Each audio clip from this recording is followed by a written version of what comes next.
going to bring the meeting of the Board of Commissioners to order. It is October 21st, 2021, and it is 9 o'clock.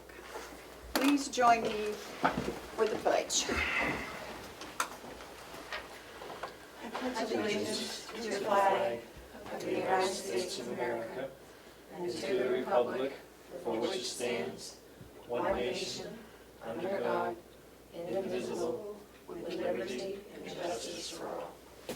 Thank you. Melissa, do we have any additions to the agenda? I don't think we do, except we do have two ladies from Sandwich. Yes. And so we will add them. Do we have any media questions? Oh, God. You surely do. This is Damon Steer from the Comeau Daily Sun. Good morning, Damon. Good morning. I heard there was something going on with ProShare, and I wondered if someone could explain it just a little bit. We'll be having a whole explanation block at 1 p.m. It will be public, Okay. Damon. So, Right. Sorry.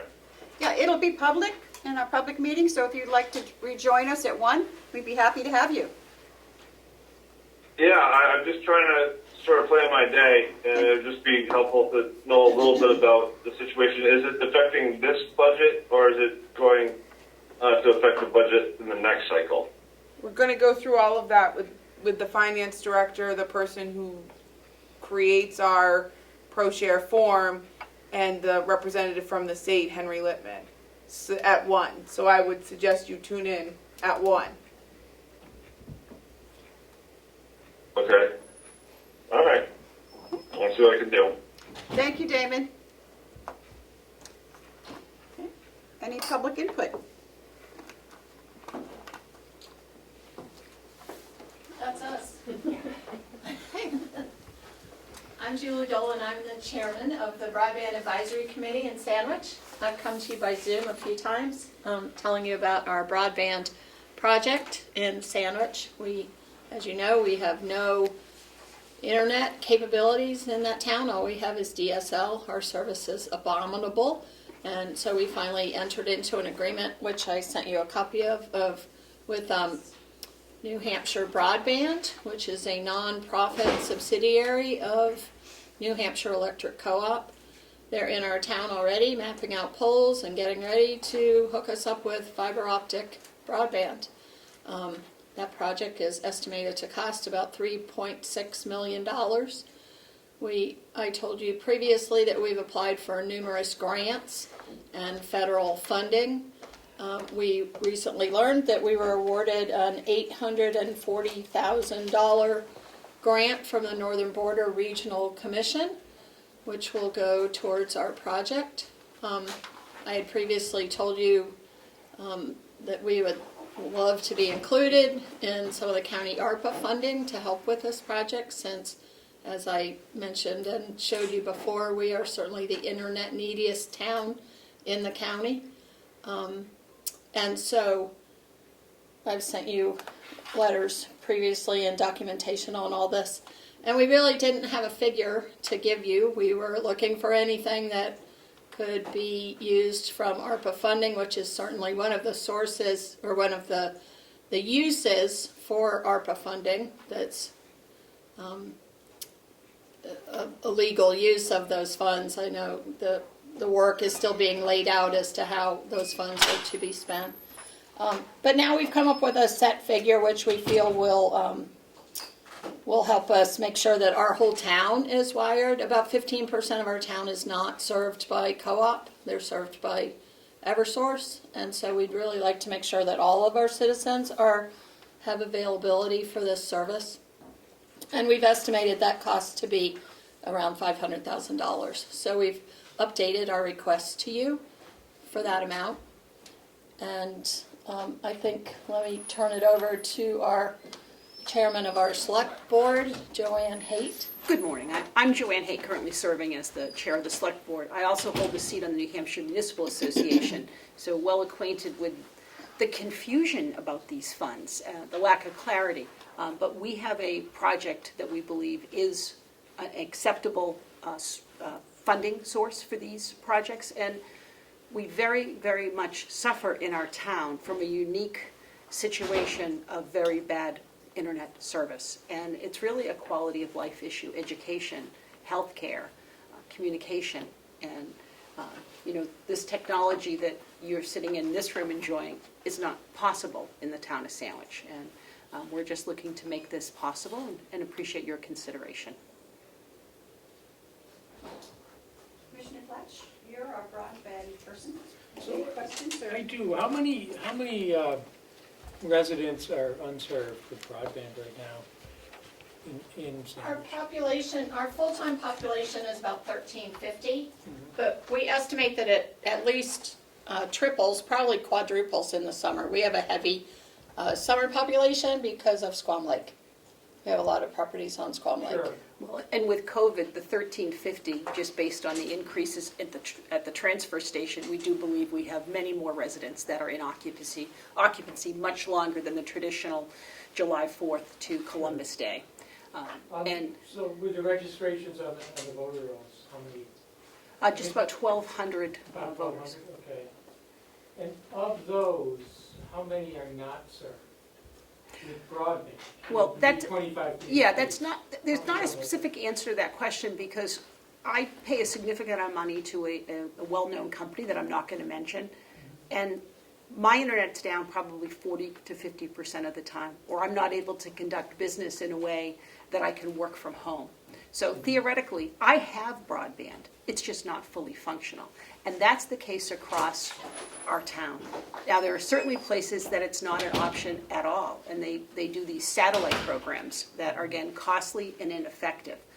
There's certainly a population along some quarters that are not looking to work from home, that as long as Netflix comes on at night, they're satisfied. But that's not what tomorrow is. What they're experiencing today, we're all going to be far more dependent on this in the future. And clearly, the New Hampshire Electric Co-op, in its commitment to Sandwich, recognizes that. And we hope that Carroll County will also recognize that. And we have no fiber optic internet anywhere in town. That's right. All that we have is DSL. Some people will bump that up by using a bonded system where they're paying for two services to combine as one. But once again, DSL is inherently unreliable because it's over copper wires. It's not a fiber optic system. We have no cable. There's no cable provider in our town at all. So. And the other piece is the project in Sandwich impacts the other communities. Moulton Borough's underserved population will be benefited, as with components of Tamworth. And the co-op already has the mapping of how this will all work, and the head end that we're putting in on town property. I mean, the town is also making an investment in this, and it's going to be beneficial to bring that fiber onto Route 25 and other areas to begin those connections throughout. It would, and it would be a great project. Is the electric co-op did come and talk with us, New Hampshire Electric Co-op.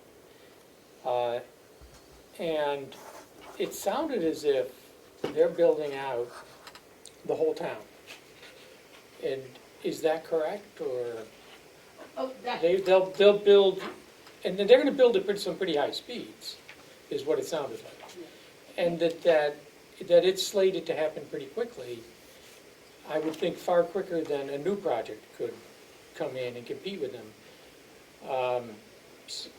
They didn't, I don't think they made a request for anything specific with us, did they? As I recall, they didn't ask for an amount of money. No. Okay. So they seemed to have it under control. It certainly is needed. And I know I live with DSL internet. I don't have broadband where I live on my farm. I have copper wire. I have the offering from Verizon that's like double speed. DSL, which is 19 download. It's awfully slow. It's hard for a family to exist in today's world with that kind of speed. I mean, you need a minimum of 100 by 100, I think, but I know not everyone agrees. We cannot use ARPA money for broadband in areas that are served with broadband. And we That's, are not that, served. We are unserved. okay. Entirely unserved or just portions? Once again, if people have a bonded DSL system, they may get to 25. The definition, Yeah. once again, the definition of broadband speeds is 25.3. Yes. That's nowhere close that you just mentioned that people need to be. But that's the definition of broadband that applies Exactly.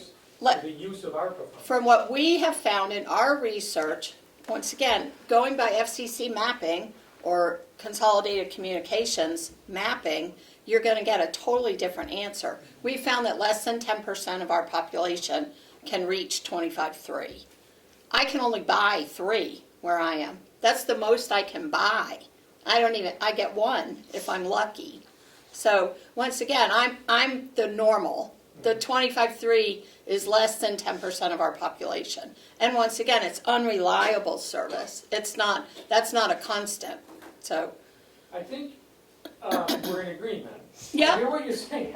yes. It's definitely needed. Yeah. I think, but is the distinction that citizens are paying for 25.3, it's being offered by the provider, but in the real world, it never happens, or it happens 10% of the time. Correct.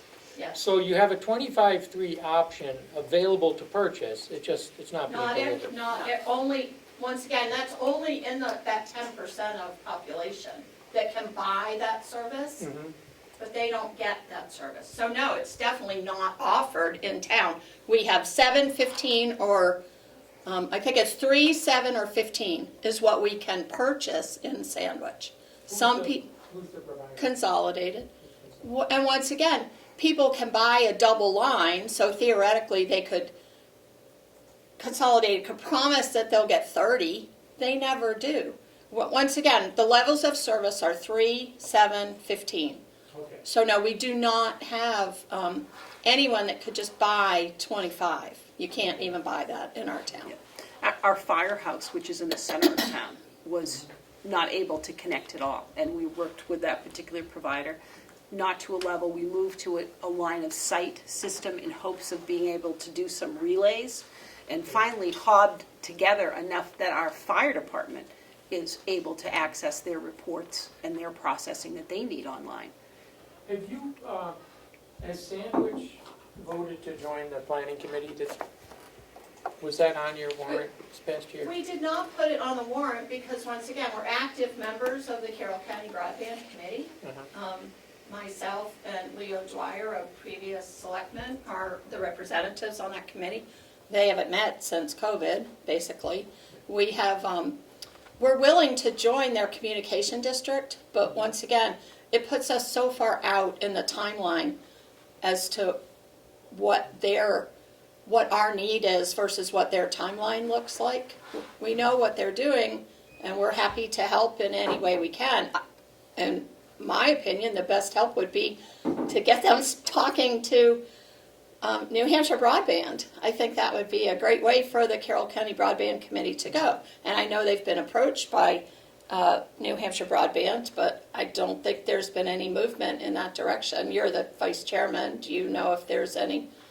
Has there been cooperation or communication with the co-op? Yes.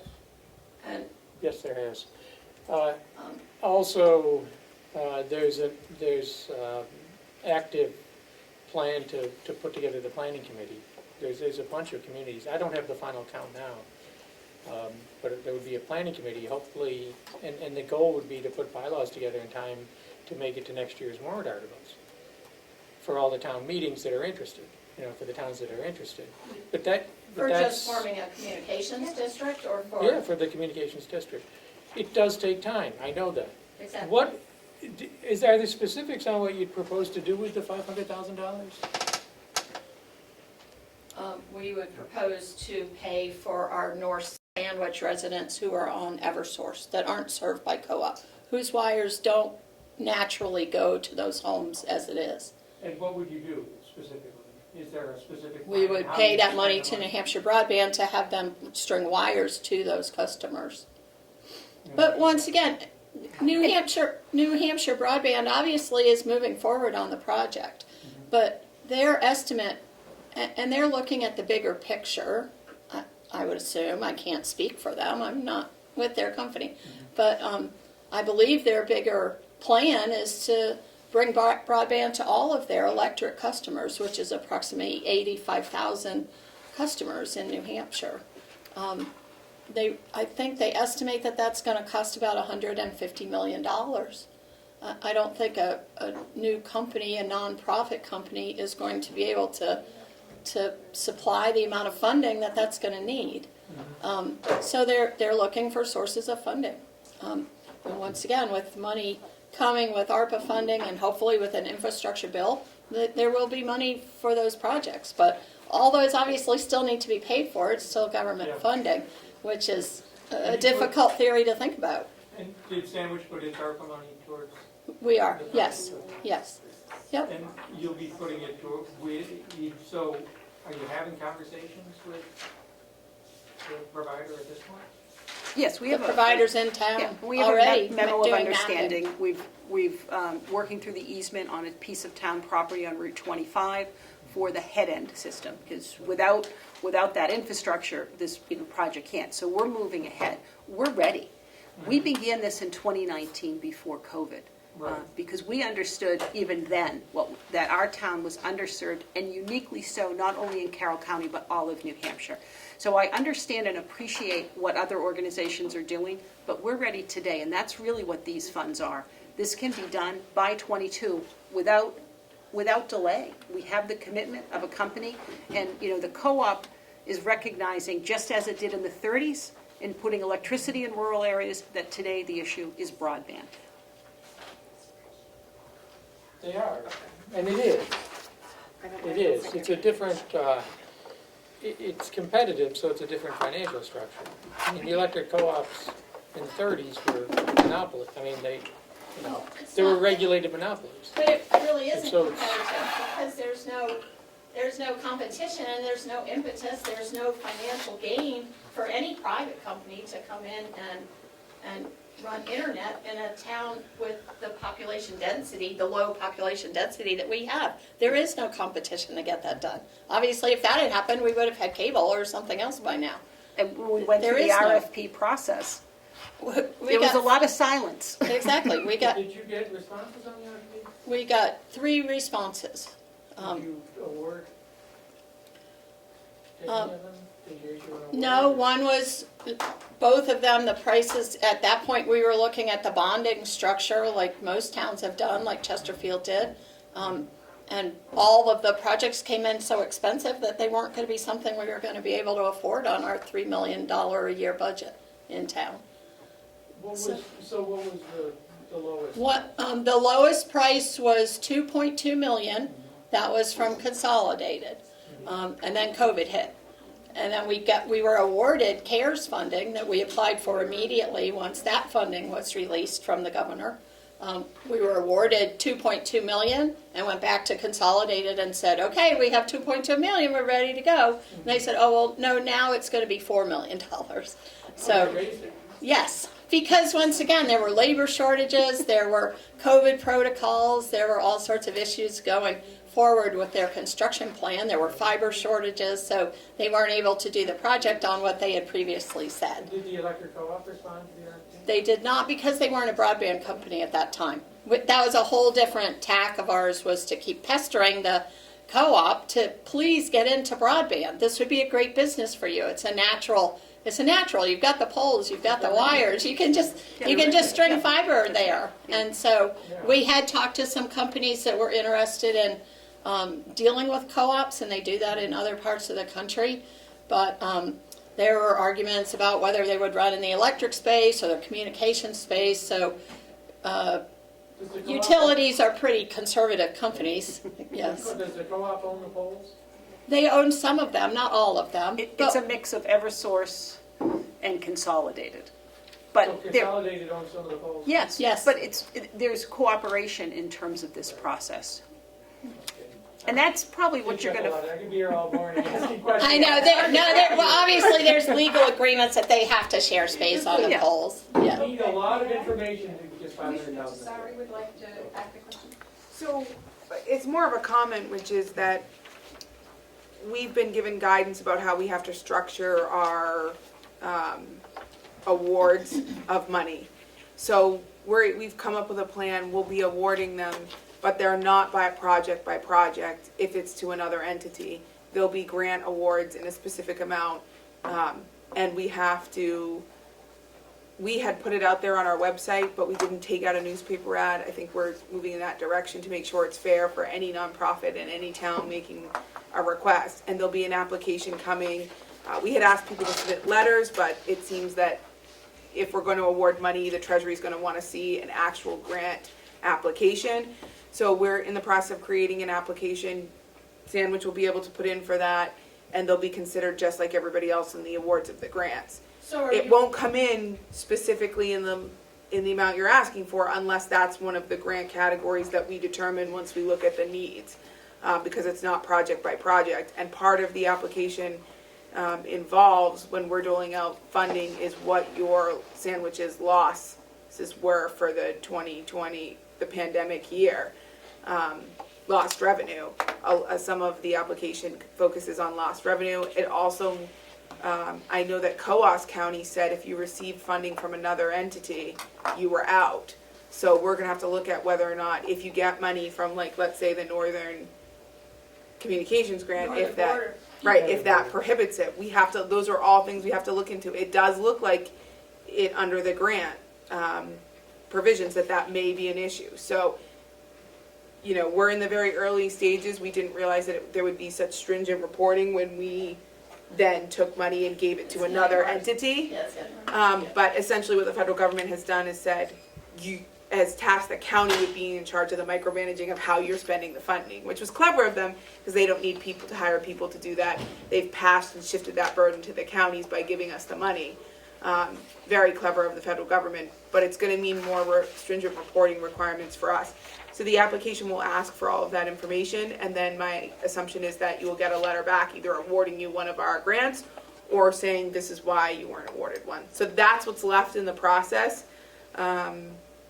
And we're going to get that rolling as soon as we can. I believe today we're going to be discussing an article to go in the paper to make sure it's been advertised to all nonprofits.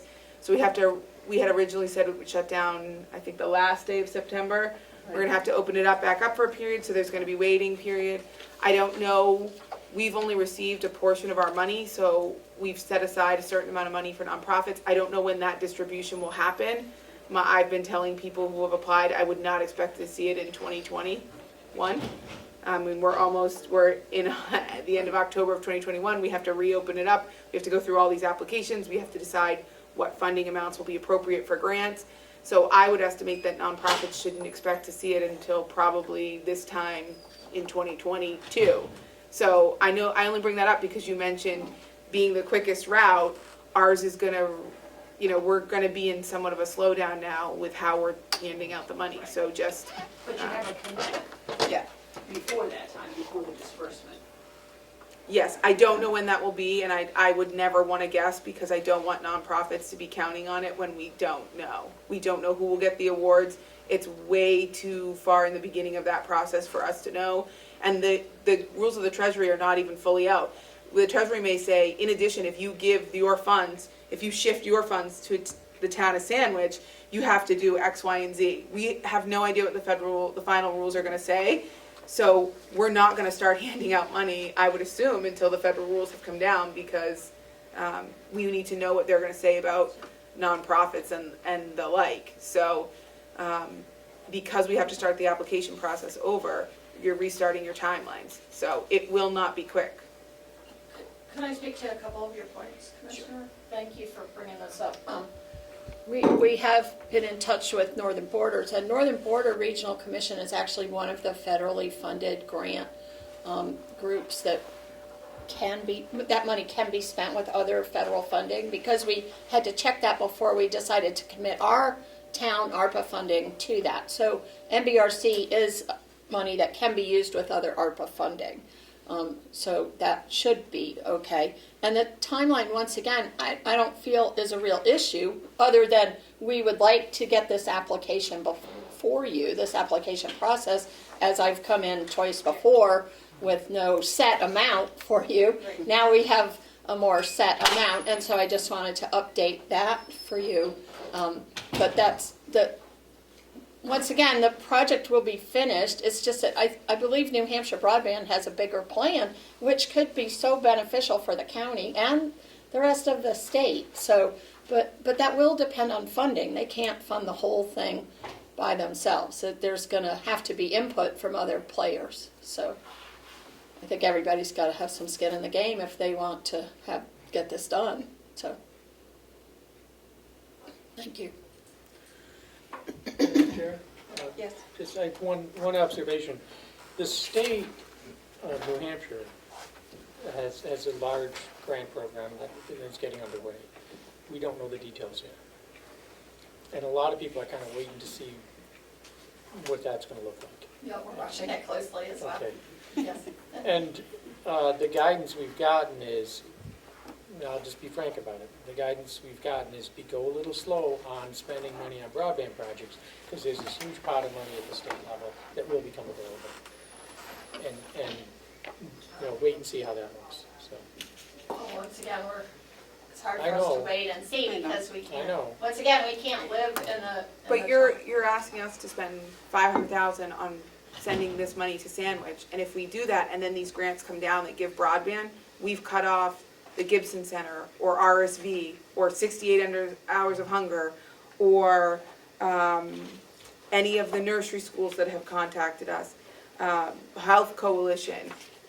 You're asking us to deny those other agencies to send the money to Sandwich for a broadband grant that they can't go for because their issue is not broadband, and to leave them without funding. That seems irresponsible. We need to watch all of the funding so we can spend the money as expeditiously as possible. Once again, that's why we're lowering our ask. We're not asking for the whole project to be done. We understand that you have many other people that are vying for a piece of this money, but so far from what I've seen, those haven't been very heavy-duty asks. Is that available publicly? Can we do we get a chance So to? is it your understanding that we would take the $9.5 million and send it to everybody else and not complete any of the projects for the county? Is that what you're thinking? No. When you say they're I've small told you I'm asks? not. No, I told you I'm not. We're not asking for that at all. We didn't have an amount to ask for previously. We'd be happy with anything to contribute to this project that we could get. So it's not that we're asking to take anything away from anyone else. So. Yeah, I think, Commissioner, we're certainly, and we recognize as select boards that you have X amount of money and you have priorities. And we're just asking to have that application process. And none of us know what that looks like, but we're certainly not saying What I'm that. suggesting is that the $9.5 million, we've got enough requests to total $9.5 million. So if we give 500 to Sandwich, we're denying somebody else. That's the reality of it. So if there is a way that broadband can come in under the state grant, we've then given it to you and denied another request. That's the reality. Whether they're small requests or not, we would be stuck denying another request that can't go to the broadband committee. So I think Commissioner Platch's point, if I took it correctly, was that it makes sense to wait and see what's going to happen with those funds that are already set aside for broadband before we delve out to broadband. And that goes to my point, which was this is going to happen slowly because we're watching things such as those decisions, such as how the grants and application processes are going in other counties, because this is certainly something the county's never been tasked with doing before, is managing the grants. Usually that's done by the grant provider, and the government has shifted the burden to us. So this is not going to happen quickly, and we're going to be watching all of those other decisions before we made an award on a topic such as broadband, because that's what makes sense. Because if the money is going to come from another source, we need to spend our 9.5 as far as it can go. And that's important for us to understand also, because we need to put our efforts in targets that would most likely bear some fruit. And certainly, we never thought as elected officials that our burden would be what to do with this money. You know, we're not. And I'm not saying no, we're going against it. As a working person who needs internet at my house. I'm completely sympathetic to everybody in Sandwich. I don't want to come off that I'm not sympathetic. I don't want to come off making it sound like the county won't. I just want everyone to remember we're set with taking a moment of pause and determining what the best use of this money and how to stretch it as far as it can go to serve everyone in Carroll County. Madam Chair, may I just, two observations. We're getting guidance from the state, from the Association of Counties as well, and everyone's saying go slow on broadband because there's a lot of money from other sources that's going to become available pretty quickly. It's not there yet. I believe the $500,000 request exceeds any other that we've gotten, Except for the fire station. except for a fire station. It's the largest request.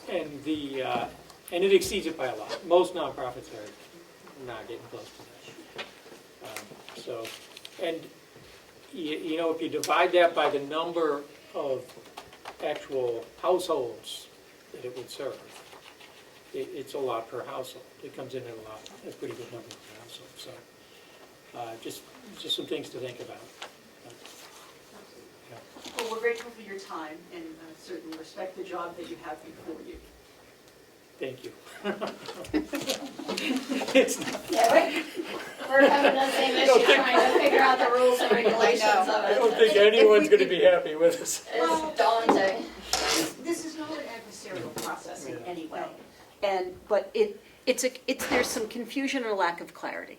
But we feel an obligation to our residents in representing our community, and that's what we're doing. And we appreciate the conversation. And it's And your very, time. very informative, so thank you. We're appreciative. We all have friends that live in Sandwich. That's tough, yeah.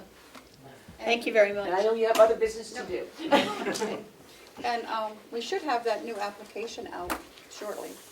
So should we keep watching the website? No, for we'll that? send it to you. Yeah. We'll send a blast to everyone who's already applied because it seems only fair.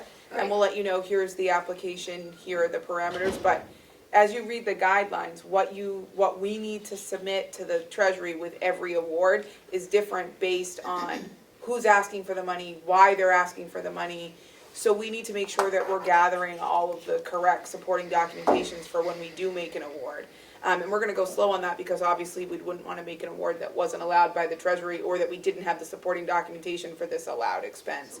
So we've kind of taken pause because that was not our initial understanding of the money. Our initial understanding was the money was it could be awarded if it fit under the subcategory.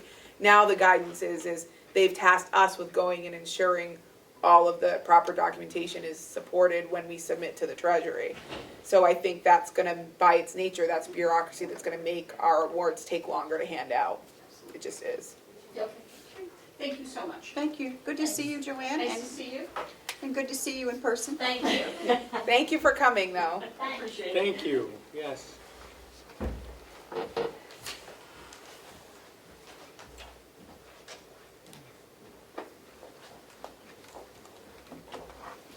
Okay. To disappoint people. Huh? I don't want to disappoint anybody. Approval of the minutes. Have you guys had a chance to read the minutes? Yes, Yes? yes. Yes? Yes. Yes. Yes. They were sent to us digitally. Yes, they were. I didn't have anything. They're all okay with you? Yeah. Are you sure? We can wait. No, we're good. Okay. I had a quick, if I may, Madam Chair, I don't appear in the present list as either here or absent, and usually she indicates if I'm absent. I was here later in the day, so I think it would be, because I appear later in the minutes of making a motion, I should appear at the top, even if we want to indicate that I was late, it should be notated that I was I agree. Okay. for the So said what meeting. time do you think? Last week, didn't you get here about 11? 11, yeah. So it would be Commissioner Jasari joined the meeting at 11 o'clock.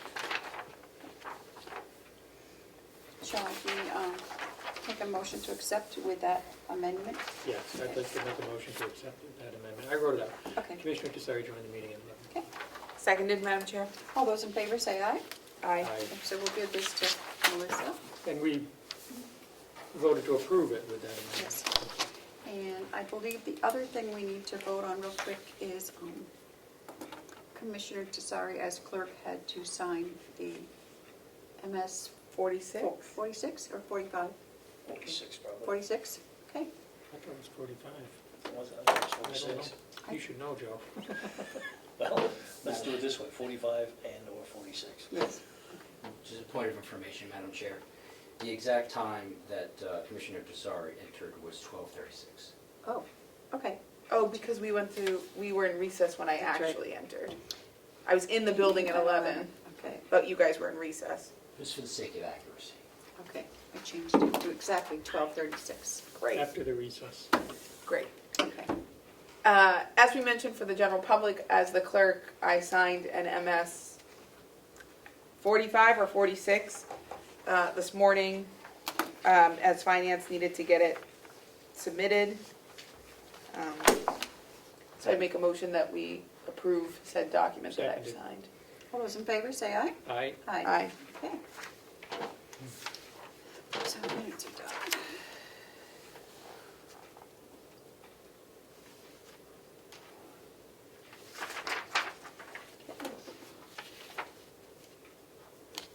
Okay, the manifest for October 15th was $638,699.66.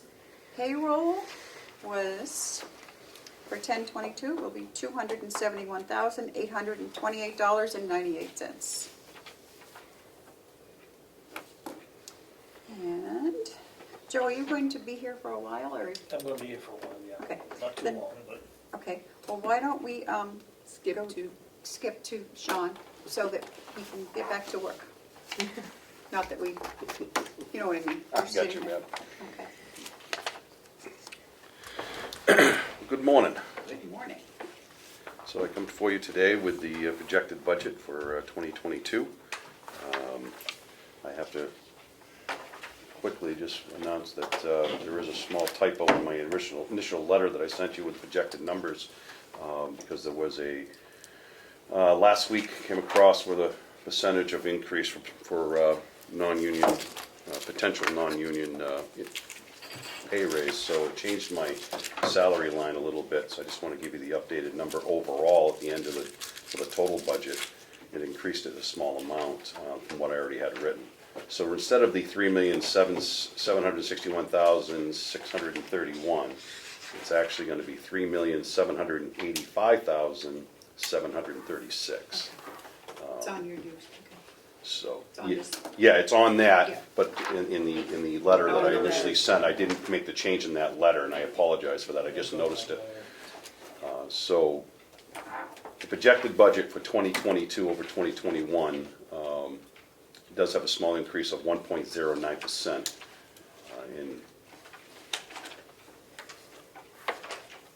And those projected increases due to on a couple of lines, primarily all the lines are pretty much the same from 2021, really no changes. Particularly with COVID, there's some lines that we didn't really use all the funds yet for this year, but we still had some COVID issues over the year, as you're aware. But there is some increases on a couple of the lines, which we'll go line by line. But the primary lines right now are just to give salaries, and when we get to those lines, I'll explain the reasons more in depth if you need me. So, Okay. What are you looking for? I need my highlighter. I like to highlight the ones that are changed. But I seem to have left it. I don't know, our I have desks, a highlighter. Can you give me? our desks are all. I know, my messed up. desk is not. The desks are tipped up on their end in the hallway. I always had them in there too, but. May I We'll ask have a to- question while we're We'll have looking to for do that, Madam Chair? do without my highlighter. I'll find the highlights, I'll be right back. May Thank I you, ask you a Joe. question? Ask Chris, he's probably got some. On the overtime line, I have a question. Yes.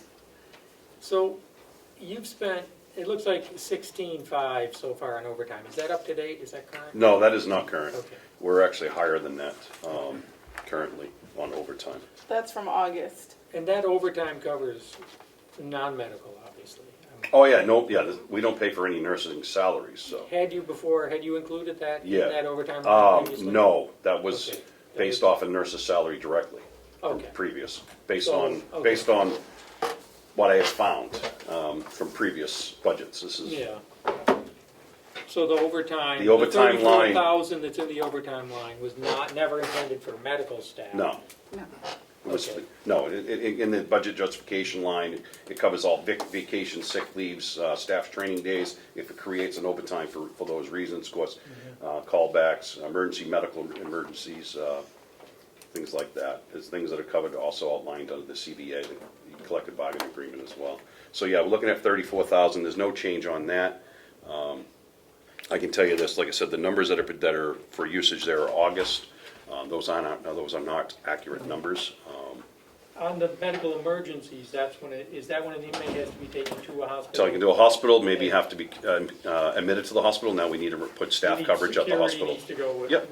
so that it's a non-medical issue. Non-medical staff is acting as security and transport and admitting. Absolutely, sir. Oh, Chris, yeah. So they're providing the security at the hospital and providing the security of the transport, safe transport of the inmate to and from the hospital as well. So again, there's no change in that line there on the 05 line. In the 007 line, that's admin salaries. There is an increase in there. Looking at projected pay increases for 2022. Is that based on a 5%? It's based on 5% originally. That's based on 5%. So that's the reason for the increase there. Nursing salary lines, again, we no longer have to budget for nurses' salaries because of the use of prime care now. However, I don't want to close that line, so that's why I want to at least maintain it with a funding of $1, just in case sometime down the road we have, God forbid, we ever have to go back to it. The 09 line is salary lines. That's officers' salary lines, all non-union staff members, case manager, union members, and that covers their weekend pay, holiday pay, shift differentials, all of that. And that's in the 09 salary lines. Now, with that, there is a larger increase there, and the reason for that is I am requesting additional 2 officers to be funded. Now that we have prime care and the medical services that we are providing, which is far succeeding what we previously used to provide, with MAT and everything else, staffing and maintaining all the different medical procedures and MAT in a safe manner, we need more staffing to do this. We run, the national average is 3 to 1, 3 inmates to every 1 officer. I can tell you right now, we do not meet that national average. I don't want to say over in live TV. And the MAT changes, that's a statutory requirement. That's a statutory requirement set forth by July 1st by the governor. MAT, so I mean, and then the added physician care that we have that comes in Tuesdays and Thursdays. We have a doctor that comes in and on Tuesdays, and then a physician that comes in on Thursdays, along with a psych doctor that sees inmates on the afternoon. We have 4 med calls throughout the day, 7 days a week.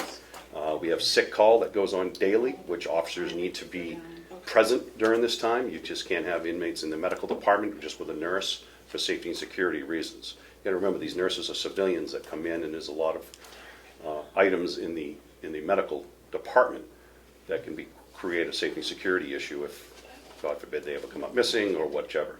When we're conducting MAT, it takes 2 officers to safely conduct MAT because of the way the process is completed for safety and security reasons.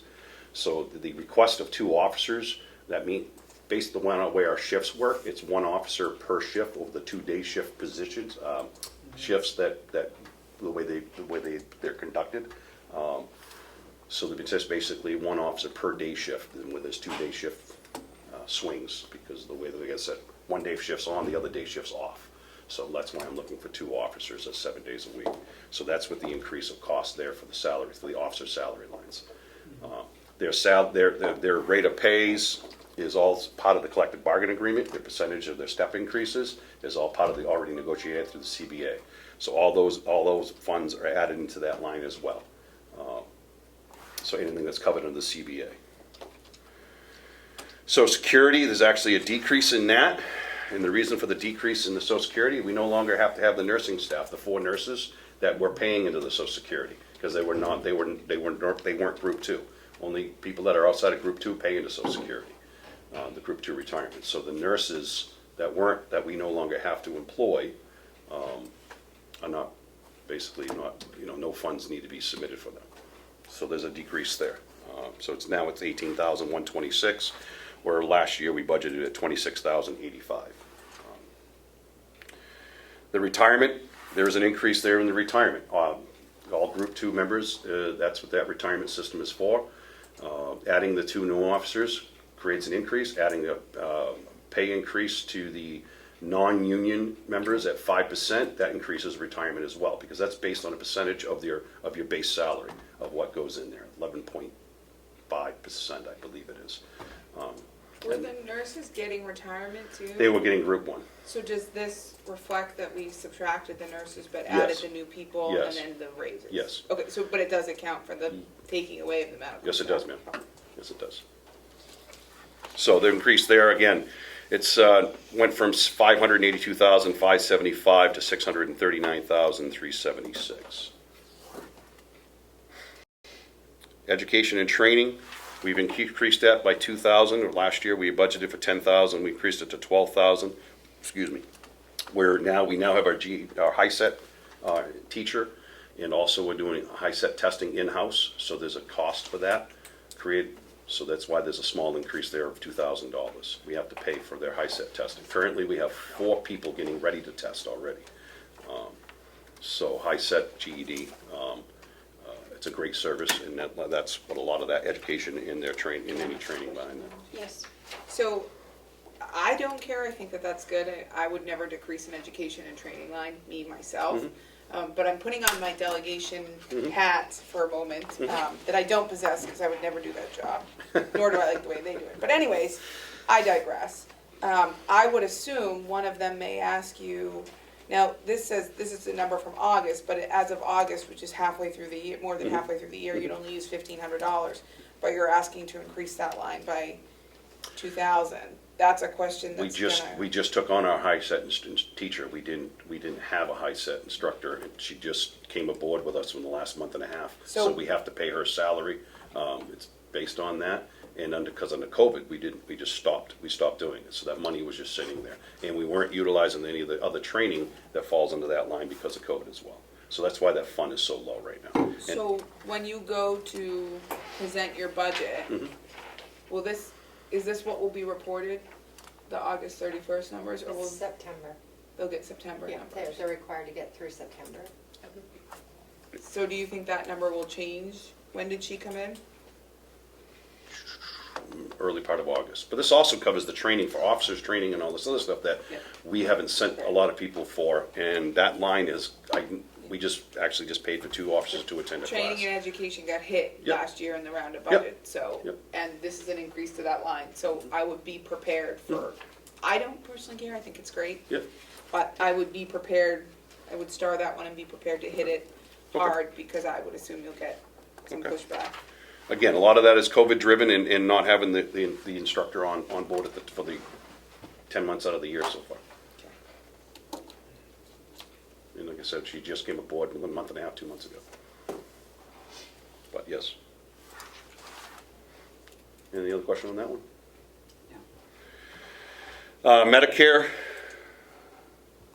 there's an increase in that as well, because, of course, increase in 5% on non-union members, and increase of adding 2 officers, there's going to be a small increase on that. And that's still, but it's also taking away the nurses as well. Agency services, that was a service that we aligned, that we had set up for outside agency nursing to come in to assist us if needed. We don't no longer need that service at this time. Again, I don't want to defund it completely. I'd like to keep the line still open if possible. So that's why there's $1 there. Legal fees, we did lower that by 1,000. Originally went from 3,000, it's now at 2,000.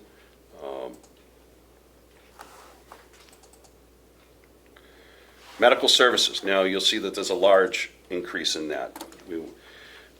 But these medical services now covers multiple of things. It covers basically all of Prime Care's contracted for.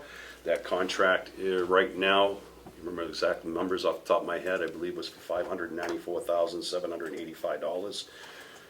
Trying to remember Just off exactly. the top of That's your just off head. the top of my head, Yeah, I know it was close to. but. And it 600. absorbed a bunch of your lines that But you it zeroed absorbed out. multiple of my lines, all the nurses' salary lines, the doctor's lines, the agency services lines, so it absorbed basically 4 lines, because it was one other line missing off the top of my Those head are right now. highlighted in green. Yeah, I believe they are.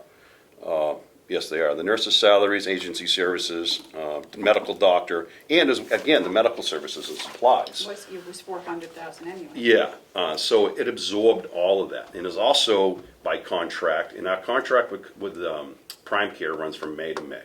It's a 3-year contract, so right now, like I said, it was roughly $594,785 for this year.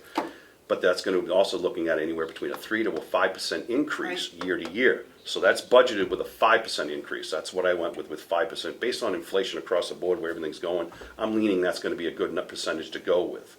So I'm budgeting for that 5% to start kicking in next May of 2022.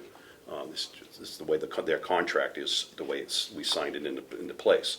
So there's a roughly a $30,000 increase just off in that. And then there's $20,000 added in there as well for any fees or services that does not fall under the Prime Care contract. Right now, under the Prime Care contract, we have a $60,000 catastrophic cost. So any inmate that goes out to the hospital or anything like that, that bill goes through our catastrophic cost, which is already contracted into this. But if there is a fee or a service that's outside of that contracted cost, the county would have to pay directly off another line, or have a little extra funding in there to pay that for that service. Or if we exceed, and God forbid if we do, we exceed that $60,000, it leaves us at least a $20,000 to assist, And understand now too, now that Prime Care is with Rockingham, of course they've been with Rockingham, but now with us and also now with Belknap County, and we house Belknap County and Rockingham County inmates as well, any medical bill that an inmate, Rockingham County inmate creates, does not get billed to our catastrophic costs. It goes back to Rockingham County's or Belknap's. So any Band-Aids and whatever else, we are not paying for those. And that billing gets completed by Prime Care. Sherry doesn't have to submit that. She just submits the paperwork, hospital bills, whatever it might be, to Prime Care, and they also get them discounted down. It's such a shame that Representative McConkey's not on today to hear that we no longer have to pay for the Band-Aids, as he was quite concerned about that in the last round of budget negotiations. I'll make a special phone call before this year's round of budget hearings and remind him that Prime Care is absorbing all the costs for Band-Aids, and he'll feel much better about that, I'm sure. So that's the reason why for the increase there. 45 minutes. Again, medical doctor line, we no longer need to have to provide those services. That's all, again, covered under the Prime Care contract. So, but again, I don't want to close that line, so I'd like to see us continue to fund it with just $1, Yeah. which we originally were funding it for $123,000. Mental health, now that line currently, we lowered that, went from $25,000 to $20,000. Currently, our mental health line is, the services are being provided through a grant that we're contracted with Northern Hurricane Services, which normally that would be $47,000. And that grant is only good until the 31st of 2023. So after that, we'll have to fully fund it. And at this time, the price is $47,000. I expect in the next year and a half, 2 years, there's going to be an increase there. We'll worry across that bridge when we get to it. Now, the $20,000 though is there in case there is some mental health services that we need to purchase or pay for that does not fall into that grant or falls outside of that grant. With the way mental health is going and the services that are being provided, it's very likely that this is going to happen. We get a little bit of psych care through 2 hours a day through the Prime Care contract as well on Thursdays, matter of fact.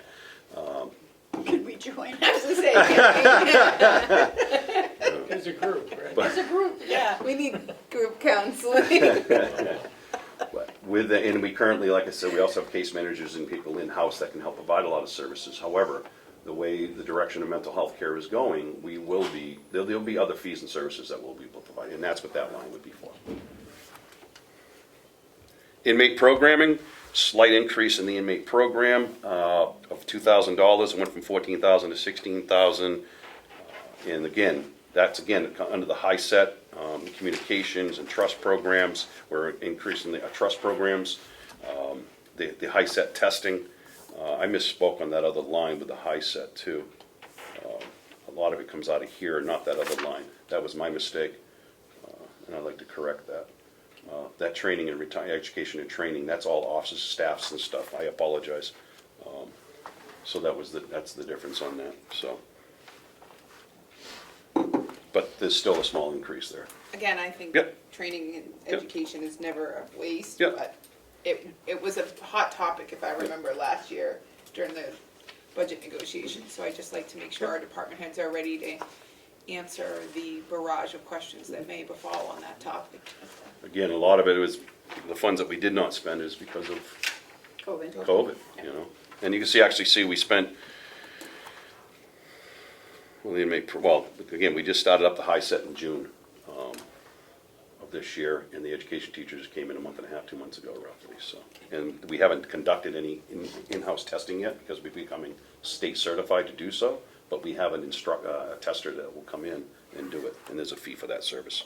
There's always a fee. Yeah. Fees and services, no change in that line, keeping that the same at $13,600. What does that cover? Refresh my memory. Fees and services covers all contracted services included but not limited to pest control, fire systems, our heating and AC, HVAC systems, legal updates, kitchens inspections, RFPs, all that stuff. Okay. Academy, we have actually sent people to the academy. So the line is not correct that's there. Every time we send an officer, it's roughly $500. We sent 3 officers, I believe, this year. We currently have an officer in the academy right now. So that's just not, that line's not reflecting any of the fees, any of the payouts yet. Excuse me. Office supplies, again, that's just your pens, papers, standard office supplies. Small increase of $500. Everything's going up, pens, papers, and all that. So we're looking for at least a $500 increase in that. Your licenses and dues, that's all part of associations of counties. This is not accurate, but we actually paid, it's actually empty, it's $3,000 based on my last one. It's already, we've used all that to maintain our association of county fees. And that's what that goes to. That's standard across the board. Postage, increase in postage, so we're looking at increasing that by $50 from $650 to $700. Supplies, staying the same at $48,000. That's what we budgeted for last year. We're not looking to making any changes in there. And then that supplies are for like trash bags, gloves, disposable aprons, things like that, cleaning supplies. With COVID, we do a lot of cleaning, and we utilize that line quite a bit. I mean, we're always doing a lot of cleaning, but we definitely stepped up the game with everything going on. Chaplain, that's a contracted position, and he gets paid. That's a yearly contract with him, and there's no increase in that as well. That's an outside service provided that we contract for the inmate population to provide them with religious services. There is an slight increase in meals, with a projected increase in food costs. It's roughly $10,000 increase in that. Last year we budgeted for $220,000. We're looking at $230,000 for this 2022 year. Your ramen is really cheap. I don't know. I know I just paid like $4.25 for a loaf of bread yesterday, and I was kind of disappointed by that. When I came down this morning, I mean, the gas prices are going up by the minute. Yeah. I mean, they change. Yeah, every day. This morning I saw it coming down, it was $3.39. Ugh. Yeah, 321 by one I passed. So there's an increase. Food cost is going to increase, and then the word I'm hearing is 18 to 24% on some of the individuals I've spoken with. Again, our standard cost for per plate for inmates $3.65 currently right now. That was as of today numbers. $3.65? Yeah, $3.65 per plate per inmate. And is that's for 3 meals a day? 3 meals a day, so So- 365 times 3, and then you times that by, currently I had 53 inmates in my building this morning. So hopefully our jail rates will go up We will see. We will see. We've, by a few percentage rates. we'll see. It's a daily struggle for me, Madam Chair. Okay. Uniform expenses, with adding on 2 officers, we're looking for a small increase there from 9,500 to 12,000, so we can supply uniforms for the officers, boots, shirts, pants, stuff like that. That's also covered under the CBA as well. Clothing for inmates, we're looking at a small increase on that. Cost of everything's increasing, unfortunately. So $500 increase from 30,000 to 3,500 for 2022. Again, that's to provide the clothing for the inmates, along with some bedding and stuff.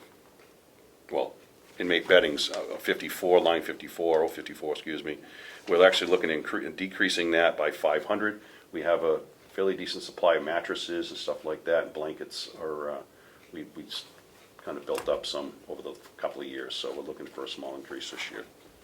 Decrease, excuse me.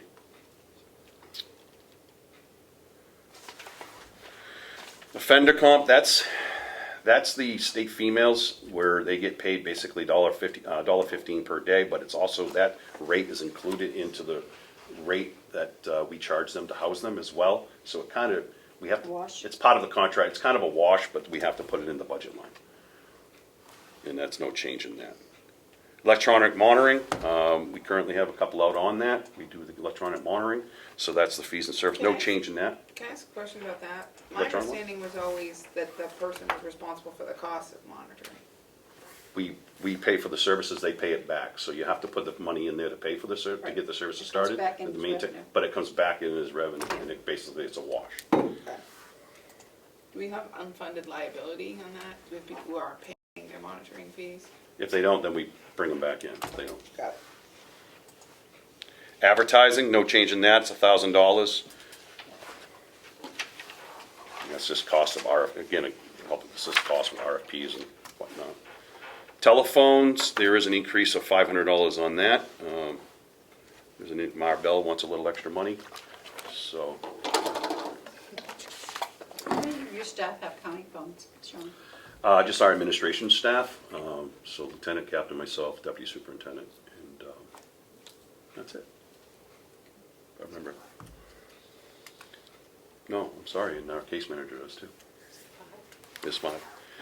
Laundry expenses, no changes in that. We don't use a lot of fees out of that due to the new laundry system that was installed. So 1,500, we're keeping that the same. That's just, that system has saved the county a lot of money over the years. So, travel expenses, keeping that at the same. Again, COVID, we didn't use a lot of money out of that because of Ready to COVID. hit that one. Yeah, 3,500 is staying the same. At this time, we are not leasing any of our vehicles. We're not looking to purchase any, but that line's just going to stay funded at $1, just in case we have to. Currently, right now, our fleet is up and running well. That was me knocking on wood. Sorry. Don't want to speak too loudly, you know. Vehicle expenses, that line, actually, we just used up quite a bit of money in that. We just completed our inspections and some tire changes and whatnot. So that number is not accurate as far as usage goes. But again, we're not looking to increase that. It's still going to remain at $8,000. So, 076, special inmate medical, that's a line that was developed. We have an inmate that needs to be provided major medical treatments, blood transfusion, stuff like that, or whichever, and we're just remaining to maintain that line at $1 as well. Photocopiers, no change of increase in that. It's $6,000 from previous budget, staying the same this year. And that's a contracted service with our photocopier services. Firearm training equipment, cost of training has gone up, and we're looking at increasing that roughly $260. So from $2,740 to $3,000. I can tell you right now, that line is actually a lot less than that because we just about spent every bit of it in the just recently, so that money is not, the amount spent is not correct on this form, but again, that's just for August. Less than lethal, again, small increase there, that helps with, if we do our flashbang sting balls, tactical gear, stuff like that. Small increase there of basically, well, $3,345 to $3,500. So basically at $155. Some of the duty equipment comes out of that as well. New equipment, we're currently looking at purchasing some stuff there, so that line as far as what we spent already this year will be changing. No change though from last year. It will remain at $3,500. And so the total budget from last year was $3,469,828. We're looking at increasing it to $3,785,736, which means it's a 1.9% increase over 2021, and the total dollar amount for increase is $315,908. But again, the biggest percentage of that is the increase in the prime care and the medical end of thing with MAT and adding 2 officers. It's nickel and dimes in the other areas. Any questions? Yeah, the percentage increase, 315,000, $315,908. 908, and that's what? 1.09%. Pretty lean. Yep. Very good. But I'm sure you'll get some questions. And that's fine, ma'am. I Prepared to answer them. I have no worries with you representing yourself. I appreciate that. The vote of confidence. 0.09%. 1.09%, sir. Madam Chair? Yes. Could I just thank the superintendent for his excellent detail in the budget and I know. down all the line items with the justification. It really helps answer those questions as we keep going through the process, right down to the last shackle. So thank you. Yes. I always try to be as transparent as I can. How's everything going over there? It's going well. Had a little hiccup this morning. Apparently my medical, my medical personnel was running a little late this morning and we didn't know why, so we were getting a little nervous, but we're good. Don't worry about that. I worry about that every Thursday. Yeah, so I'm like, uh-oh, what's going on? But no, I have a question, but Yes. it might be something we should talk about in non-public. Oh. Because it goes to that issue you didn't want to talk about in public. if you want to go into a non-public for a few moments, sir, Is that what you're asking for? Yeah. Okay. Your next appointment is not until 10:30, so Okay. Just a real quick. we got a few minutes. Madam Chair, I make a motion that we go into non-public under RSA 91A3, Roman numeral 2, subsection, there's one for the corrections. G. Seconded. All those in favor, roll call vote. Commissioner Tesari, Aye. Commissioner McCarthy, Aye. Commissioner Platt, Aye. thank you. 10:08. You gonna bang the gap? He's very hip, he I'll goes to wait a motion to concerts. come out of non-public and seal So the moved. minutes. So moved. Seconded.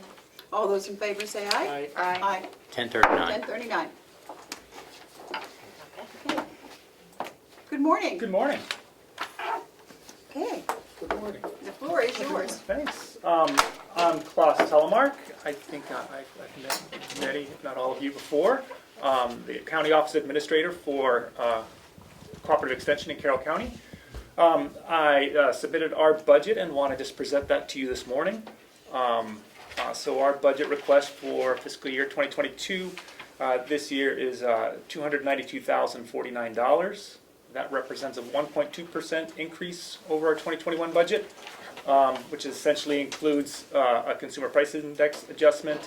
We had a small increase in our rent for the year, around $330 or so. The total increase over 2021 is $3,263. So we kind of work to keep our budget as level as possible. Working with UNH, our office is down in Durham. And we will use that to continue to do our work in the county. In the packet that I shared with you, I included some highlights of the year and the kind of programs that we did. In this past year, we still are challenged, certainly by the COVID pandemic. Much of our education is tough because face-to-face communication is being limited. Some highlights in our nutrition program. Joy Gagnon, our specialist there, has really done a nice job of pivoting in-person education and teaching to online. She's created online teaching modules and has gone into schools like Conway virtually, where she can zoom in, yet the teachers have ingredients to do cooking lessons and nutrition lessons with the kids in the classes directly. She's also done that successfully with family and sort of done in-person cooking classes where families get the ingredients ahead of time, and so they're provided with ingredients for a meal. They then log on with their phone or their laptop and see Joy there as she prepares that meal with them.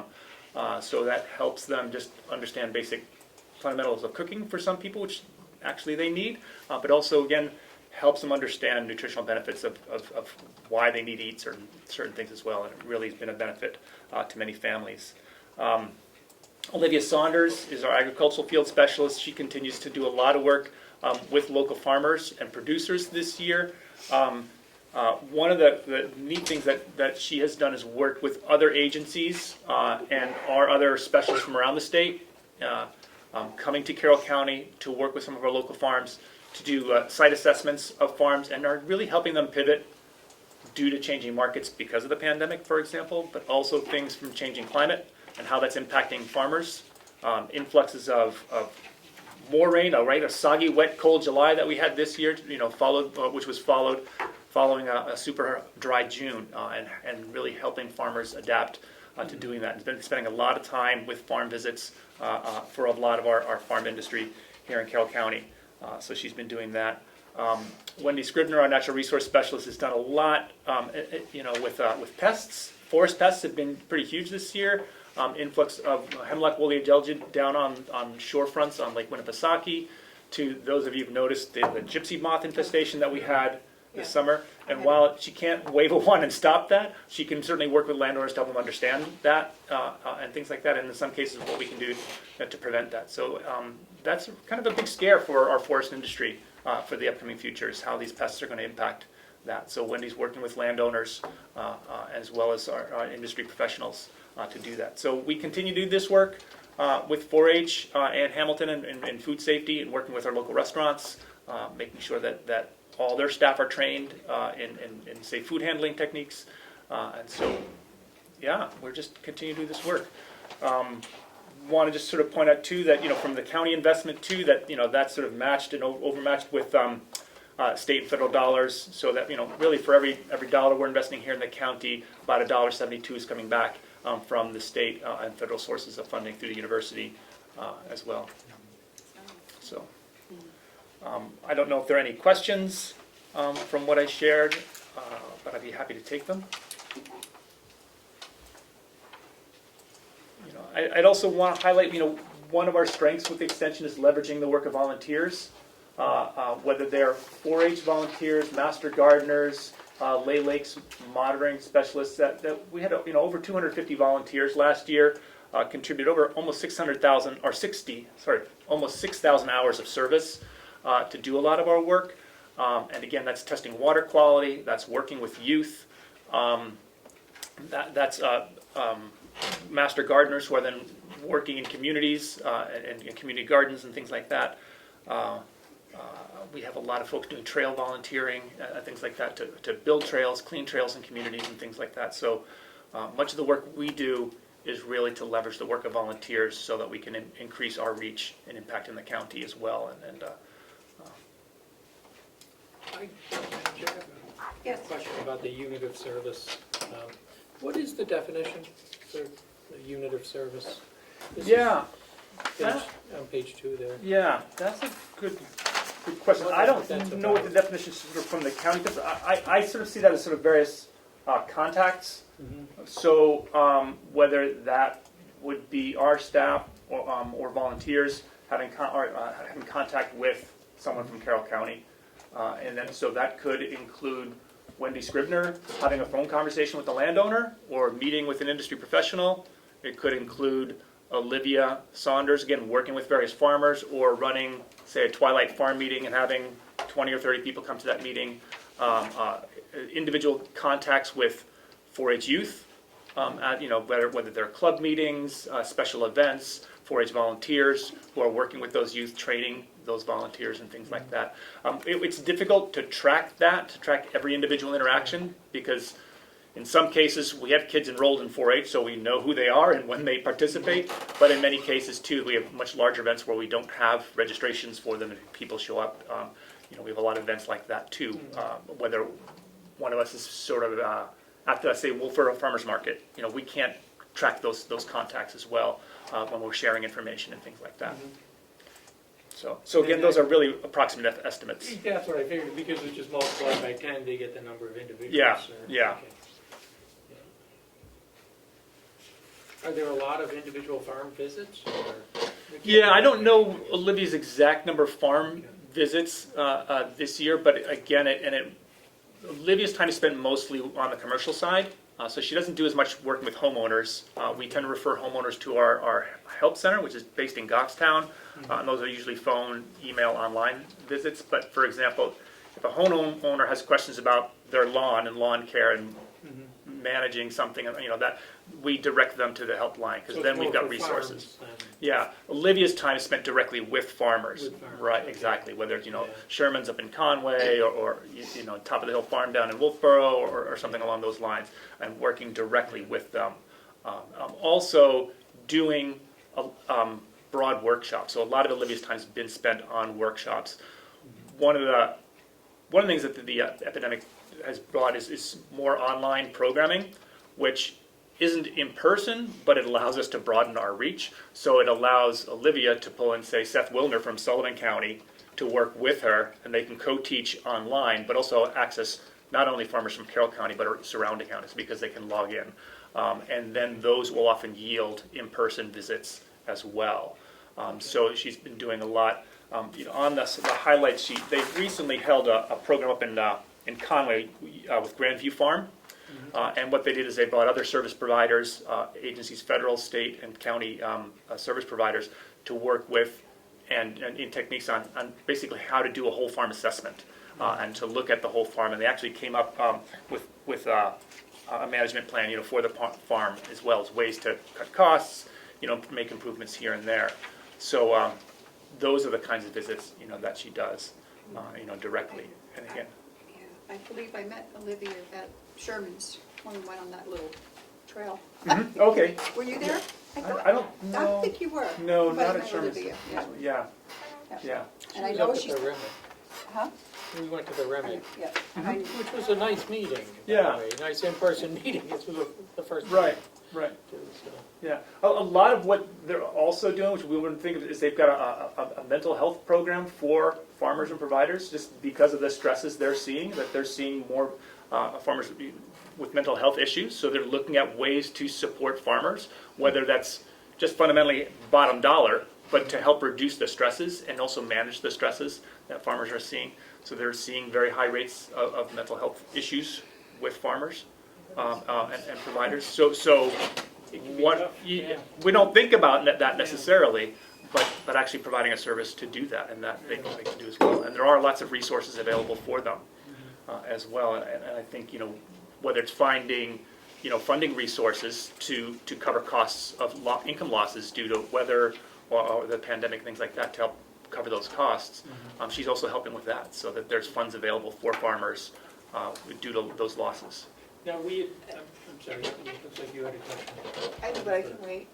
I was going to just mention, it's not really about the budget so much as mentioning having more, or having access to more space here for programs here at the county complex. At this end of the county, I know you've got access up in the northern end. Right. So But we were thinking like an industrial kitchen, so if they wanted to have any of those cooking classes here. Yeah. Another question I had specifically about your budget was,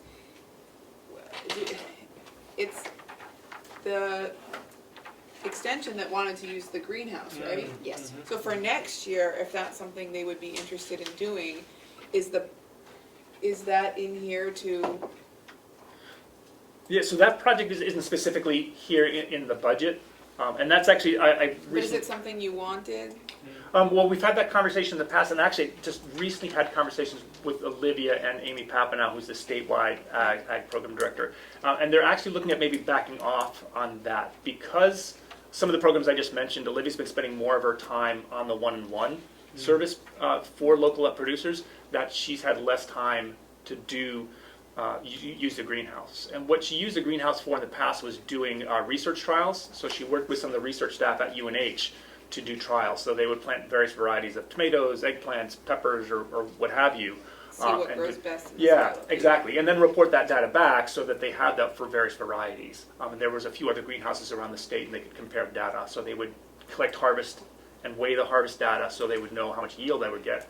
The bonus was that a lot of that yield could go to the nursing home, and the kitchen used some of those things.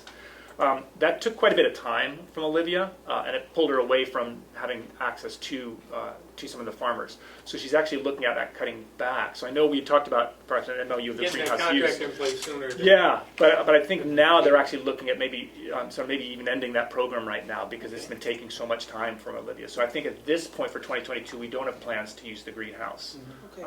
to do that, but can certainly work with the county to look at other uses for that greenhouse as well. Olivia's certainly willing to do that. Yeah, if there were thoughts of uses, we just hate Yeah. to see it sit there empty. Right. So there are a lot of possible uses that could happen. So I think Olivia, could certainly work with the county to consult on ways to use that. We looked at purchasing the plastic to cover it, Mhm. and that's not expensive. It's a few $100. It's 300. 300. Yeah. But it was the watering system inside that was going to be more expensive. the Right. automatic watering. Right. So But yeah, we it couldn't could, do that. it could really be done from anything, from just, other partnership programs. Are there other organizations or individuals who could benefit from the use of that? There's still educational programs. We are committed as an organization, really, to education. And as you mentioned, whether it's a commercial kitchen here, the greenhouse, using county facilities, a conference room or classroom facilities, I think this site would certainly give us potential access, particularly, in the southern half of the county as a site for any kind of teaching, really. Because we're thinking of classrooms, and maybe one classroom is like a tech classroom, so if you had a class where you were showing something on the computer, it could be broadcast, and then everybody could be seeing it, so, Yeah.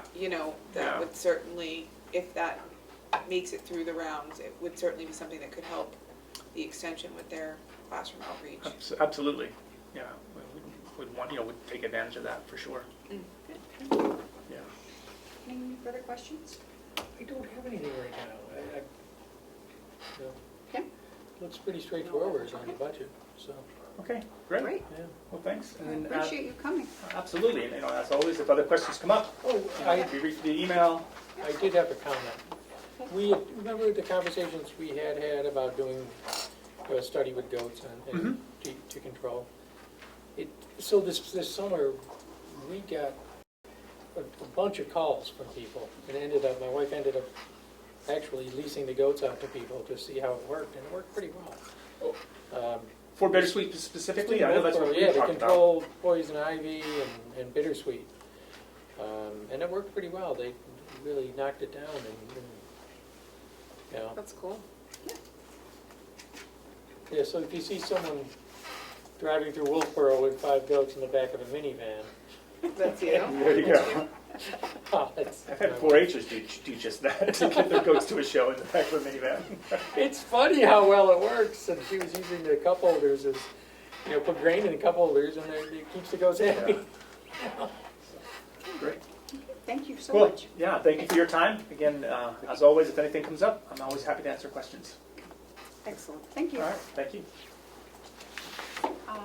Joe, you have anything for Hales before we get to Mitch? Yeah, the only So thing I I know have you're for waiting. Hales, and I Excellent. believe you have a Thank you. copy of it, if not, you will shortly. Yeah, I gave them all a copy. Okay, that's the information from Avatar Associates in New England for software purchase, whereby they pay their tax bills online.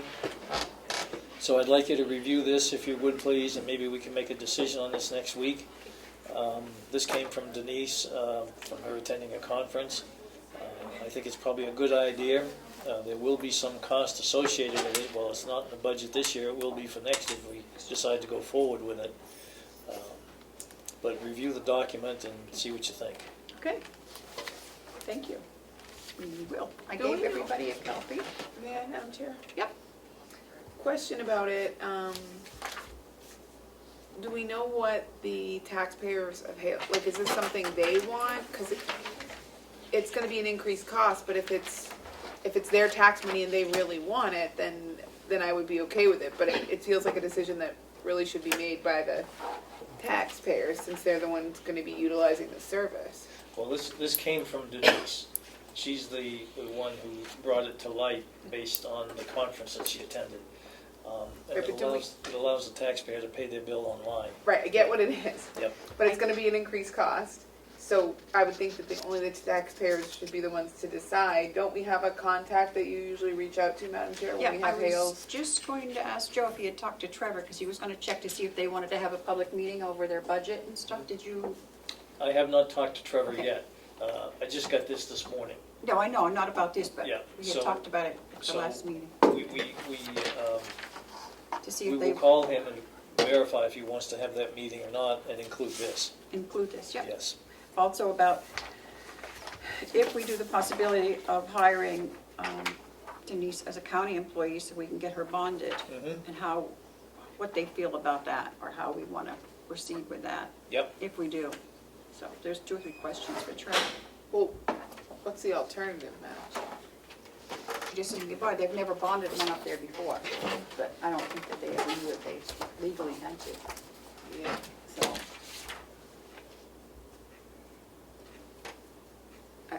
Or I don't see why, I don't know if the association, do they have any employees? No. No. Well, I take that back. They do have one person who That's does all some the work for them. I don't know if that's an employee or if it's a contract labor. contract. I mean, that could be something, I mean, I don't know if the association wants to hire her, pay her directly. If they have employees. Yeah. So, yeah, well, talk to Trevor, see Yep. what we want to do. Okay. Okay, thank you, Joe. Mhm. Is that That's all I have. all you have? Yep. Okay. So, let's come on up, please. Introduce yourself. Thank you for having me in. My name is Mitch Etten. I'm the CEO and founder of White Horse, now Recovery versus Addiction Center. First, I just kind of want to explain the request this year because it's kind of simplified over last year's request for level funding. So we asked for the same amount. But this year, it's really targeted directly at clinical only. So in our clinical operations, we collect insurance. We're paid by all the insurance carriers, including Medicaid. But the insurance providers pay 55% or less of what it costs to serve. So our cost per unit runs us about $244 a unit of service. It can be a half hour, it can be 3 hours. It depends on what it is. IOP is 3 hours a day. Individual is typically an hour a day. So we did about 2,400 for just Carroll County last year, a little over 2,400 hours of service. So that's how we determine that. So last year, in the last 12 months, effective September to the September of the previous year, it cost to run our clinical operations $589,000, of which we collected $270,000, 420. So we had about a $320,000 shortfall on that. So the $150,000 helps offset some of that. We take people regardless of ability to pay. So we have a lot of people that come in that can't pay us anything from the county. We put them on sliding fee scales. Typically, we try to get at least $5 out of them, just so they have something invested. I was gonna say, like, there isn't, you know. We Yeah. try to collect as best we can. So typically, a good portion of people we see are homeless, a lot of them. So it's hard to track them down to try to collect money from them. And when they come in, we usually get a few bucks out of them. We do get people set up on insurance, so when they come in and see us, we'll try to get them on Medicaid. A lot of the non-pay comes from Medicare because we're not allowed to take, we can't bill Medicare. So it's a deal where the Medicare pays a certain amount of providers, and the providers are on the other side of Lake Winnipesaukee. So we don't get to collect on that. So this money, this 150, helps keep our clinical operations in business. We're broken down into clinical, which is in Conway and North Conway. We also have resource operations called RCOs. We have RCO in Ossipee, an RCO in North Conway, and we just got one up in Littleton that we took over that was having some problems that we helped the state and took management of that over. Those are on contracts with DHHS, BDAS, and SAMHSA. So those are all contracted operations. So we're able to keep those going, even though that's a no fee for service. So that's a walk-in service. We don't charge for. Those services provide recovery coaching. They provide case management. We provide food, clothing. We help get people to shelter. We help get people into treatment centers. We don't have residential yet, still working on it. And by the way, the residentials we were using to put people in, Farnham was one of the bigger ones. They're closing their Farnham North. So we just lost a resource up there. And Friendship House, which was supposed to get going, isn't looking good. And it's all related to staffing, inability to get the staffing and funding in those locations. So right now we're sending people as far away as Kentucky and Georgia to try to get them placed into treatment. We're flying people down, whatever we have to do that. We're also, it's in here, but we expanded our 24/7 this year to include Huggins Hospital.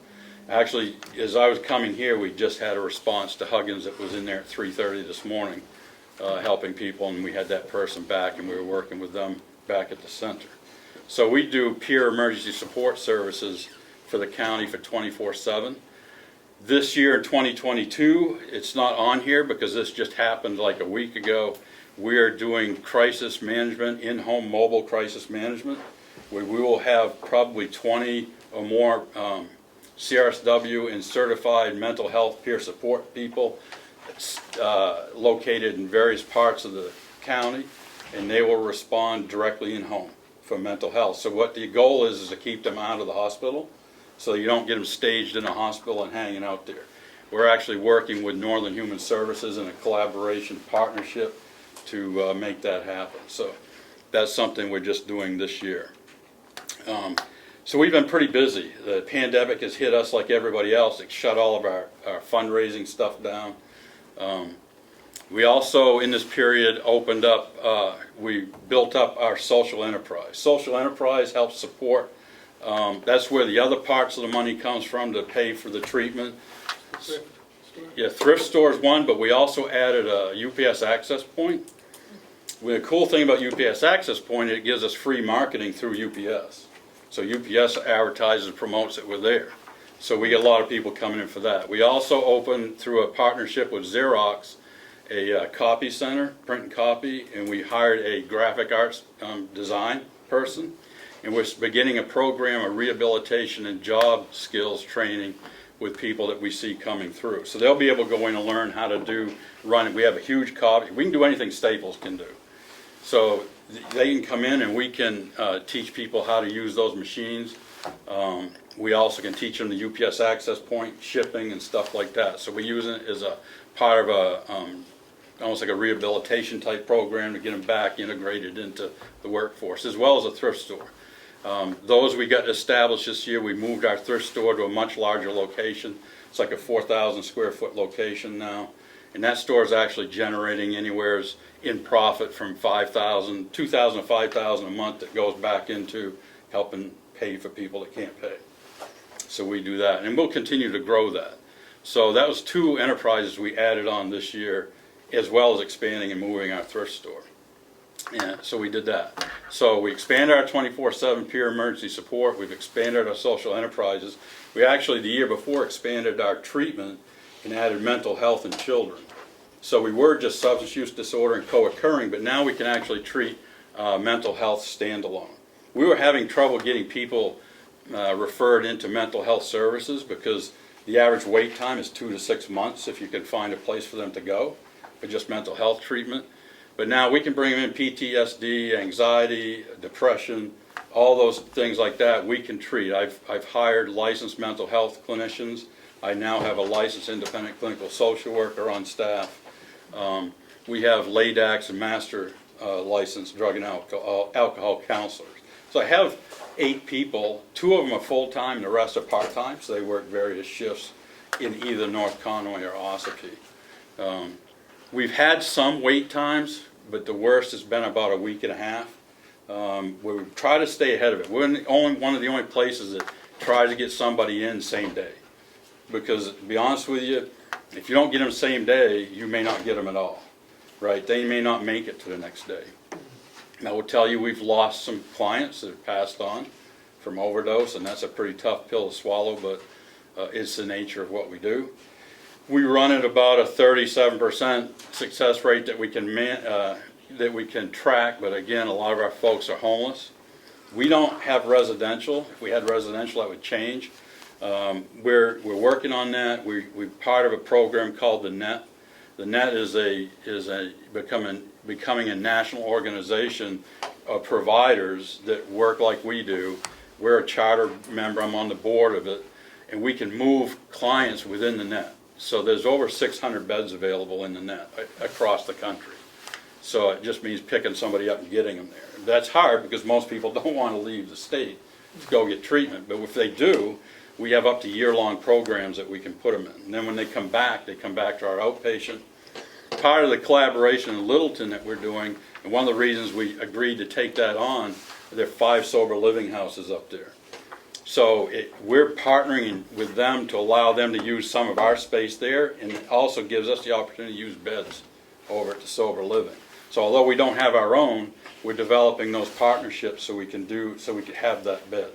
The whole goal for us is to not just maintain this county, but try to improve it. So a year ago, we had 280 clients in Carroll County. This year we had about 234, which is an improvement. I don't think that number is going to go away because now what we're seeing again is our mental health is starting to take off. If you talk to the police now and the others, they'll probably tell you they're seeing more mental health issues than they are substance use issues. Both are still there. I think we've prepared ourselves pretty well for what we're expecting to be a fairly significant wave of people. But it's because of what you guys have done with us and helped us over the last couple of years that's helped us be able to keep this clinical going when other clinicals have shut down. A lot of them now don't take insurance anymore. A lot of the agencies have stopped doing it because it costs too much. They can't afford it. So they go to just private pay. So they're only taking people that can afford to go there. The average cost for somebody private pay is $300 to $350 a session. So that would, if we could get that, we'd be profitable. But we don't because that's not the clientele that we take in. They're catering to people that have the money, and that leaves everybody else sitting in the cold. And that's who the people are. We're the kind of the bridge, the barrier that keeps these people from falling through the cracks and not being there. Sounds great. You look at the level fund? It's level funding. Yeah, I just asked for the same. I have to work a lot harder. This year we're planning $1.5 million budget, right? And I haven't changed our funding since we were down around 700,000. I've kept it the same because I'm going out. I've got 5 meetings. I've got 5 private meetings I'm going to meet with private funders to help pull in that money. I'm trying not to put a burden back onto the towns and the county. Working my butt off to do that, and so far, I mean, we last year we brought in about 130,000 through private donors, and the churches have kicked in a lot better.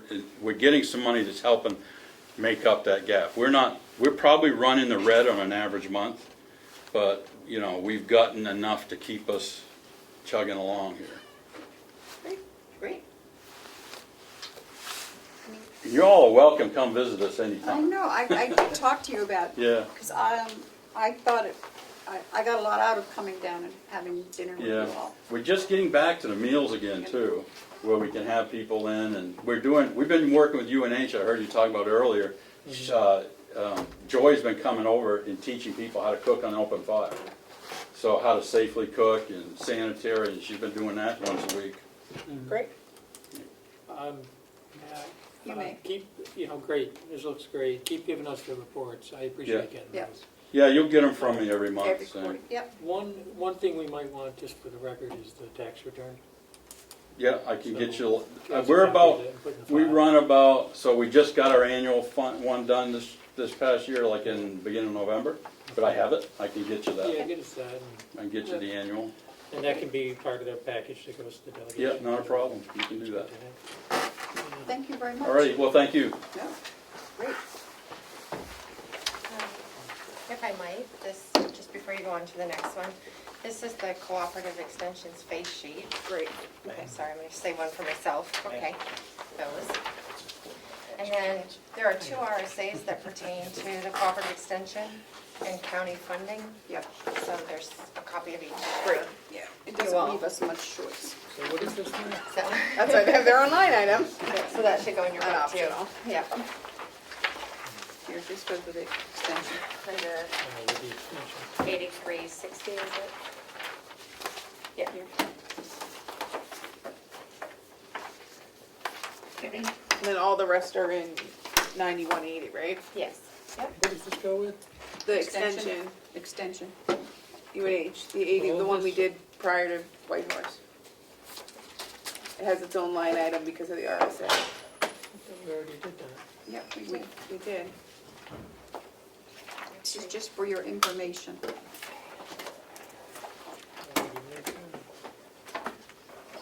Yeah, so that was Whitehorse.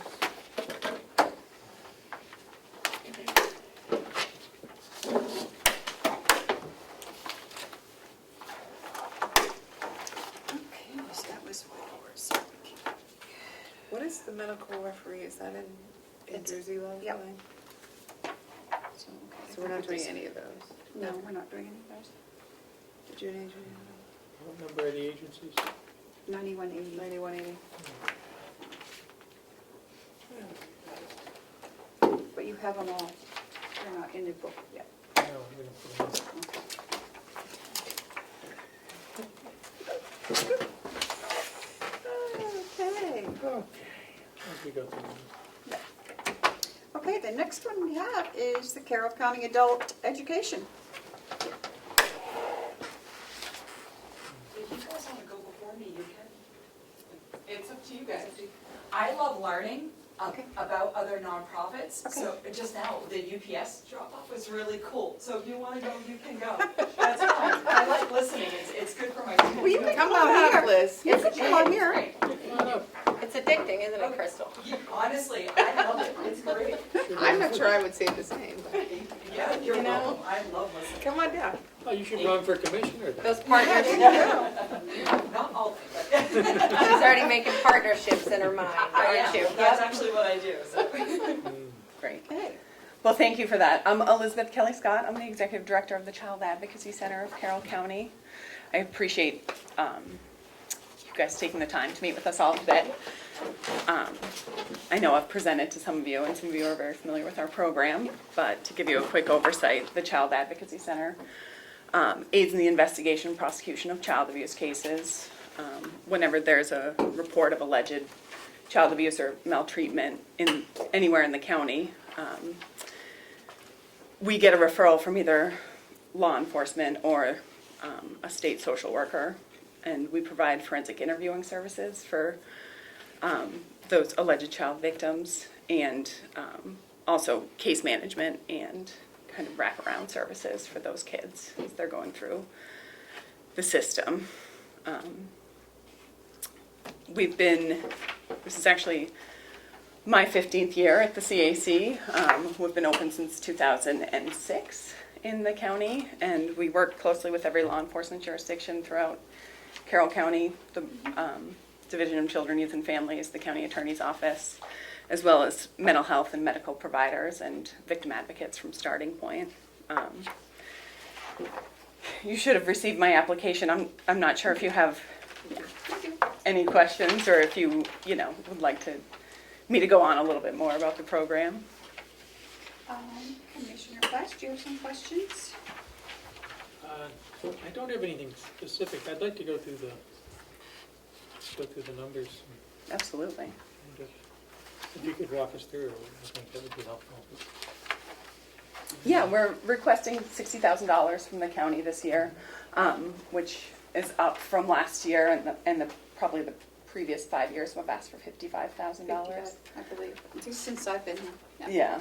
So, it's been kind of a tough year. We were one of the few agencies that really stayed open and operational throughout the pandemic. And not to blame everything on the pandemic because things come and go with these cases, but we have seen a real surging demand for our services with all of these kids staying home and now, going back to school and Or fill in care providers that wouldn't have been in the norm that give those kind of people access to children. Absolutely, yeah. So last year was our busiest year on record. 2020, we saw 120 children. And, it's been pretty busy this year too. So we're serving all of these kids essentially with the three of us. My family support specialist, Megan Berry, is here. We hired Megan in 2019 to really kind of address some of the family issues that are going on with these kids in addition to just the investigative piece of these cases. So Megan works very closely with all of the families that we serve and continues to provide follow-up care and contact until there's a full disposition on the child's case. What about your fundraising this year, Liz? Well, it's been, we receive a lot of money from private donors. We've canceled all of our fundraisers so far this year. All of our in-person fundraisers. But this year we're actually really excited because the state is participating in, or the county is participating in a statewide fundraiser, which is called Beards for Bucks, which is, it's an online fundraiser. Police departments throughout the county allow their patrol officers or their officers just in general to grow facial hair for the month of October.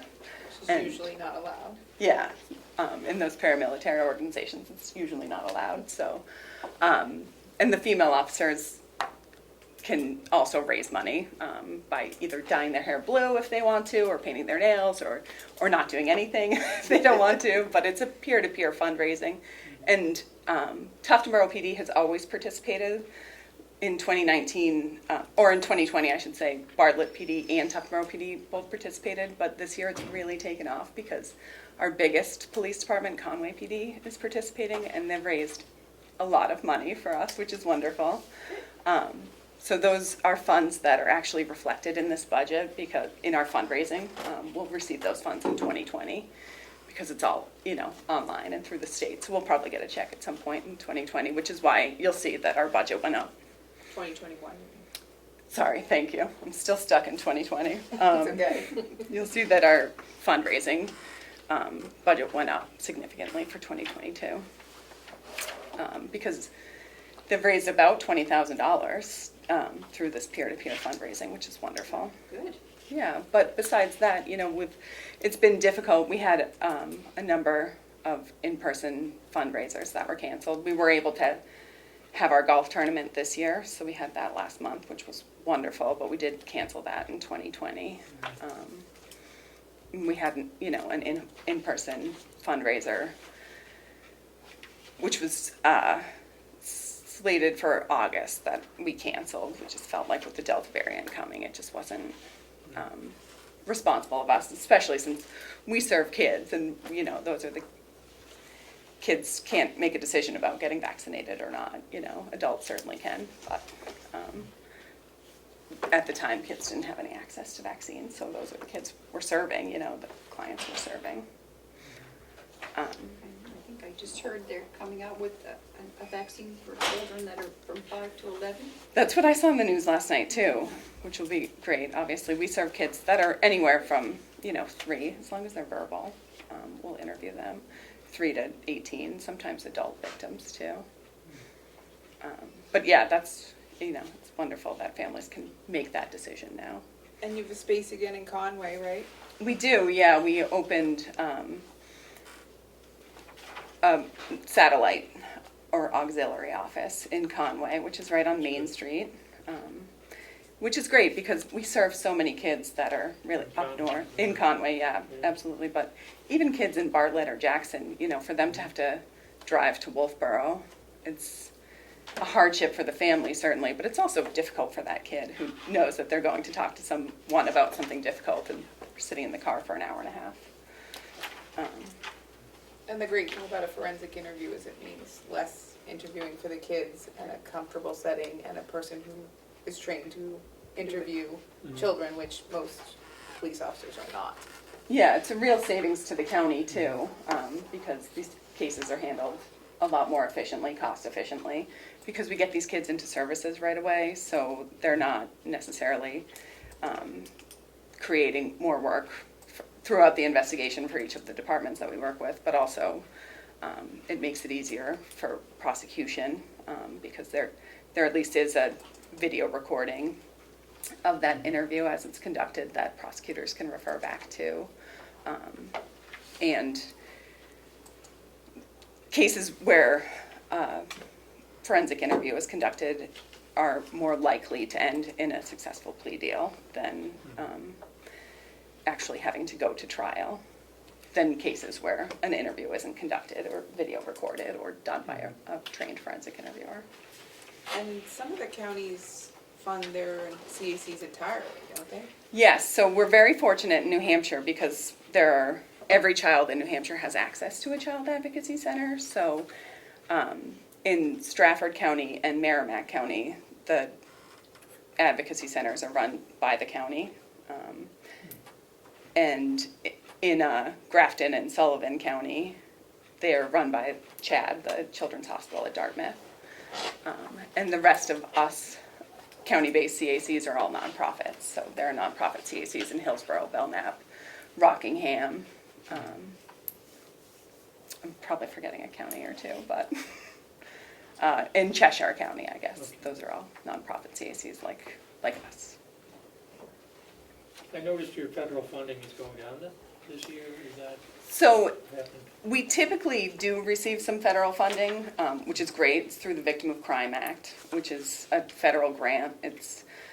I really love those funds because they come from people who commit crimes. They're fees that they pay, court fees. And those fees are reallocated to victim-serving organizations like the Child Advocacy Center. So we will continue to receive those. We call them VOCA funds, Victim of Crime Act funds. Our federal funds went up in 2021 because we realized our PPP loan. We were able to apply for and get a PPP loan, which was forgiven in 2021. So I counted that under federal funds. COVID related. This looks good. Are you? A couple of things that we should probably put in the package are the current annual report and the current tax return. Sure. Yeah. Most recent tax return. Yes. So, do you have agreements in place with DHHS? We do. We have an interagency agreement with the Division of Children, Youth, and Families, and the Conway office and statewide. And we have an interagency agreement with all of the law enforcement agencies in Carroll County, and as well as the FBI and Homeland Security. Okay. And every kid has to be run through the CAC. It's not optional. Yeah. That's me. So every child case? Everyone where there's an allegation of mistreatment or abuse. Okay. Yeah. Is that by statute? It's part of the Attorney General's protocols on child abuse and neglect. It's an unfunded mandate, as we say, because every child does have access to a CAC. It's part of their investigative protocols for law enforcement. But the Attorney General's office doesn't provide funding for every CAC. So. Is that a statutory requirement or just a regulatory? Do you know? It comes from the Attorney General's office, so all sworn law enforcement and prosecutors are bound to follow it. So whether it's a directive of them or an RSA, it's not really an option. Because you can become in receivership if you don't comply with the Attorney General's office. Additionally, most law enforcement agencies are very happy to have someone like myself or, my coworker Beth interview these kids in a child-friendly environment. It's less traumatic for kids. And, we do at least 100 of these interviews every year. Some of these smaller departments will get 1 or 2 a year. So they don't, it's the economy of scale of having us do it too. Have you seen a rise under the current pandemic? We have, yeah. I mean, we were pretty quiet for the first 6 weeks of the pandemic, when everything hit in March of 2020. But after that, we saw a lot more cases. And I think part of that too was that we were one of the few agencies that was actually, responding to these cases in person. One of the few resources that law enforcement really had as well. So, we tried to be very careful and cautious because we're a small office and these kids are vulnerable victims, but they're also vulnerable people. So, we tried to be really cautious and do what we could and sanitize and, schedule things far enough out that we had time in between families coming in to clean, a lot of mask wearing and being as safe as we could, really we have a monthly case review meeting where we talk about all of our open cases, and we did a lot of that on the internet, as opposed to, we typically meet in this room, or at the Comeau PD. So we did a lot of, shifting what we were doing to kind of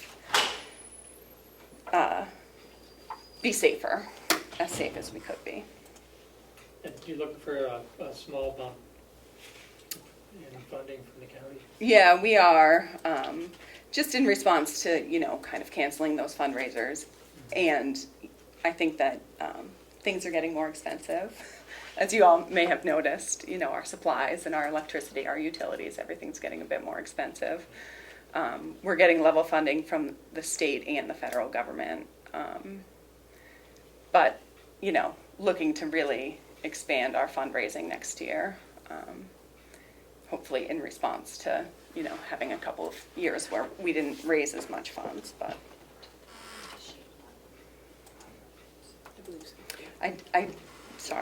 I did apply for some Arpa funding through the county as well, and I'm not sure.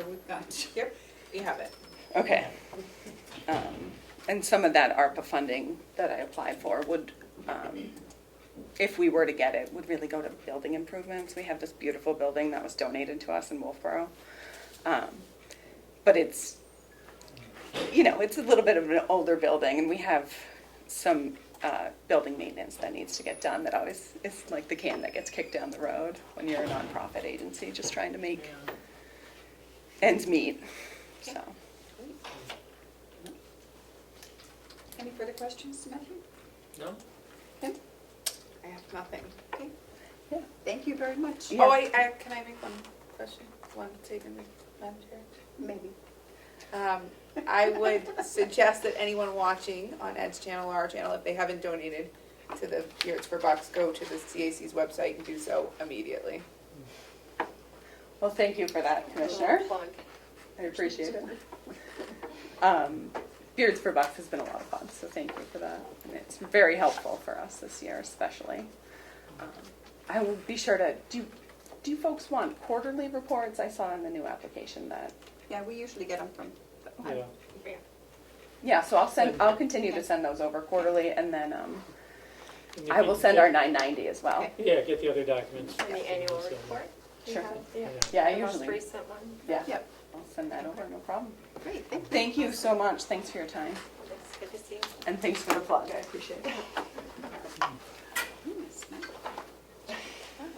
Sun's up here, not tomorrow. It says we shouldn't do it. I'd like to see him too. Sure. I don't have a dog in the fight. Let Middleton know. Not on the board. I'll be making the treasurer a binder just like yours, so Okay, you'll have all that. hopefully you can keep track of it better than. See what I put up with? I've known her for a long time. It's not been a long time. Yeah. Okay, who's up next? Who do we have next? Nice to see someone else. Which one do you want to come up? I know all Comes about Mary Mary. too. I'll go. I'll go. Come on, I'll go ladies. after Mary. I'll be happy to go. RSVP. First, thank you all for having me, and thank you all for all the support you've given RSVP over the years. I am the director of RSVP. We have, in normal times, we have volunteers at hospitals, libraries, you name it, a multitude of nonprofits Blood drives. throughout. Right, yes. You need the cookie or you can pass it off. You have to, eh? And our largest concentration, though, is on medical, non-emergency medical transportation and our drivers with the Meals on Wheels and our pantry, people that are in the pantry and pantries. And during the pandemic, we were the only entity in Carroll County doing medical transportation for those, and at no charge to anyone. And we got calls from everybody and anyone. We were very fortunate to have doctors, Mary Ann Jackson with the, also a doctor that's with the Gibson Center, supporting us and making sure that we were doing everything safely. We transported not only locally, we were doing transports to Boston, to Manchester, to Portland, a lot of in the need of kidney with the kidneys and with cancer treatments and all. So we really functioned under an extremely safe environment. Our Meals on Wheels drivers were all also very well trained.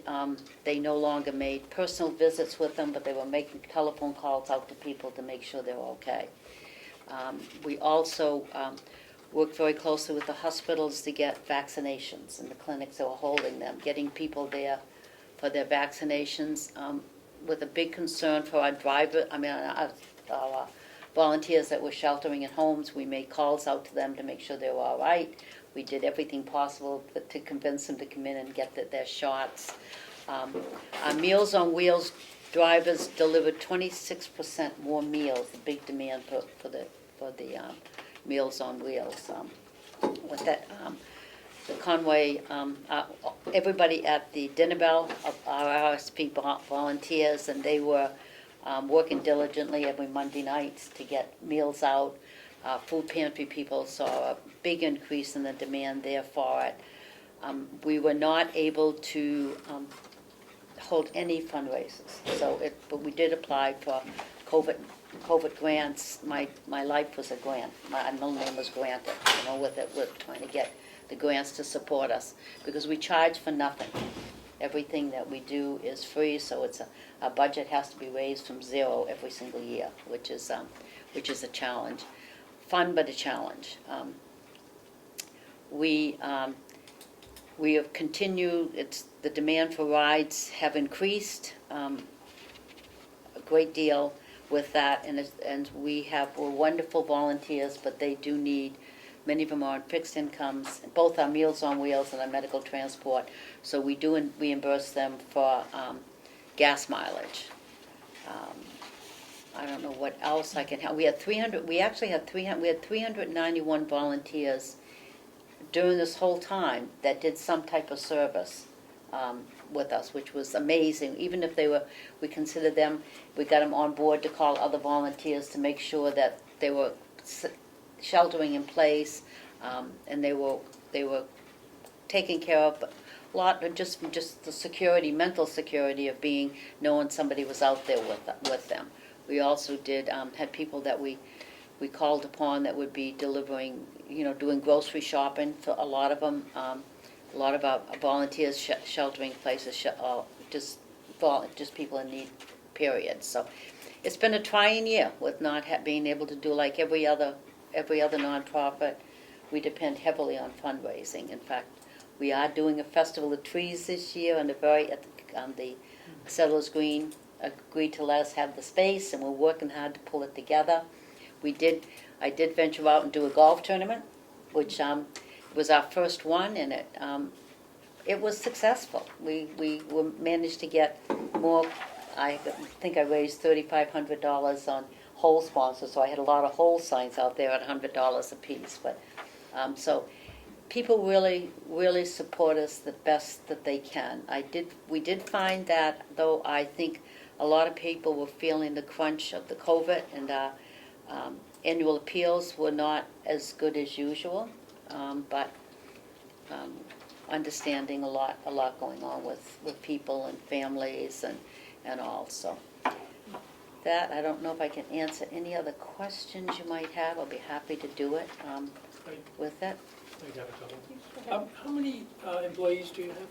3. I have two. Well, we have 3 employees. Yes, Okay. 3. And where do you prepare the meals? We don't prepare the meals. Okay. We have what we call stations, Mhm. all through Carroll County. I think we have 6 or 8 stations throughout. They provide us the meals, and our drivers go in and pick them up and deliver them, and then we pay the mileage reimbursement for them. Okay. But yes, and they're all over the county. And yesterday, we've been really doing a huge outreach for drivers, and because we have a lot of demand in the southern part of the county, and we've just picked up 2 new drivers, medical transport drivers in Wolfboro yesterday, which was very exciting. So we had about, I think, between 49 and 51, right around there, drivers that really stayed pretty active during the COVID. And as I said, it was a lot of training to make sure that they were going safely. A lot of our passengers had some hiccups about being able to happen to sit in the back seat, not having anybody with them.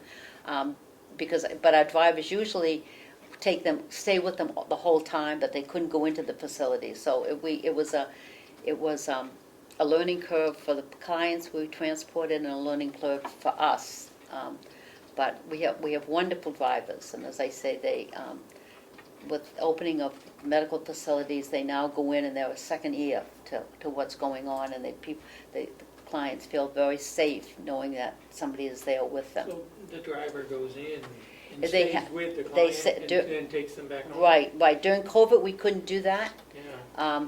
And a little bit, few of our clients would get a little nervous about it, but we have a phenomenal group of drivers that are just so tuned in. I mean, they would call them, make outward calls to them to see how they were doing and all. So it was kind of a whole new philosophy of doing it. They're back into being able to go in with them and stay with them, and in many cases go right into the room with them, so they can just help them with any issues they might have, or translating back to their caregivers or their children, or husband, wife, with us, because we weren't allowing, and we still do not promote other people traveling with them. During COVID, we didn't at all. But as I said, it was a learning experience, one that I'm glad I had, but don't want to repeat it again, I hope. But we also made a lot of calls out to clients we transported ourselves, and our board were really into it, and just and we're pulling through. And it's as I said, the demands on our food pantries, with the people at the food pantries, with the congregate meal sites and all, has increased, and the need for rides has increased, and it's becoming a lot more long-distance rides.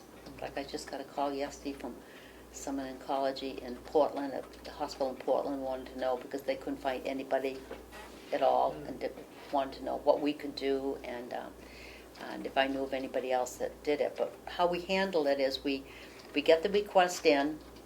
Every night, the requests go out to all of our drivers, and they can pick it up if they can do it. So we don't have any drivers that are there on a daily basis, or any days committed to driving, but it all works out.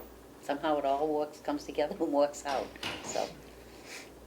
And to be a volunteer, you have to be 50 or older. Right, So it's- Really? Yeah, so Right, it's a senior 55. volunteer service. right. And we have many, many volunteers, believe it or not, strong volunteers that were in their 80s, that, I mean, they are extremely active. And we had just one yesterday that wanted to, she's been in one of the libraries, and she's gotten a little bored, so she wants to go in with the children to see, so we're trying to get her some type of placement in, that she can help some child in the school system that has fallen behind because of being the COVID issue. So it's been a kind of a new year in more ways than one. So And I think that it's good for the volunteer and for what they're doing, because it gives them something to get up in the morning for. When And you're to keep them in your active. 50s, 60s, 70s, you know, it gives them something to do. That keeps them active. What is the Festival of Trees gonna consist of up at?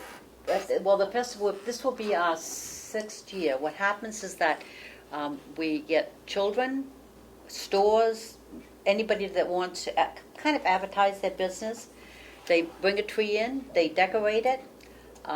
We charge an entry fee for people to come in.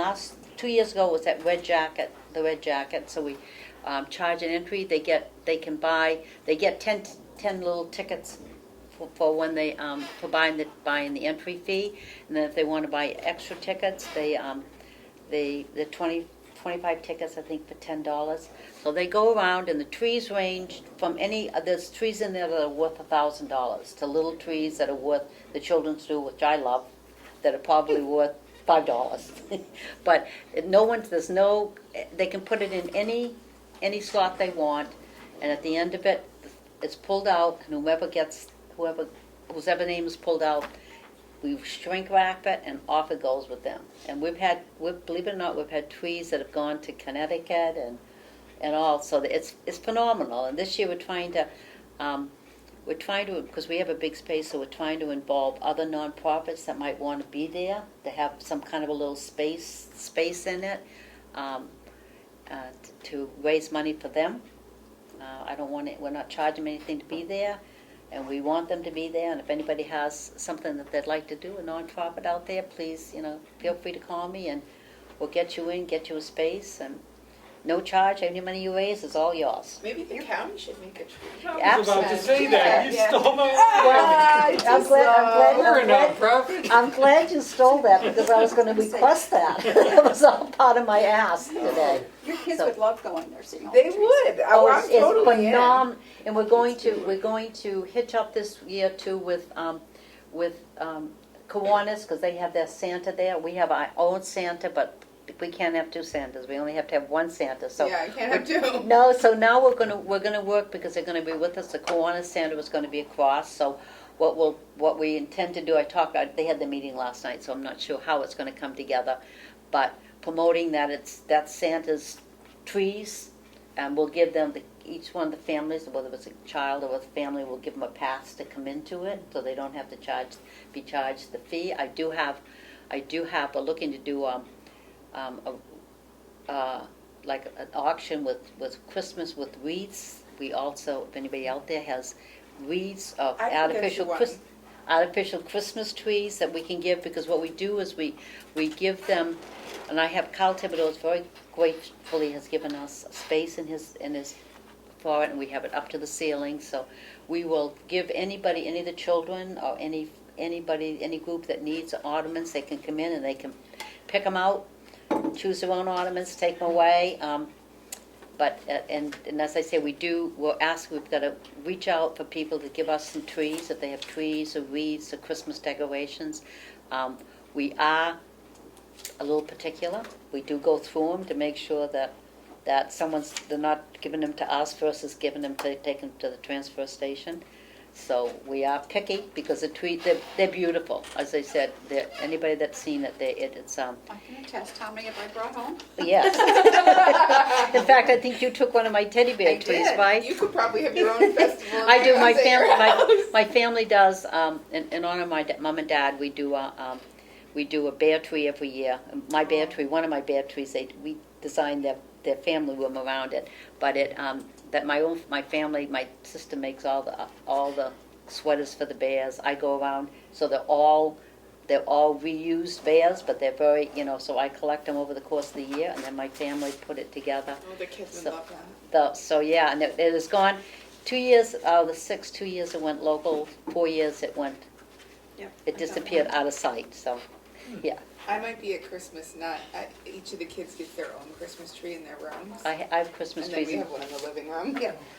I'm the same, I have trees in every room. And And I I love have it, one so that it's stays fun, up so all if year. anybody, if you know, we're opening up to anybody that wants to come in to do it around the county, we'd love to have different schools there represented. I'm sitting here thinking, that's a lot of needles to clean up. It is. They're not. I'm no fun, am I? No, you're not.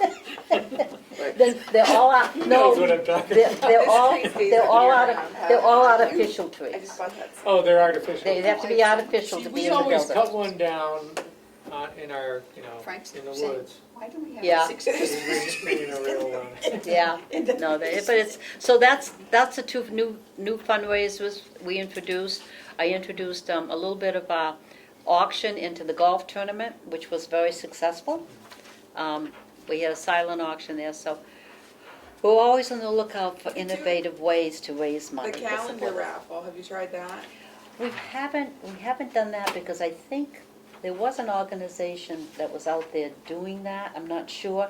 And we try to complement any other Right. nonprofit than than work to take anything away from them, so. Yeah. My email is back working again, Mary. Okay, Or thank it you should so be. much. Yes. Thank you. It only cost Thank me you. like, I don't know how much, but So, it's bad. that's, and we look to a very busy next year, and hopefully we'll be able to do a lot more fundraising than grant writing. So we were very lucky, as I say, with the grants that we did get, carried us through, and that's helped a lot. And, I guess you're looking for level funding. I'm looking, yes, I'm just grateful for whatever you can give us, and I'll work on those fundraisers and those other grants to keep us When keep is us the functioning. Festival of The Trees? Festival of Trees is going to be November 26th through December 4th, and it's going to be right by Lint, so that will be a nice Ooh, place great. at Settlers Green, and so open to anyone. We'd love to have you come, be part of it. It's a fun, it's really fun. Just decorating the trees are really fun with the groups that are there. So we'll have it before then, so people that want to do a tree can come in and get it decorated. But we'll be open. We'll open Friday morning, and we have before that we'll have the local radio Valley Vision will come in and do a sweep of it. The Conway Daily Sun is like all over it. Mark is one of our judges, but also that's another thing I need is judges. If anybody knows people Madam that Chair are is a not, great judge. we need judges, and we don't. If anybody puts a tree in, we don't want them judging, with it. But would love. Just don't put mine. But it'd be wonderful to have someone from here be a judge. How nice would that be? I don't know if I should be being on the board. No, but anybody on staff here, we would love them. I would love to have a variety of people be it. Well, So Commissioner please, if you Plash. could, What am I judging? Sounds like a good job for you. Being a judge? being a judge, Madam Chair's on the board and I'm making a tree, so. Oh, You should Yeah, be a so, judge. so don't tell I, me I which look, one. I look forward to I'd somebody love to here be a being, judge. someone from here being a judge. Would It'd be fun. I'm happy to be a judge if you need one. I do need one, so you're in. That's all you had to say. That would be great. That's- Love that. Yes, that'll be to make up for not going to the luncheon. Yes, you Oh, missed a I'm wonderful, sorry. you missed a wonderful luncheon. Sure. But I will you were be there in next time. spirit, right? Yes, you were. Yes, In I support, was, I right. was. It Thank was- you for that. So anything else any questions you might have, or anything, I'd be happy to answer anything. No, this looks good. There were some, I think we should ask for the other documents, though. The annual report and Okay. and the tax return. Okay, we do, and I just got something from the accountant today. Our fiscal agent, because of the type of organization we have, we cannot have our own 501c3. So the North Conway Community Center for many, many years has been the fiscal agent. We do not get money from them, but they're very kind, and their accountant does do does all our checking account and all of that. So I just got a request from the accounting firm, because they're working on 2020, but I can absolutely get you that for 2019. I do have a copy of that, but that includes the North Conway Community Center with it. So But what we'll kind- incorporate it. I guess that begs the question, what kind of organization? 501c3? So are you set up as a corporation, or No. how are you set up? I'm trying to think of what the category, because we fall under the same category as the North Conway Community Center, so I could get that for you. You're on the board? We have to work under the community center. Okay. Are they separate? It's a 501, yeah. It's not a separate organization, or? It's an arm of the community center, is Yeah. what it is. We have to have a sponsor. You're right, and so our items are not, all of our items, expenses and all are not part of theirs. They're separated out in the 990 that goes out. They're all that's separated out, and they do not. We have a separate checking account, but Do you have a they, separate board? yes, we do. Do you have any kind of operational document that says how the board will operate? Sure, we have Like policies. bylaws and- Oh, God, oh, yes, absolutely. And the board, I'd say both of the boards, their executive board, or whatever, North Conway is in here, and our board name is in here also. And yes, we do have very strict policies and procedures we follow, and I'd say they're documented. Include that in the packet just for the, Okay, no problem. because it's not a small amount of money. It's just to have it in the packet. So you want the 2019 990, and you want what's stipulated as our policies and procedures for operation? Yeah. No problem. And those are separate Yeah. from the, I have no idea what the North But Conway. you're set up as an arm of The community center. the Right. community center.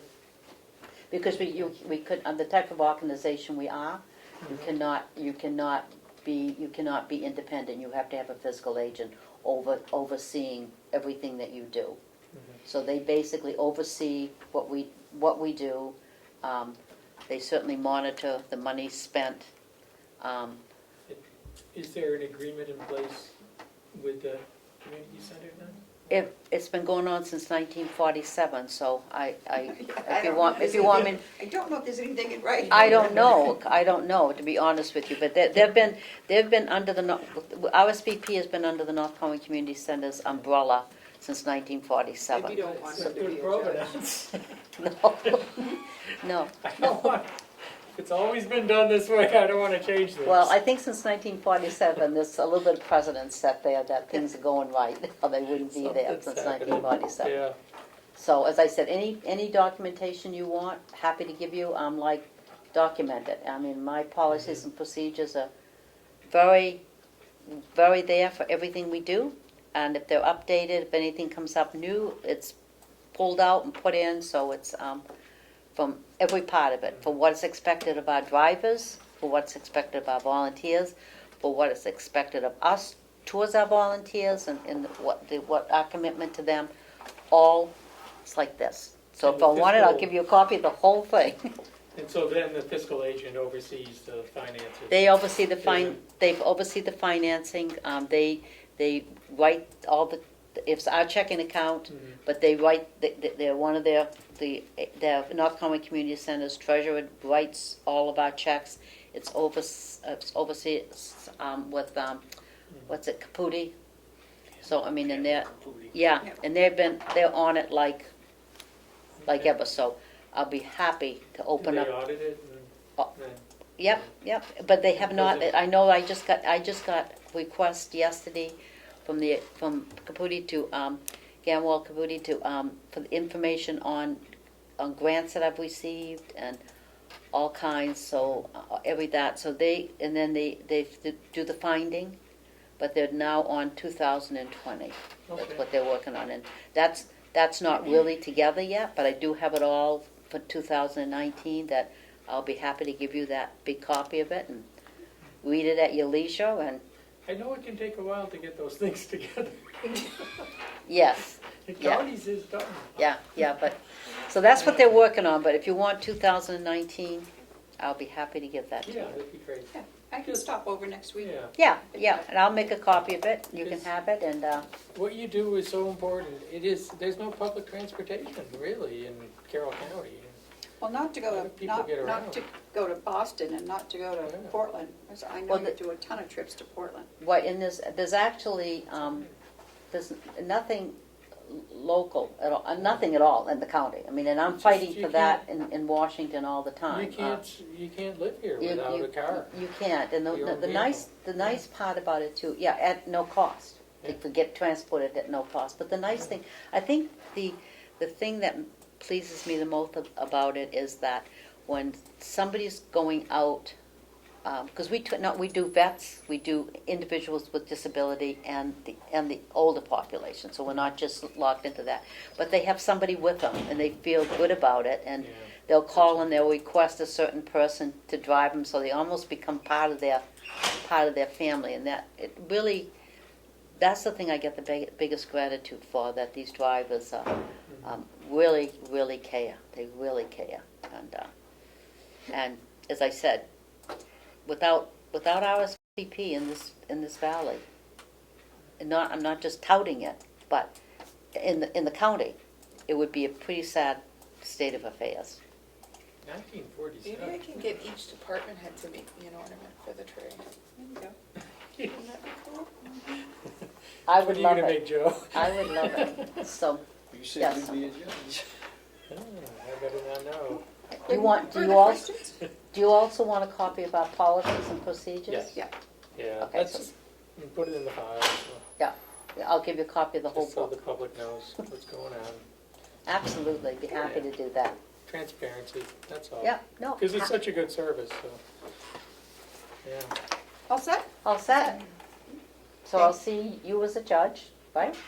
Sure, just give me the details. I where will have gi- to be I and will- when. I will When give do, you the when do we details. submit our trees? I will send you off a copy of the tree, the application form, and I'll send you, then please spread it around if you know other people, because I would love to have it. We'll do, Um, maybe we'll the kids in daycare could do one too. Love one.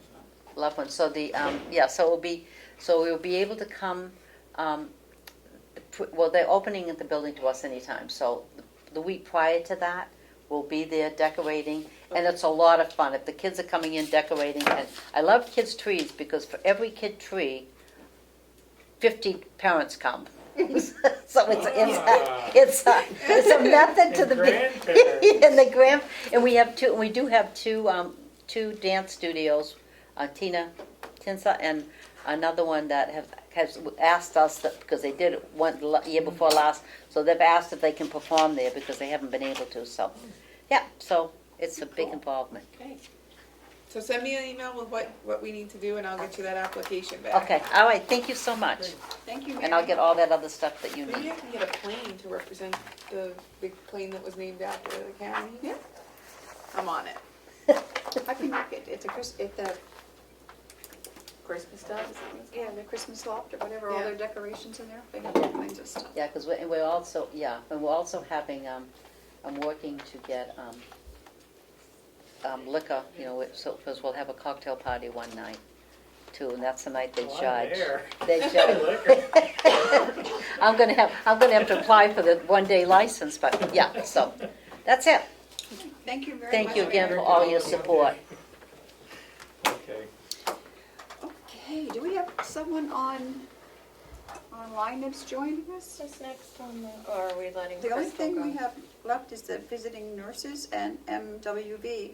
Because Yeah, we didn't, Crystal. and Crystal, but she's not even on our thing. Both of those others are Can I on, have a they've been on break? the Zoom Two. waiting. Oh, yeah, I crossed it off. Too much. Short recess. Well, she's been, so who's, The VNA hospice is on Zoom and so is WV recovery, they've been waiting on this one. Okay.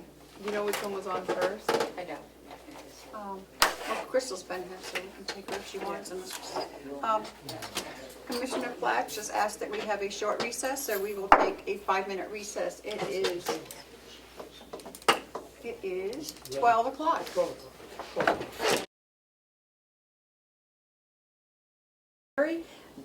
Comeau Library, because I chose not to go the tri-county cap transportation route this year. I chose to just put my classes where my students live. So we're doing that. We just started that on Monday.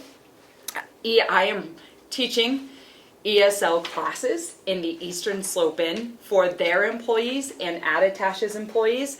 And I'm also trying to send out flyers to the other hotels in the valley to say that we're running these classes and that I will also, run the classes in their hotels.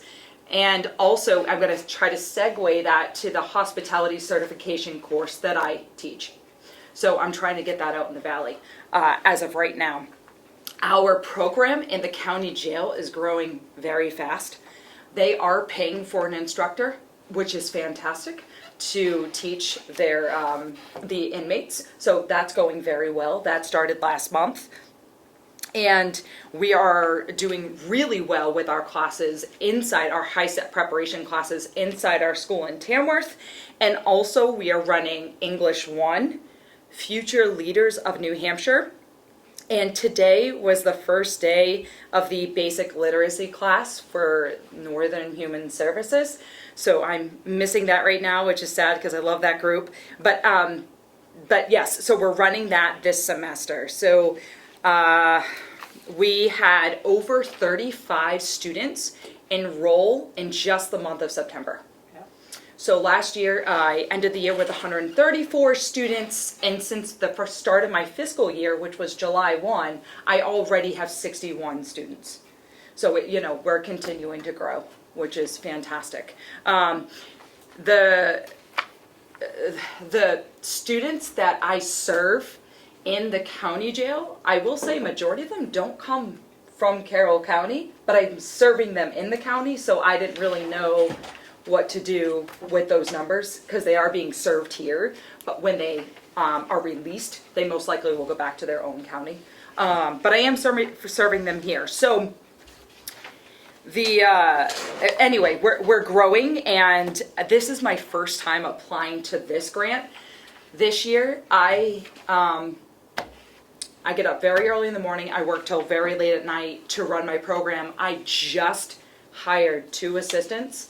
One is doing 6 hours, one is doing 8 hours. So I am running my whole school. I'm teaching my classes, I'm doing all the administrative. I'm still involved in about 6 or 7 different community groups. I have 4 volunteers. I have 2 assistants that are splitting 14 hours. And so that is why one of the things I asked, because I did also lose my health insurance 2 years ago, was adding into my salary, which I have never, ever asked before. I've never asked for it in a grant.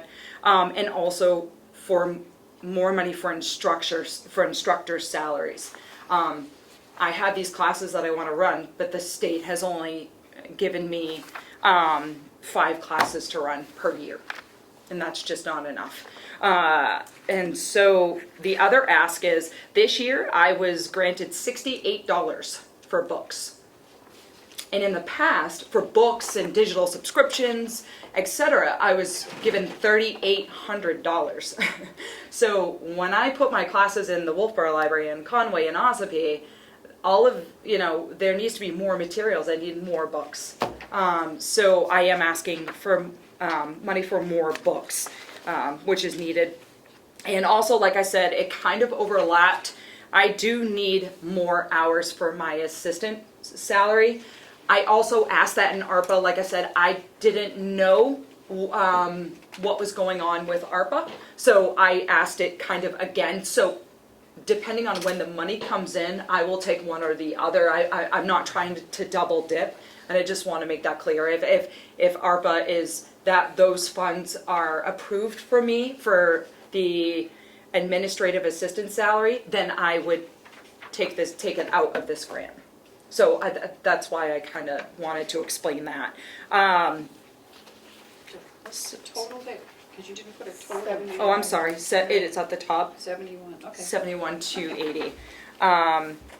And so Governor Wentworth, like I was telling you guys, is my fiscal agent. So if you need their 990 or any of their information, please let me know. I guess I was a little bit confused as to what to send you. So you have my budget, which is what the state and federal, what they give me. SAU 49 controls or they write my checks because they're my fiscal agent. So I'd be more than happy if you don't have that information from the school district to get it for you. Like I said, I do have a separate 501c. It's called Friends of Carroll County Adult Education, but that's getting grants for high set fees or diploma classes, or it has nothing to do with salary, or it's separate from the district writing checks. Correct.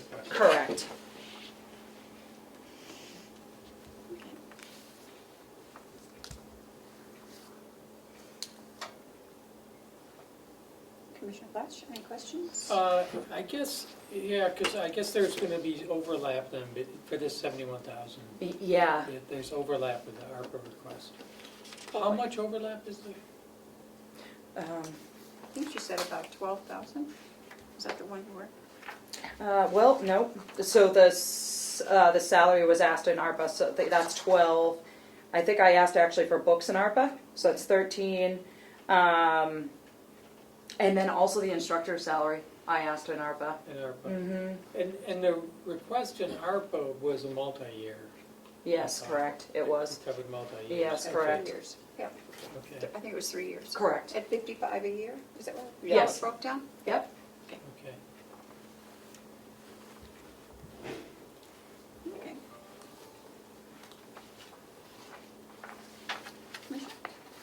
I think it's great work. Keep it up. I don't have any questions.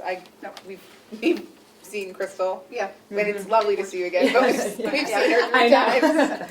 I know, and like I said, I've never gone for this particular grant, so I just didn't know what angle or what else you needed from me, or what what your thoughts were, and I didn't know also what was going on with the ARPA funding. So Yeah. There's going to be a new application for that. Okay. Because looks like we need some more stuff to get back to the Treasury. Okay. But we'll send you what we need you to fill out. Fantastic. Okay. Great, awesome. And like I said, that's the only reason why I kind of overlapped here in this. Yep. Okay. And if you have any questions, please feel free. That's it.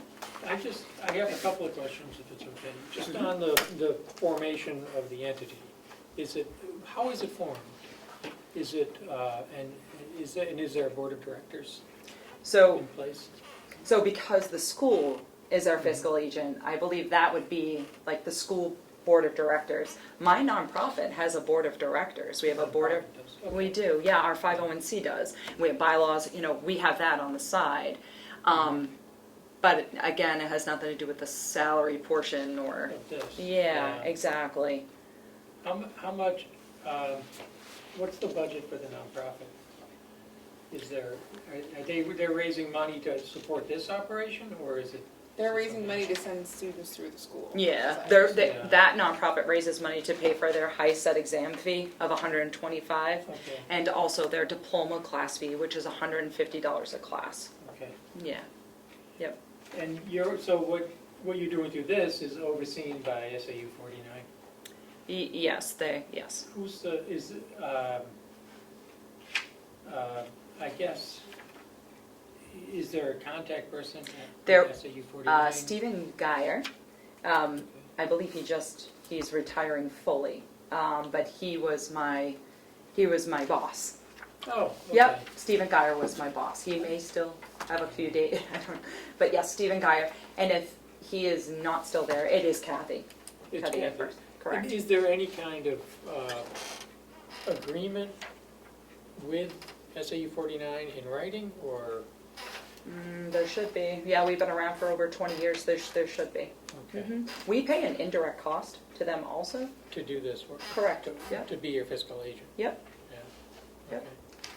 If you would like me to find that or get. If you could, I Yeah, just sure. put it in the file. Okay, great, awesome. Yeah, because it's such good work. I know, I have a feeling we're gonna get questions, because it's a new one. Yes. Bringing it to the delegation. So Yep, we're yep. gonna get these questions. I think we should be prepared. Absolutely. I mean, they weren't here for the other meetings we've had, so. Okay. Yes, I can do that. Yep, absolutely. Okay, great. Great. Awesome. Okay. I guess that's it. Great, thank you guys. Thank you. Appreciate it. Have a great day. Thank you for letting me sit in for so long. I learned a lot. Thank you. Okay. Visiting nurse and care would be next. Hi, good Hi. afternoon. Good afternoon. Good afternoon. And thank you very much. I'm Sandy Luke. I'm the Executive Director of Visiting Nurse Home Care and Hospice, Carroll County. I'm joined today by Ashley Cheney, who is our long-term care coordinator, and Charlie Hansen, who's our numbers guy and our budget guy. So again, thank you for your time and attention, and we'll be brief and let you guys ask us questions. So I think you know us fairly well. We're a nonprofit home care and hospice agency. We provide services under our skilled program, which is, people recovering from illnesses, accidents, kind of the traditional, that's pretty short-term in nature. We have a hospice program, again, supporting people at the end of their lives. The programs we look to the county for assistance with are our long-term care programs, namely a Medicaid waiver program, Churches Independent, and then some of our state block grant programs. Our agency is a little unusual in that we do both long-term care and the skilled and hospice. That's not the common model across the state, but it's something we do. We were committed to it many, many years ago when a former agency that did it, were unable to, function anymore, and we merged with them. So years ago, our Medicare funding used to supplement all the losses incurred through long-term care and Medicaid programs, and that's no longer true. So again, we look for the county's support, and we're grateful you guys have been supporting us these programs for many years. We are asking for level funding this year of $75,000, which I believe we've asked for probably for the last 4+ years. But I'm going to have Ashley talk about the long-term care programs and how meaningful they are to the residents of Carroll County. Similar to everyone else, some of our biggest challenges are with staffing. With COVID, we were agency-wide very quiet when COVID was at its peak, and then I would say since last July, a year ago July of 2020, we have been incredibly busy. And what we're seeing both in our skilled and carries down to our long-term care program is people that are really much sicker than they've been in the past and yet are staying home. This, is a drain on many of our resources. It ups the ante for the skill level for our staff to continue to keep people safe and in their own homes. So I'm going to let Ashley talk about the long-term care programs and how they truly function. Okay, thank you so much for your time today and seeing us today. So under long-term care, I think most of you folks that we've presented here before, we have Title 23B block grants to the states, which are for at-risk folks. Those just provide either home health aid care or homemaking care to folks either low income or over 65 that are at risk, depending on which program you're in. Those programs do not provide nursing services at any point in time. So, but under our state license, we are still required to put a nurse in the home every 60 days when a home health aide is involved, so that there is supervision for those aides. The services that they are providing are really the services that allow someone to stay in their home, such as personal care, helping them, make sure that all of their homemaking, grocery shopping, medication picking up, those types of things that are crucial to somebody staying in their home. Recently, we've transitioned several of those folks over to CFI, which is the Medicaid waiver program, because they have just gotten sicker over time. So like Sandy said, in the past, we used to have a higher group that we were giving more kind of assisted living skills to, and now because of our resistance to go into a nursing facility, the risks of COVID, the risks of not being able to see your family once you're in the facility and whatnot, folks that probably would have moved on by now are choosing to opt and stay at home, which means we are providing more care to them, not necessarily home health aid and nursing, but more kind of oversight with their case manager, additional nursing visits sometimes because they're only allowed one per week max, and sometimes somebody needs to have labs drawn again, or they need to have their pills refilled because medication changes. Those are all costs that aren't reimbursed by the state. So as folks get sicker and stay home longer, there's a greater burden to kind of cover those because we don't want anybody to be at risk. So if there's anything else that you want to know about our program, so basically we're enabling folks to be able to stay home and to not go to the nursing facility if that's what they choose. The state traditionally underfunds these programs and understands that they don't meet the cost of the program, whether it be CFI through Medicaid. We do work very actively with our Home Care Alliance as far as, state legislation to try and increase those rates. But as you all know, with the cost of living and everything else, those rates still lag far behind the cost needed to provide those programs. Yet we feel it's very important and not something that we would not continue to provide as much as we possibly can. Matthew, any questions? Are we looking, I think we're looking for level funding, or is it changing? No, She said level funding. We are looking for level funding. Okay. my thing is that there's nothing on here and it says. Actually, last year you guys just tried to pay us a little more and we sent that back to you. You're extremely generous to us. Okay, so, where is the request, though? Is that, on the application it says see attached, so where is the amount spelled out? Oh, I have a big packet. Do you guys not have all of them? I have that, I'm just not sure, I mean, it is, I have the bylaws and the. Oh. And there's an audit. Yeah, that was different this year, that when they sent the application, they asked for all that additional information. Which is, it's helpful. And Let me see. So we are doing that this year, we're asking everyone for that information. So that's good, it's good that you've included it. I'm just looking for the actual request number in the package. I did. Commissioner Fletch, if I might, it's right on this front page. It is in our letter. Right here, 75,000. And then it all what they're doing other, just nothing Oh, on I'm it. sorry. I misunderstood. Yep. The funding sources is attached, but the actual request amount is on that first page of the Carroll County application. The 75,000, For the okay. $75,000. But I think Commissioner McCarthy and I don't see the attached where it says what your other funding sources are and what your operating budget is. Good afternoon, my name is Charlie Hanlon, and there is an attachment which shows our financial information for June of 2020, June of 2021, a budget for fiscal year 21, our actual through August, and then what our budget for 2022 is. It provides Do you know which all page the of the sources of income and our expenses.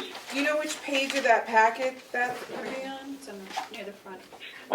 We found, I don't. you went too far. This? Right there. Yes. Okay. We have it. if that's what we're looking for. Okay, good.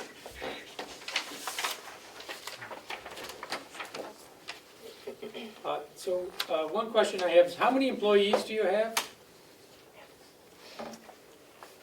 Total?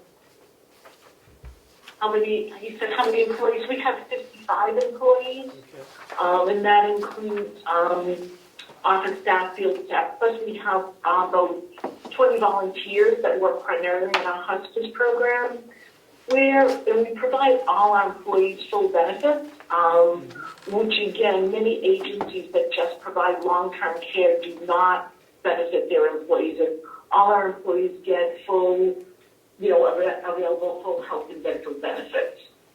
And then how much of your work is in, how many of those employees are in Carroll County, and just, what portion of your work is in Carroll County? They're all in Carroll County. Okay. Probably 95% of our work is in Carroll County on the skilled side. On the long-term care side, it's 100%. Pretty much maybe we have an oddball 1 or 2 in Western Maine but that would be under private pay. These currently are just strictly one New Hampshire. Yeah. So we have exactly 2 clients that we see for an hour apiece in Western Maine, and they privately pay for services, so that this would not be offsetting their private pay rate. Okay.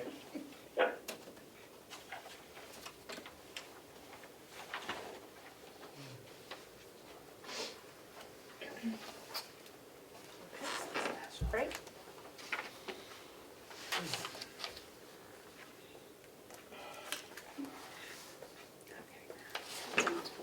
Change my work to that. With extra food chips. Kim, any questions? I don't. Great work. Keep it up. Thanks for the request for level funding. Yeah. Thank you very much. Thank you very much for your time. We greatly appreciate it, and we really appreciate your support. And once again, if there's things that you see you would like us to be looking at and doing, please let us know. We're always willing to partner and try and improve everybody's health and well-being. So, And thank you very much for all this, the information that Commissioner Flax was asking for. It's all here, so Yeah. thank you. Good job on getting that. Yeah. Yeah. Thank you very much. Thank you. Thank you. All right. Have a wonderful afternoon. You too. You too. Okay, do we have Washington Valley Support Recovery Christine. here? They are not in attendance today. Okay. I can see if I can get them for next week. Carroll County Conservation District requested next week Okay, also, so these two are, okay, so these are for next week. 68 hours of hunger? They did not apply, neither did Starting Point. Oh, okay. Actually, 68 Hours of Hunger sent a letter, which is also in your binder, just explaining why they didn't apply. And while you were meeting, Whitehorse sent over their Form Oh, wow. 990s, so Great. you can have good. those. Lord. And add an iced tea, I guess, to that. I already did. Done. Unsweetened iced tea. Got it. Yeah, I don't like that leaf stuff. What is it, do they have just regular unsweetened iced tea? They probably do. They have the good stuff. If they don't, you can just, yeah, I don't like that good stuff. I'm used to the crappy stuff. So, how many unsweetened and how many sweet? 3 unsweetened, right? Okay. Unsweet, yeah. We're gonna skip the I'll sugar. drink whatever, just to make it easier. Oh, Does she right. need a card, a credit card or something? Probably. Yes. I would not I put think that it's on- my turn, right? I wouldn't put that on her, so yeah. So we don't have anybody else then? You don't, I just included on the agenda the 3 that you, but other budgets that you don't really Okay. have any control over, if you will. They're the interest and long-term debt. So the bond payments. So should we look at those? Done, and done. Okay. And then the Bureau of Elderly and Adult Services, that number comes from DHS every year, so.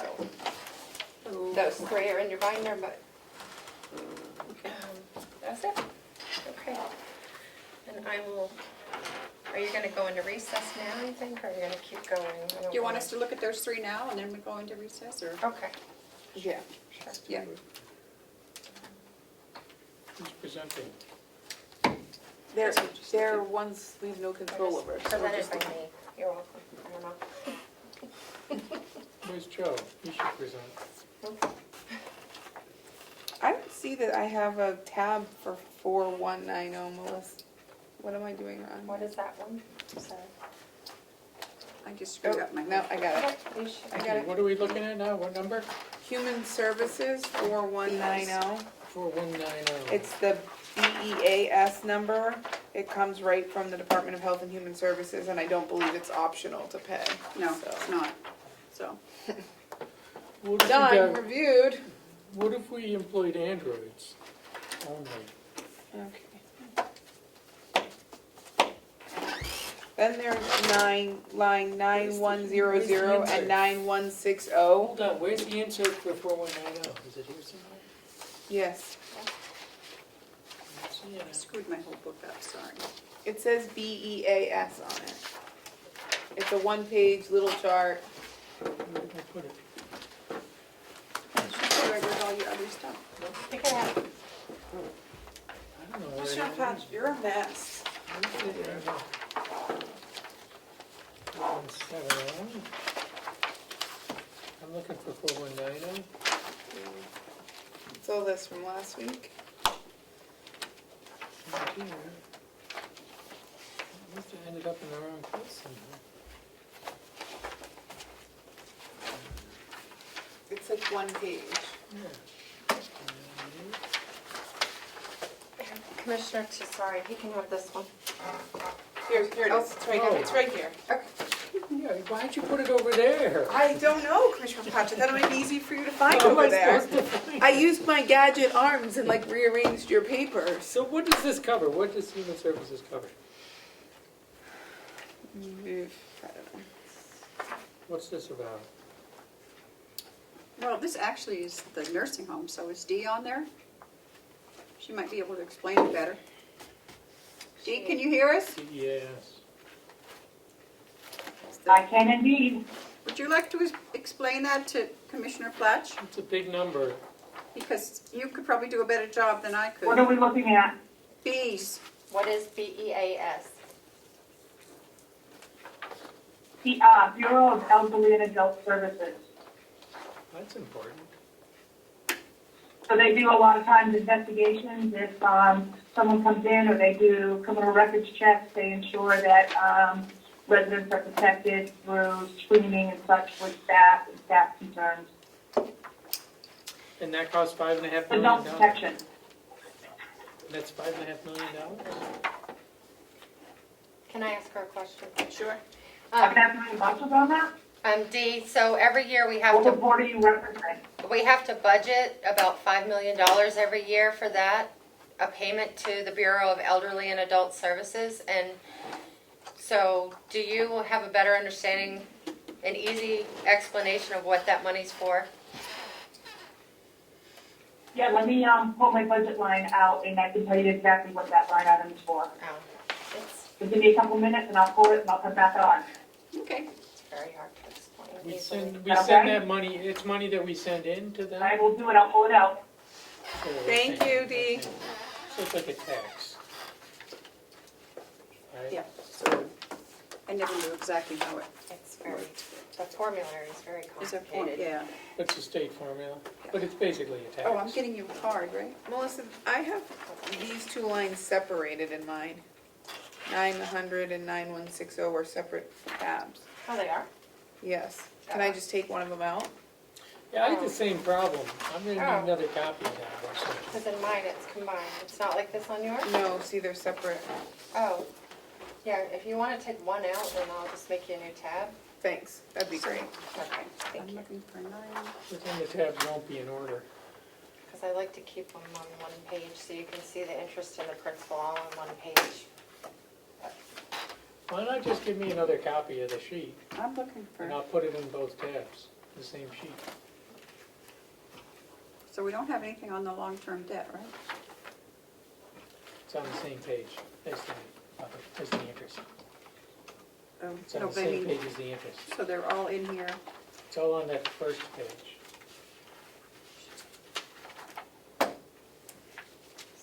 So if I might offer, if it's helpful, you're going to have Mr. Littman from the Department of Health and Human Services on your meeting at 1. And after you have your ProShare conversation, maybe he could help explain what Bees is. Because he would If be there's time. a great person. And if they're still on the call, I mean, after I go through my rant, I may hang up. If the button still works after, after the initial talk. I have a feeling we'll need new batteries.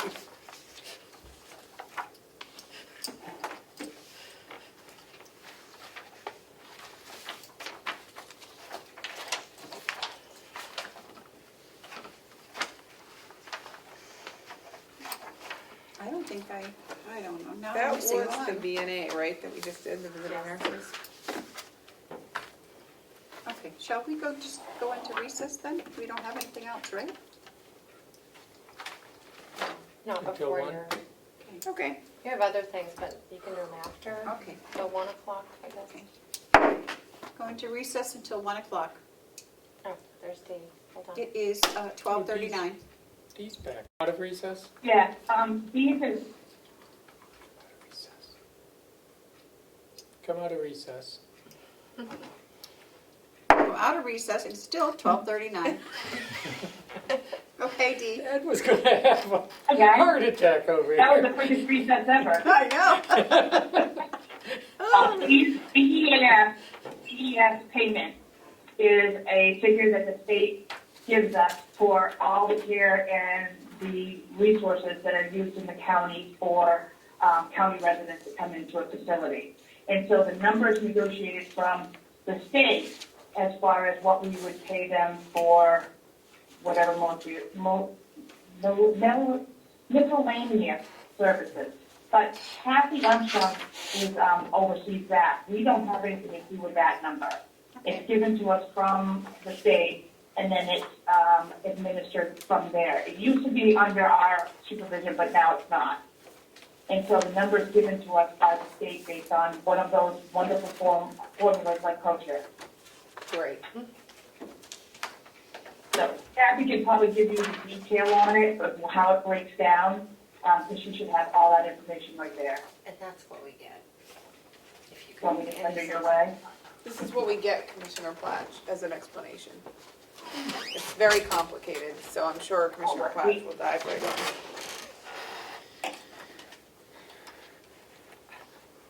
Yes. And they, just like the ProShare, is that they have a tendency to tweak the formula enough to diminish what we get back or what we get for money. So it's changed a little bit over the course of time to get less than we should be getting, so. Where does the money come from now? Where does all that money come from?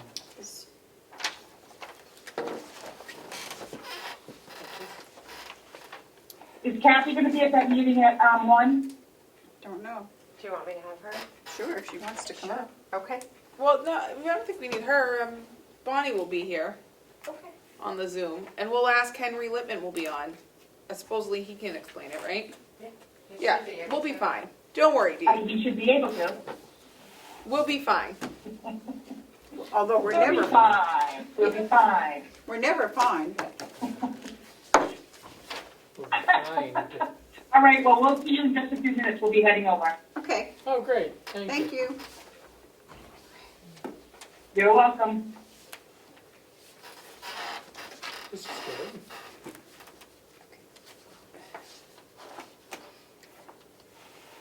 I'm so screwed up here. Okay, so I guess we can go back into reset at 12:42 until 1 o'clock. Great. You're all muted and everything, you're all set. Again. All right, here we Because go. Greg Knight, the guy that prepares. We are our- coming out of recess and going back into our normal meeting, and it is 1 o'clock. Hi, Bonnie. Did she hear us? Yes. Hi there. Where's my Bonnie? Oh, no. Help. Welcome, Mr. Littman. Are we waiting for, oh, and Greg Knight is on there? Yes. Hi, I'm here, yes. Okay. Who would like to start this questioning? So I guess what we're gonna talk about again is the pro share number and really try to get to the bottom of what's going on, why it's so much lower. We're getting conflicting reports from a delegation member that I guess are conflicting with the facts and that we've been able to unearth. So one of the delegation, and so Representative Marsh is saying that the pro share number is so much lower because because costs have been left out of our cost report. But when we look at the cost report, we see that those costs have been included Well, in the back cost up, report. Commissioner Potts. Take Okay. it line by line. This is the cost report for 2019. The 2019 budget, so this question is for our CFO and our nursing home staff. In the 2019 budget, it's my understanding costs were reported in the nursing home's budget. Yes. And I think Greg can Correct. attest to that. And it's not until 2020's budget that we adopted this new format where costs were reported as a cost for the county and not specific budget to budget. That's correct. Correct. So that's a fact. Correct. Okay. Can I show, excuse me, Commissioner, can I show an exhibit that I think might help? Okay, I'll certainly. show you.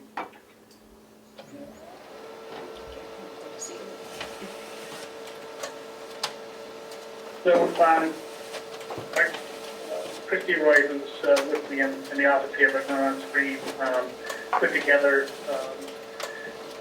looking at different cost reports. You got the 18, 19 unaudited. I want to make sure, are you seeing my screen, first of all? No. No. I am not. Okay, let me try again. Well, Paula, you sent them to us, right? Yes. We should have printed them off so we have them in front of us. Maybe print it down. Well, there are tons of pages.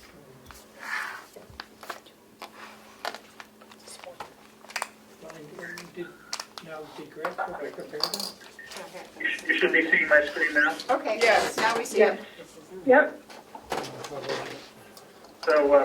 So we put together a cost report line by line, and I think what you were just saying about the 2020 year where some of the plant-related costs weren't in the cost report potentially is what we're seeing as well.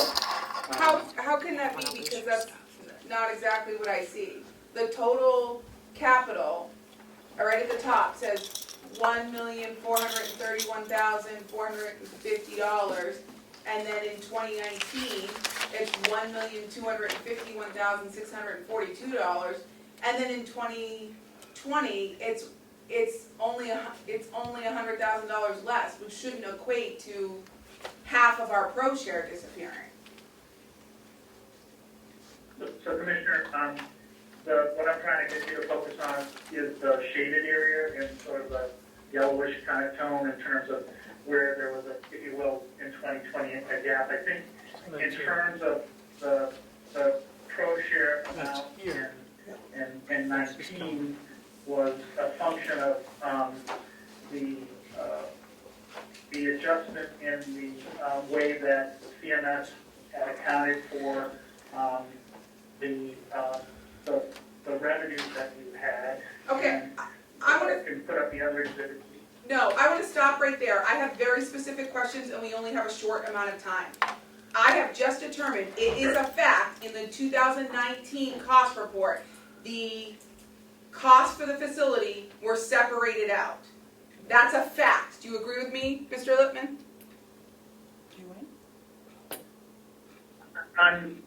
If you're talking about your cost report versus your budget, okay, on the cost report side, what I'm showing you here is an exhibit.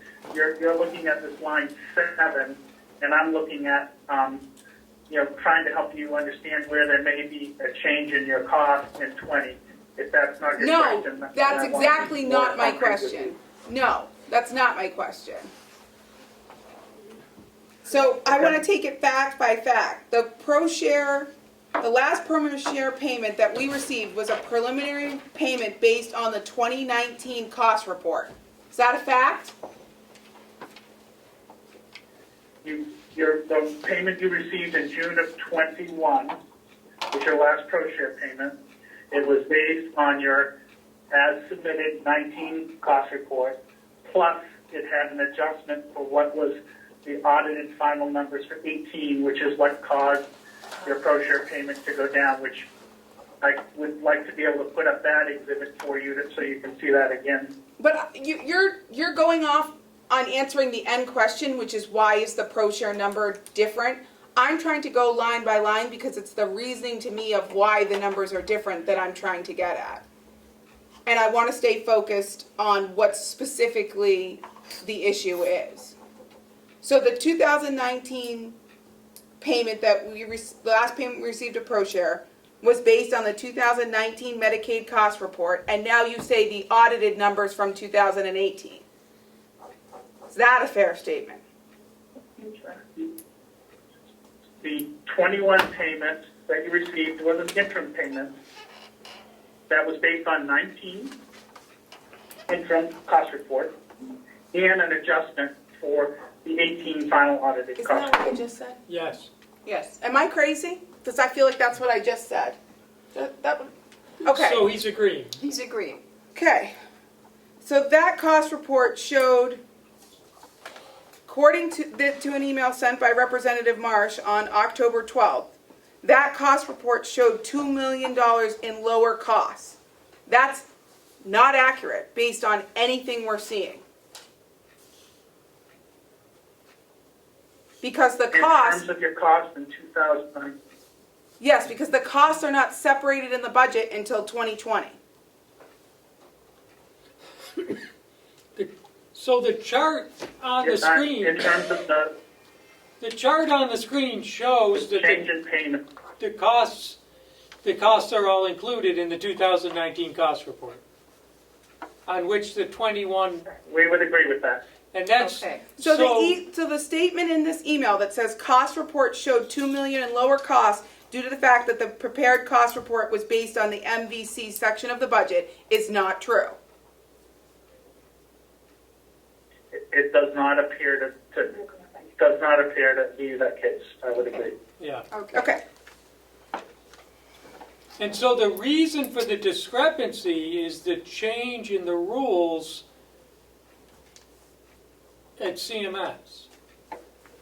It has nothing to do with our cost report being lower. It has to do with the rule change that now hits us for the money we actually collect, which didn't used to be taken into account. I guess I'm basing this on our conversation last week. The factors that did it were not that reporting change that was referenced, that you referenced from Representative Marsh. The change, the biggest factor was how total Medicaid payments were accounted for, and that was largely driven by one factor, which was that the patient responsibility component was counted as a payment, if you will, from CMS. That CMS, in determining total Medicaid payments, looked at what the state had paid you and what the patient responsibility would be. And I think that's what the patient responsibility would be is the factor that that had the biggest impact in affecting your payment. So that impact, well, certainly it was a lot bigger than line items being left out, because costs were not left out of the report. So that was the factor then. I mean, the patient responsibility portion was the factor. And when did that factor become apparent? That would have been apparent about a year ago.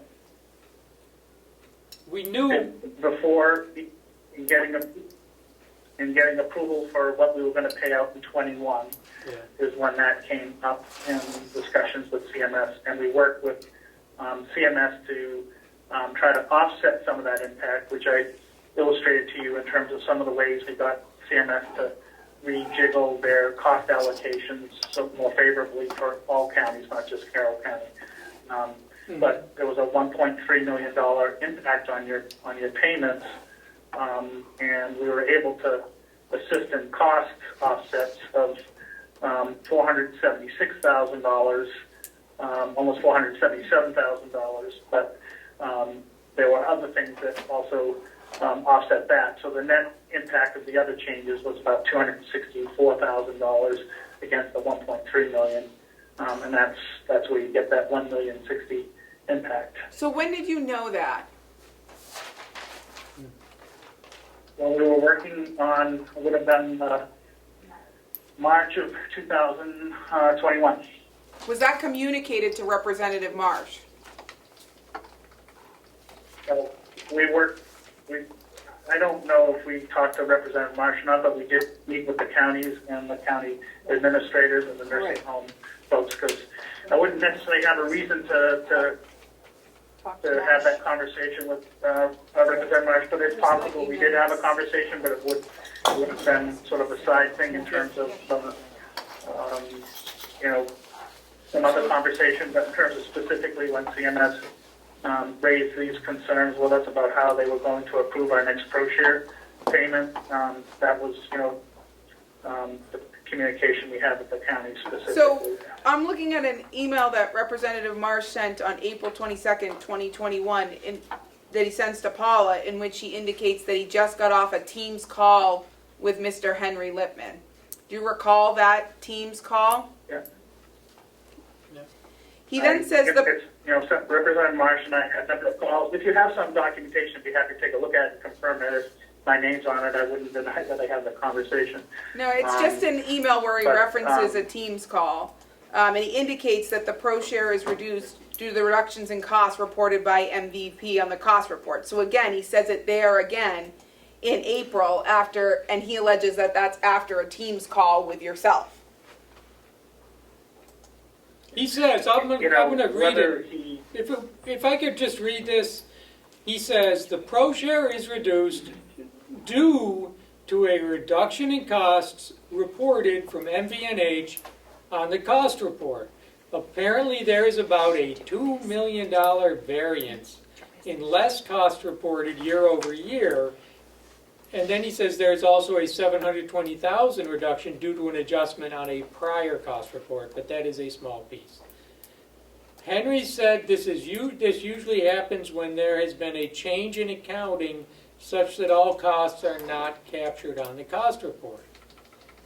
As we all know, certain line items and he lists a bunch, have been consolidated into countywide line items, and Henry and I both believe it is extremely likely not all the costs made it to the cost report.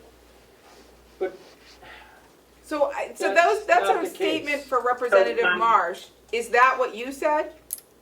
Yeah. So Christy Roy, who's maybe you'll be able to see on camera, who works on the detail of this, has some recollection of the situation. I'm going to let her convey it. So we had this conversation with the county, and in the end, the reason why we still use the 2019 cost report here was because the county confirmed that they could not confirm those, and they believed that it was underrepresented. So because those costs were not representative of all the costs in that year, for this interim payment, which I'll remind you, this is just an interim payment, and so for this interim payment, we ended up using the 2019 cost report. So at the time, the information I think that was communicated about the $2 million difference was accurate at that time to what was presented, but because of the additional harm and that being deemed unusable, so wait, now I'm hearing $2 million that was missing. But this sounds like CYA, because I'm hearing two different things. I'm hearing it's largely due to this unfunded liability patient cost part, but all these emails talk about costs not captured in the cost report. So which is it? Is it the change? If you're trying to make an accusation to us that's not constructive to getting to what your answers you're looking for. We work very hard to help each county maximize what their opportunity is. I'm providing you the detail, more detail than I provided any other county, and I'm happy to try to help you, but if you're trying to pin something on us as not being No. straightforward, I'm that's just not looking fair. for a straight answer. I'm looking we're as to trying to what's the share with biggest you- difference.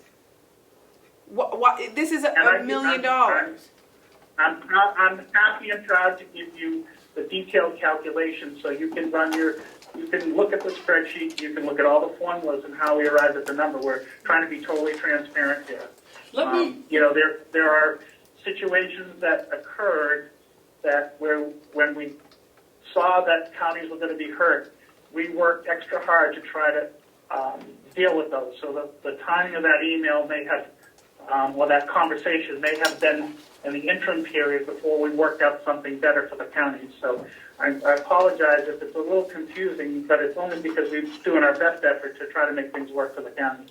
So when the county told us that they did not feel that this was the 20, so what you're talking about is the 2020 cost report. And when the county felt that that was not representative of their actual costs, we ended up using for this final calculation the 2019 cost report. So that's the cost report we went off of. Eventually, this too will have to be reconciled, just like it was in 2018, and there will be a reconciliation to the actual cost of 2019. So, you know, we had the 2018 cost report reconciled last year. It will be 2019 this year with this payment, and next year it will be 2020.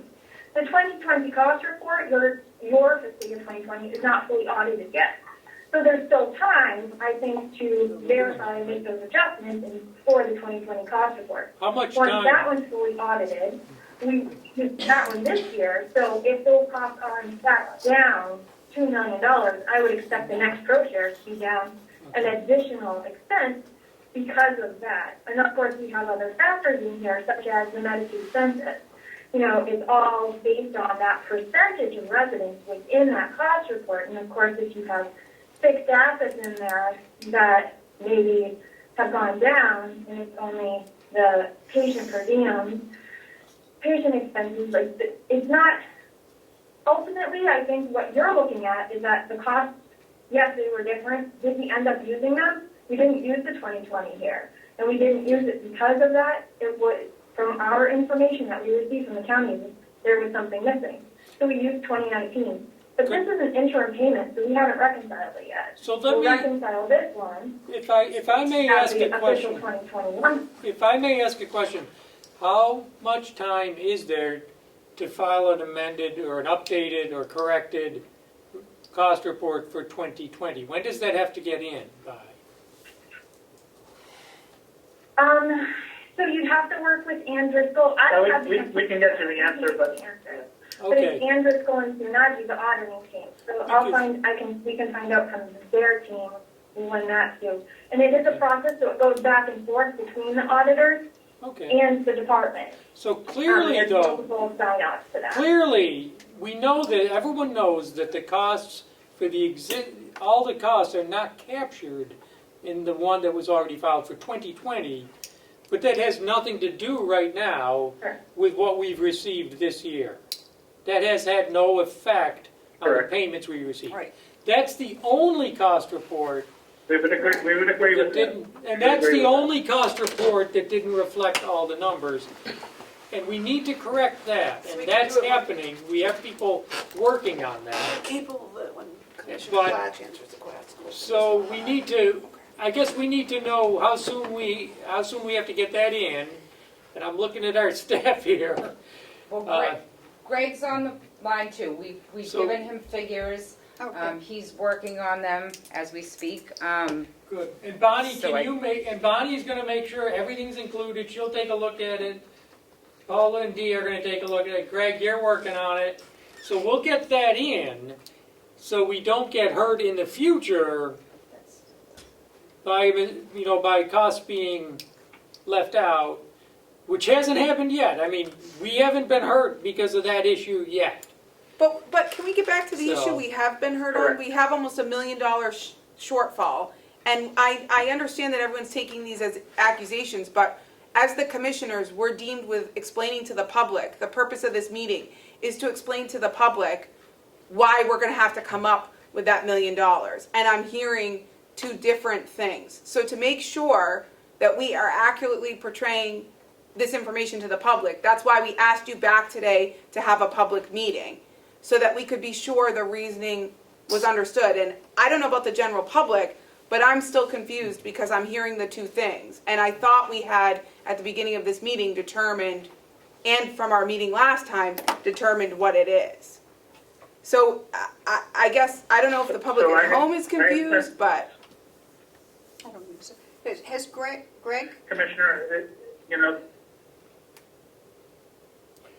So, Commissioner, and the slide that's up on that you can publish to the public, just gives you the exact formulas that how things change and the net effect of different things. And I think that you can really see from this that the major change was in the net payments. And can I ask you a question, Mr. Whitman? Net payments are those, the portion of that we were talking about, which is the payments we receive from self-pay patients. The self-pay portion of the Medicaid payment. So patients have responsibility for part of the cost. So in the past, all counties benefited from the fact that CMS didn't take that into account. That was, I think, probably a fortunate oversight for the state for a number of years. But now that they have, put new people or whatever on our situation, they do take into account the total payment as including the amount the state pays and what the patient's responsible for. We did get them to make a concession if counties were able to document their uncollected patient liability, like bad debt, if you will, that they would net down the offset. And we also got them in the green sections over here to be able to provide more favorable cost allocations to counties. All right. Correct. So what you're seeing here is the interim payment at the time, what we pulled for data, and the top is estimated. So D, where you see under D, those were estimated payments, the $3 million, and then actual payments for those actual days of service at the time that we pulled this information was the 4.2. So that's the difference between the reimbursement amount estimated for that basis for that period to the actual payments, full payments, including patient liability.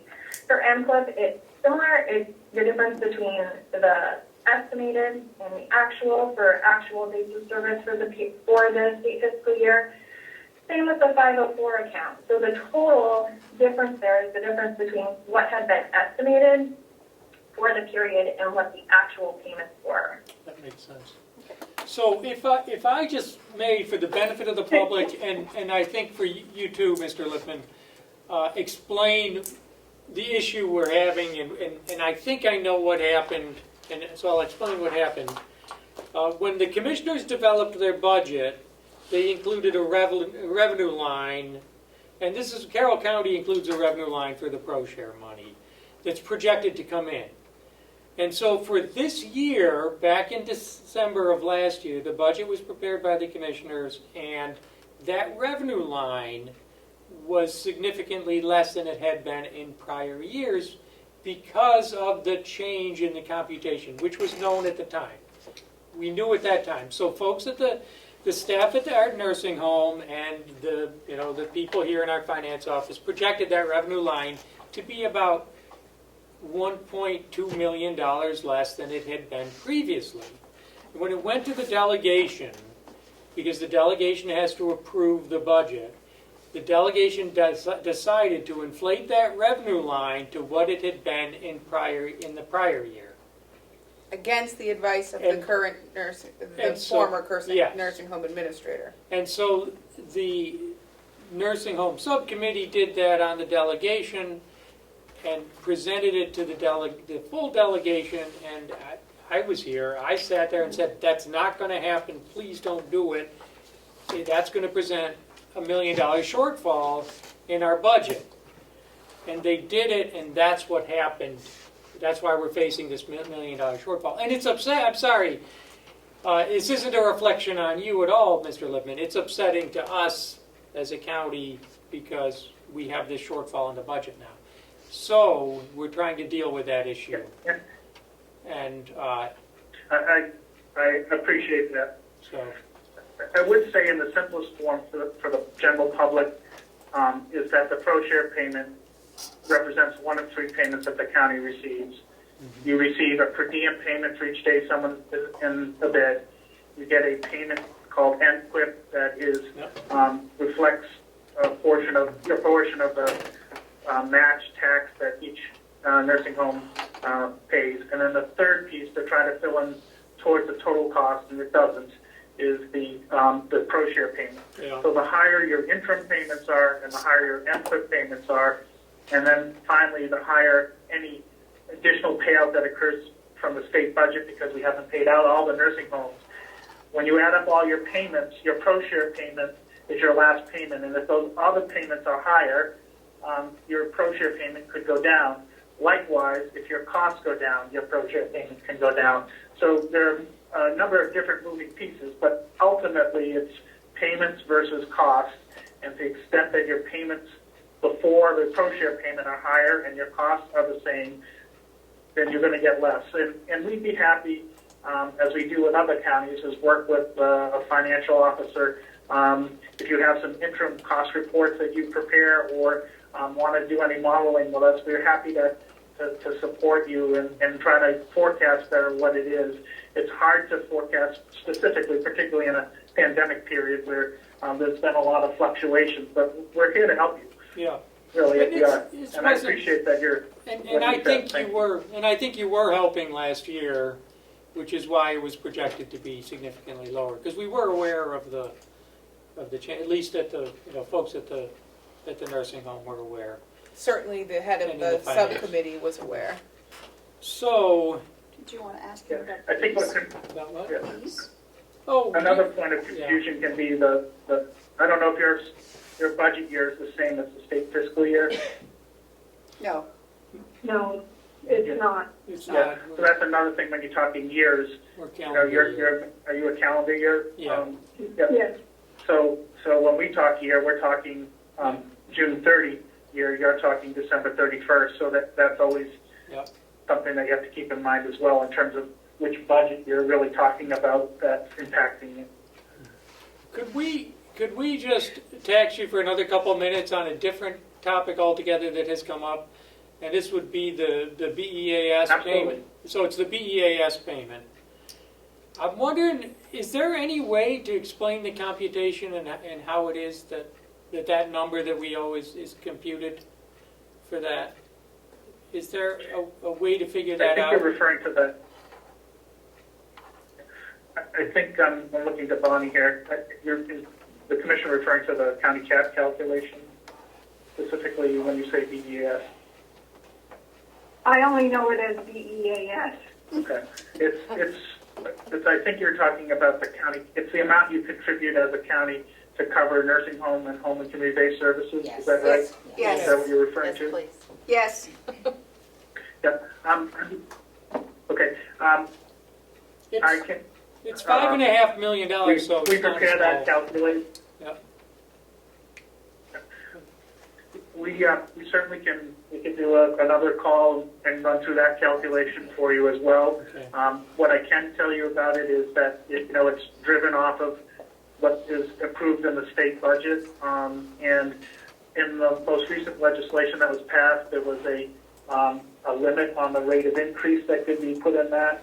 The other thing that's going on there that was passed in HB2 is that counties are responsible for a large portion of the non-federal share because the state is now in the public health emergency at a federal level. The state is receiving a higher match.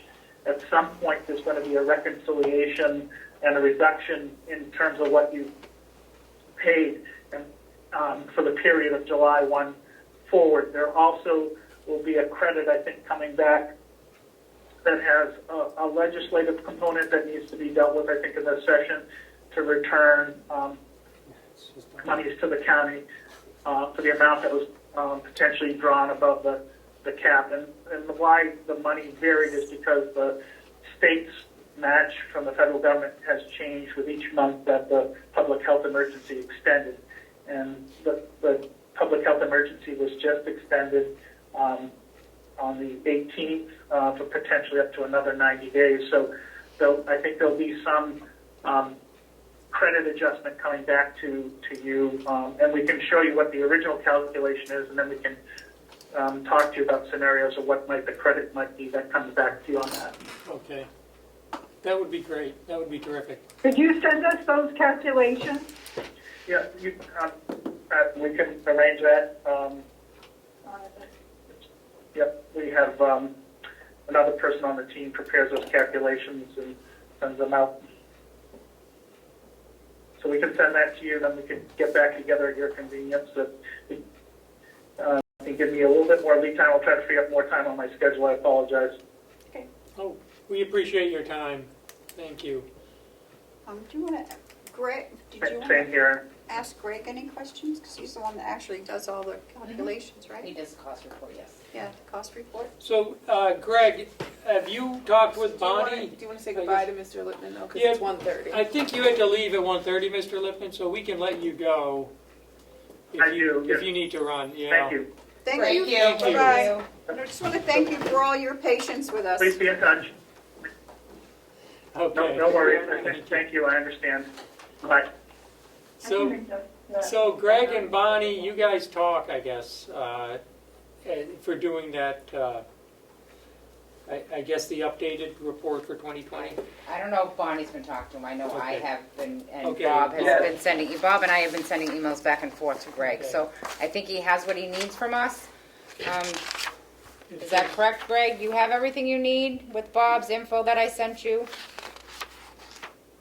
The energy Correct, yeah. This morning Bob had emailed me confirming the amounts that I had identified that would go in those exact lines that Henry had in the highlighted section for the maintenance for 2020. Okay. And so we can fill those and resubmit the 2020 cost report. Okay. The people at home don't know you, Mr. Knight. Can you do a quick introduction about who you are, what agency you're calling from, and what your role is in the cost share reporting? Yes, absolutely. I am Greg Knight, and I work for a accounting firm, Baker Newman Noyes.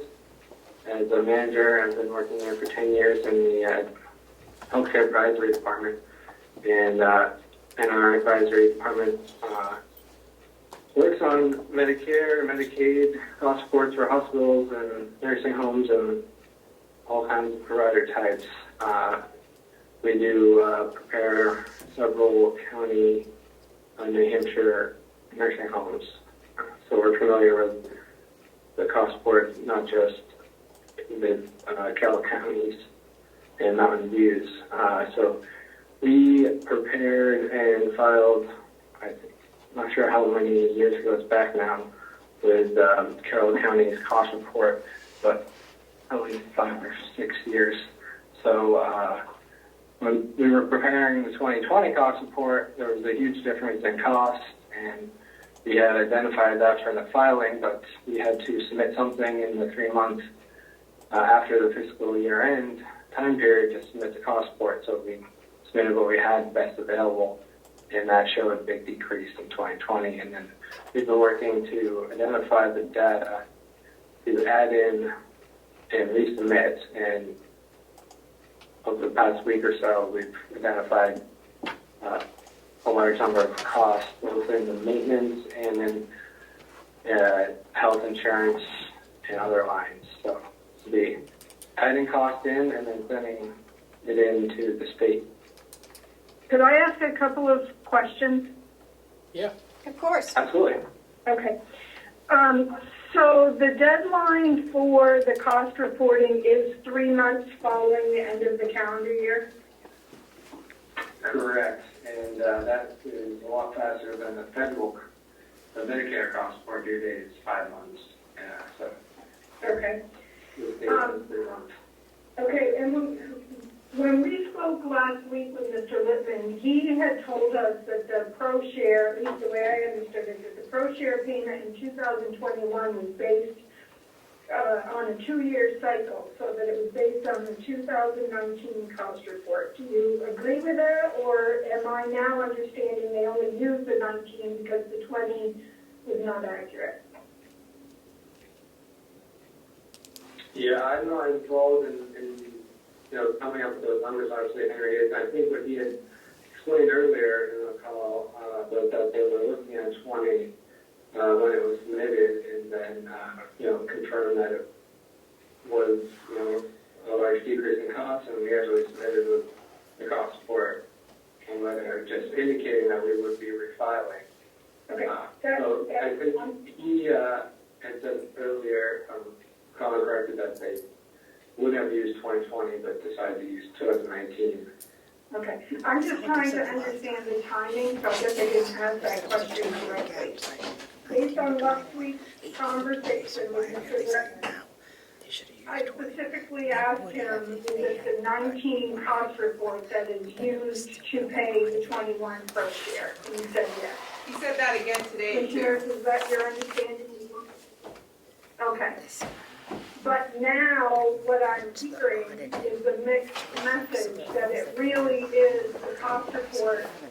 Should the cost report submitted in March have been correct for 2020, that is what they would have used for the interim payment. So I'm kind of hearing conflicting information. Do you know which is correct?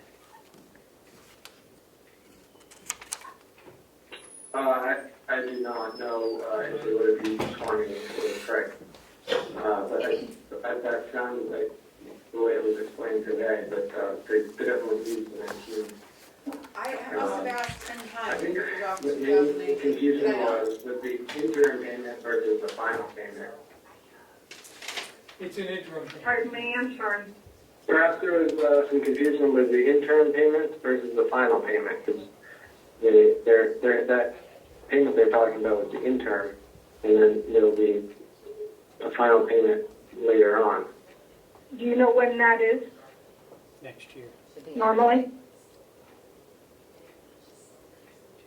I do not know. It's usually gets communicated between the state and the nursing home directly, and It won't be this year. It's, we were told, In the cost reporting is, we were told that Go ahead. we won't get another payment this year. It would be next year.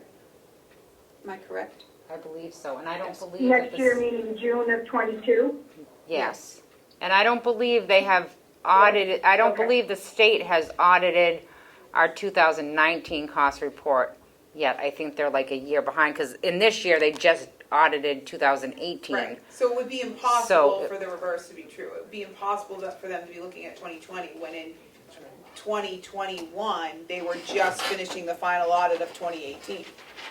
That's right. Yeah, I agree. So there's some conflicting information there, so.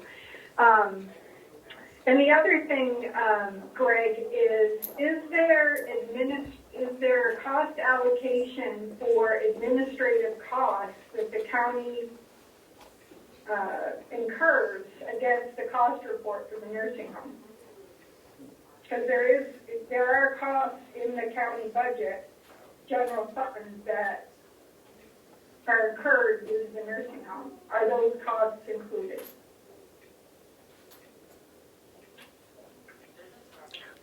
We do look at the administrative costs from the county, but I don't know specifically what cost you're referring to. Maybe there's an additional cost that we can add in that we haven't been identifying, but that's definitely something we look at. Okay. Well, specifically, costs from the finance department. So you mean like One that I payroll, could think of readily.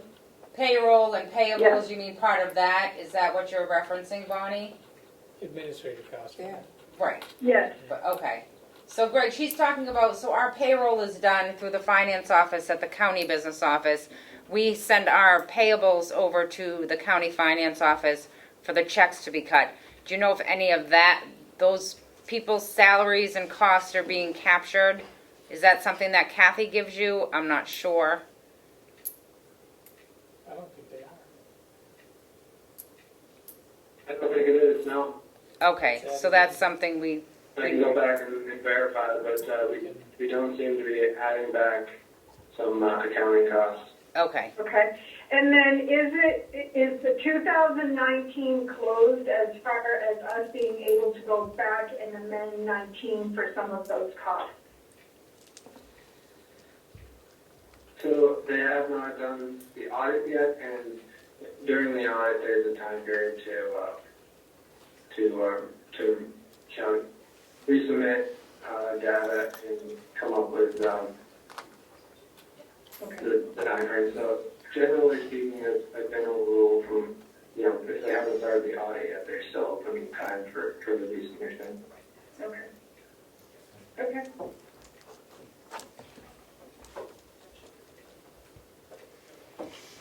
Any further questions for I Greg? think we should allocate some of our costs. Yeah. Why, do you need a few more goats? Do we want to let Greg go? Greg go so I can go through my Yeah, email? okay. Thank you, Greg, very much. Thank you, Greg. Great, happy to help, and let me know if you have any further questions, if I can help in any other way. Okay. Take care. Thank you. Thank you. Do you want it to be public or non-public? Public. Are you ready, Madam Chair? I don't know. I'm ready. Pins and needles. Huh? I'm on pins and needles. How you doing? Okay. So I just want the public in full transparency to understand where the shortfall lies and with whom it lies. Because there was some criticism as to cost reports and how they were compiled and the like. And we're currently in the budget cycle, and as everybody knows, the commissioners have very little power, in fact, no power over the adopted budget. We put forth a proposal to the delegation, and the delegation makes whatever changes, additions, subtractions they would like, and sets forth a budget. As the public may recall, representatives from the delegation last year put out an email congratulating them on saving the taxpayers approximately $1 million, and part of that was accomplished by what we now know to be the inflation of the nursing home revenue pro-share line by $1 million. What that has now created is a shortfall of $1 million because we did not get the pro-share that the chairman of that committee believed we would get, and the pro-share number that was adopted and changed from what the commissioners had, which would have kept us okay and not created a shortfall, or a minimal shortfall that could have been absorbed, to the $1 million shortfall that the delegation approved. So what that's led to is a series of emails, and as we all know in politics, the blame game as to who's responsible for said shortfall. So we asked the professionals to join us today so that the viewing public wouldn't have to take our word for it. They could hear directly from the professionals how this came about. And I think what we've uncovered, and what I'd like to go through, are some accusations from Representative Marsh about who's to blame for this shortfall. So in about October, so about a week ago, October 12th, or almost 2 weeks ago now, Representative Marsh indicated that the last pro-share payment was a preliminary payment based on the 2019 Medicaid cost report, which, someone can correct me if I'm wrong, I believe was the testimony we heard from Mr. Littman, that it was in fact the 2019 cost share report. So Representative Marsh goes on to say that that cost report showed about $2 million in lower costs, mostly due to the fact that they were prepared the cost report based on the Mountain View section of the budget, indicating that the expenses were not there, which we now know to be not true, and therefore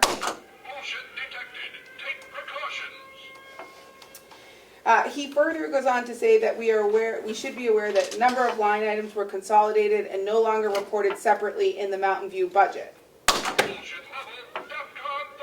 We now know that to be inaccurate, as we've heard, they were not consolidated until 2020, so his accusation that they were consolidated in 2019 is in fact a lie. He says he learned of this back in June when he spoke with our finance director from the nursing home and had an opportunity to have a revised cost report, and that he instructed Paula and Greg, who he did not know, despite the fact that we heard testimony that Greg has been preparing the county's pro-share report for the last 6 years. So clearly he knows who Greg is. He's been preparing him for the past 6 years, that there would be a revision to this number. But what we're hearing from Mr. Littman is even if we change the cost reports, so the cost captured in the running and cost of the nursing home, as we saw from the spreadsheet, that creates a minimal impact to the pro-share number. What we heard from Mr. Littman was the majority of the pro-share number issue comes from the fact that the county, from the fact that CMS is now capturing payments that the patients make as a part of their responsibility to Medicare, and any shortfall when they don't make those payments. And that is the greater number that affected the pro-share this year, and not the cost reports. So Representative Marsh's continued statements that it's the cost reports and the commingling of those accounts in the budget that he created is inaccurate. I would submit that the only other true part of his email indicates that this is obviously an expensive screw-up on the part of the delegation, and hopefully next year they will take into account the figures that are provided from the professionals who do this work, i.e. the nursing home administrator and Commissioner Platch, who warned them that inflating that number would cause what we're now in, $1 million shortfall to the taxpayers. Madam Chair. Thank you, Madam Chair. May I Yes. make a comment? And the problem with this is that we have $1 million shortfall. Now, we're not going to this year raise taxes by $1 million because we do have reserves that can make up this money. The county tries to maintain reserves. We'd like to keep 2 months of reserves. We aren't there yet. And so we're going to be using reserves to pay this, to make up the shortfall. That means our reserves are going to be depleted. Usually every year, reserves are used at the beginning of the year. Reserves from prior years are used to buy down the tax rate for county residents. That's going to be more difficult next year because of this $1 million screw-up. So, just so we know, we bought down the tax rate last year with $1 million inflated, fake revenue line, and we're gonna have to pay for that somehow. It's a problem. So.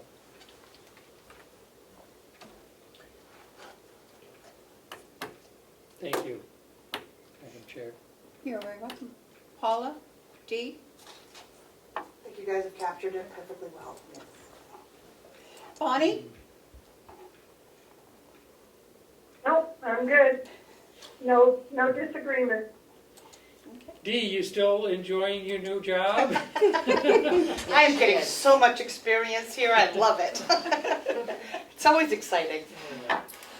Okay. Thanks for being part of the team. Yes. Absolutely. I You wouldn't too, change Paula. it. Paula's been the team for a long time. So She's an amazing asset. Yes, she is. We're not letting her leave. No. I think that's what makes me the most disgruntled about the blame game scenario. If there was a mistake, to which I make them on a daily basis, I'm not infallible. I would We all invite do. them to just stand up and accept it and move beyond it. But the need to blame other people is I think what made me so upset about those email exchanges. They weren't productive email exchanges about what we could do to fix the ProShare number. They were a mudslinging accusation to people who have no control over the budget. Well said. Okay. Thank you, ladies. Thank you. Thank you very May much. Madam Chair, just one more thing. This is an issue that has been in the papers. It has to do with the vaccination at the nursing home, vaccination of staff. Again, we've had zero problems with staff getting COVID and infecting residents. Zero. Our residents have been totally safe. A vast majority of the staff are vaccinated, but we've seen this indication of a change coming in federal law requiring all staff to be vaccinated or have a medical or religious exemption. We are now, I think, in full compliance with that. I think we have one person who has not either been vaccinated or filled out an exemption form. Yeah. All other unvaccinated staff have completed exemption forms, which is phenomenal, because losing any staff at this point would be extremely damaging, since we're already short-staffed as we are. Yeah. So anything that we can do to maintain our staff in the highest caliber like we have, we need to do that. And so if that's an option for them for the exemption, then we welcome it, because we want to keep them. So, thank you. I know you've spent a lot of time on that, so thank you. Well, it's important. The staff are Yeah. what makes Mountain View successful. And without those staff, you know, I don't want to even think about the consequences. Yeah.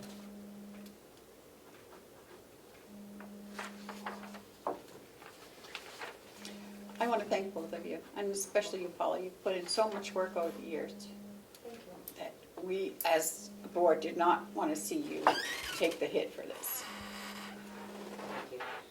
So, Yeah. Now, she knows her stuff and she knows it well, and she works extremely hard. she does. And again, all that's in your power to do is make changes and suggestions to the budget. The only people who can accept a budget is the delegation. Okay. Thank you, Bonnie, too. Thank you, Bonnie. Thank you. Thank you, Bonnie. We'll meet someday. You're very welcome. Bonnie, your desk is beautiful. Yeah, the office looks good. Thank you. Thank you, literally. Okay. We needed the office. All right, we'll see you next week. You will. All right. Bye-bye. Bye. Thank you, ladies, for coming Thank over. you so much. Bye. You're welcome, anytime. It's always entertaining. It's always a pleasure. Listen, I have more stuff. I'm sure that's good or bad. I have more stuff for one of your residents in my truck. Swing by and they'll roll it in. Yes, not as much as the last time. That was horrible. So, okay. Great. We do have some things going on next week, so Okay. we're going to do some fair week, and Okay. we have Hot Dog Bob's coming. Yeah. Hot So dog. we go over for some hot dogs. Okay. Yeah, we're going to buy treat lunch for the residents and staff. This so. is next week, what day? Yes. 28th, from 11 to 1. So Thursday. Thursday from Friday. 11 to 1. So we'll be Thursday. outside? So you'll be here. Come 11 over to for 1. lunch. We'll be over. Will Hot it dog man will be We'll here. be over. Will it be outside? What can we bring? Yeah, It's Oh, outside? shoot. he's got a food truck. A food truck. What can we bring? Some Drinks? Sure. Look at 5 o'clock supper. Pastries?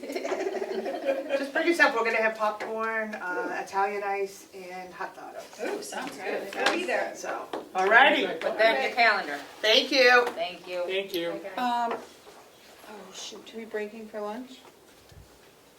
We don't have much left to do we? And is lunch here? It is. You want to just finish up and then we can have lunch? Sure.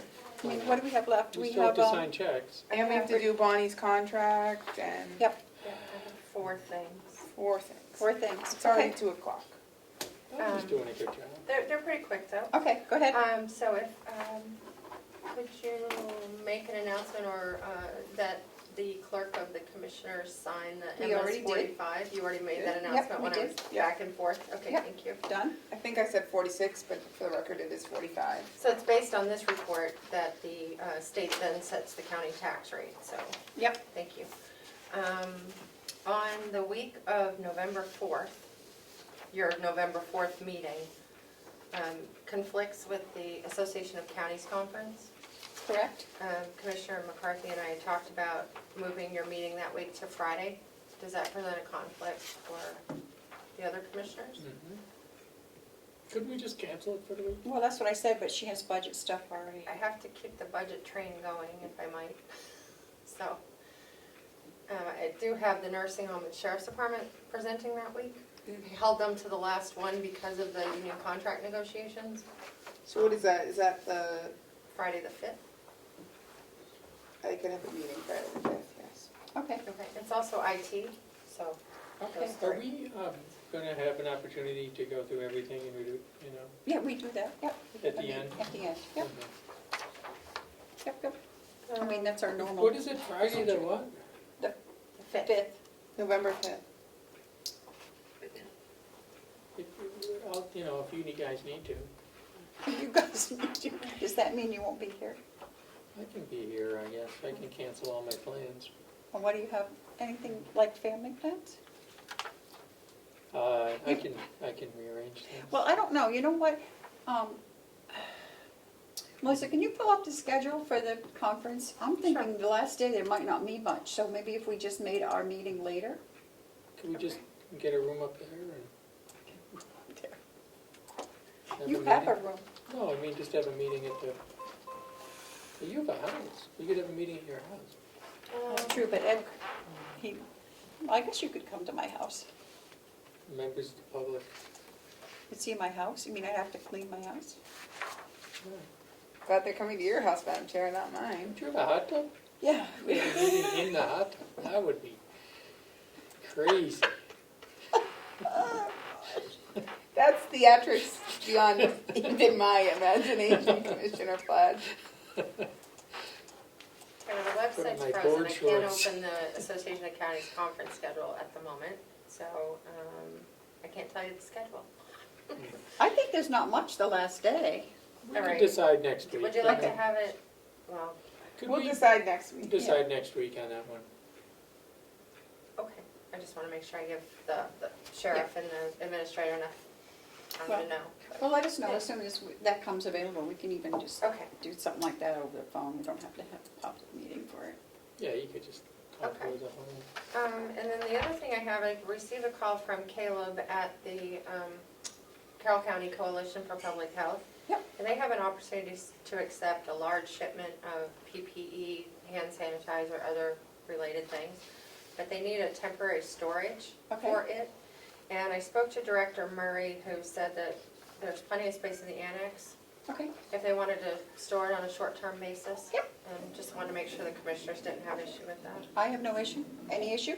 If Bob wants to be responsible for it, it's just sometimes short-term becomes long-term when it comes to storage. Well, You know? Under our plan, they'd be getting storage Storage there anyway. anyway, so. Well, there you go. should we That's make a motion convenient. on that? A vote? Or do we need to? Just If leave you'd it like to to, Bob. sure, to allow the, so it's in the record. Yeah. I'm Would you like to make a motion? sure, I would move that we allow that storage under Bob's supervision. Okay. Seconded? All those in favor, say aye. Aye. All right, thank you. And then the last thing is I have, I'm hoping today that, well, I have two more things, sorry. That the contract for the CFO is downstairs on the printer, I just need to go grab it. So I'm hoping you can vote and sign that today. We can vote to sign it now, so then when you come up, we can just sign it. Just sign it, okay. If you are good with We've all that. seen it. We've all seen it and, Okay. okay. I'd like to make a motion to approve that contract and authorize us to sign it, Okay. I suppose. Seconded? All those in favor, say aye. Aye. And as soon as we sign it, you can put it on the website. Sure thing. Okay. And the last thing is a date for the public hearing on the commissioner's suggestions for use of the ARPA funds? I don't think we have a date yet. We have to, no, this doesn't have anything to do with the delegation. We talked about having a public meeting before the delegation meets. Right. So my They don't understanding meet is the until delegation is meeting December. on November 29th. 29th. The whole delegation? Yes. Why would they meet on the 29th? To accept the proposed 2022 budget. That's not due until the end of November, though.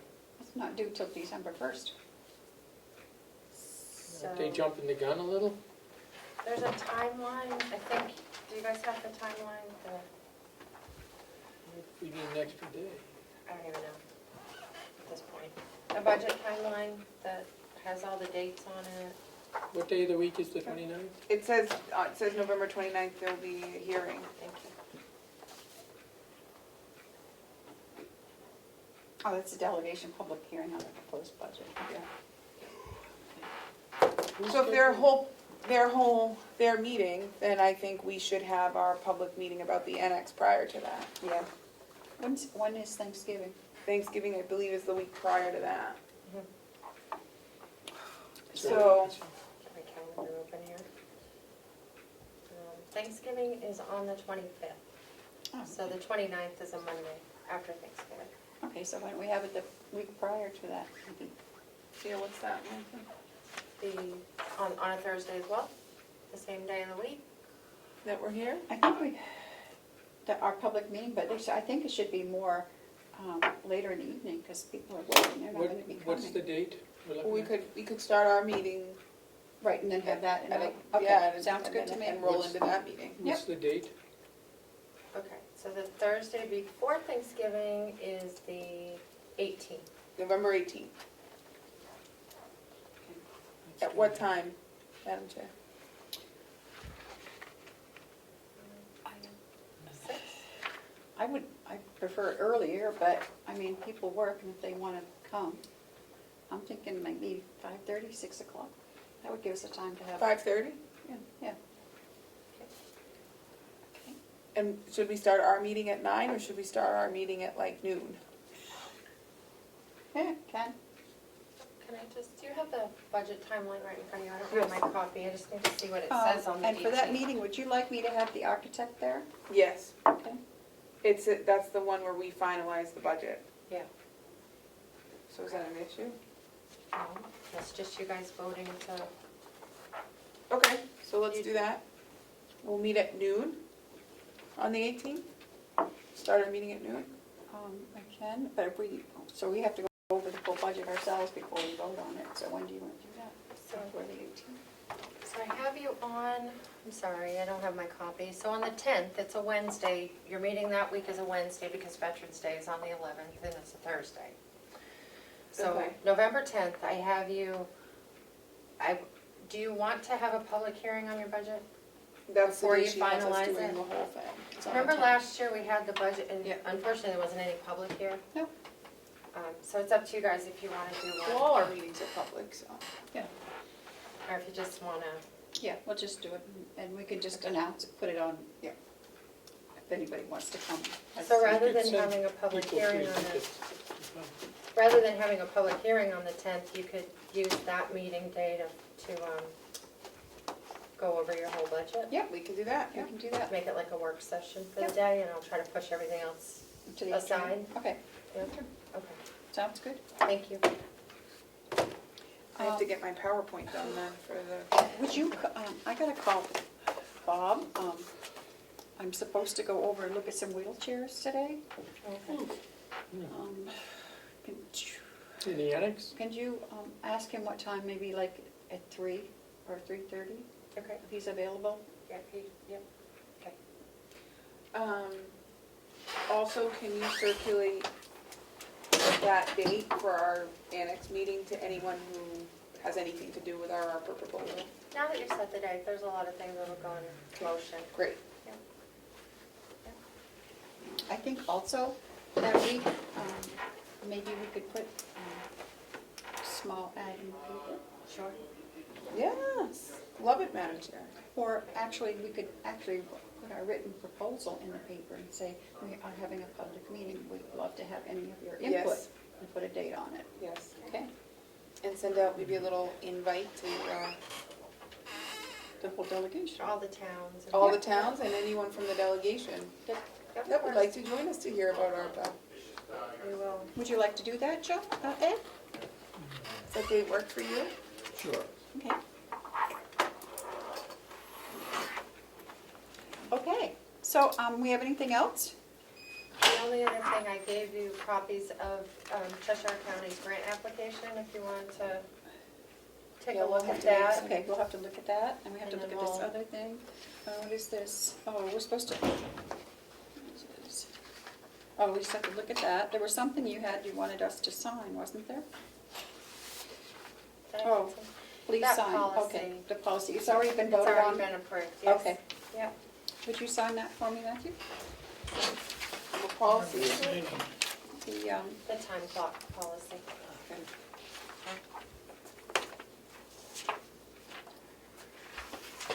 Okay.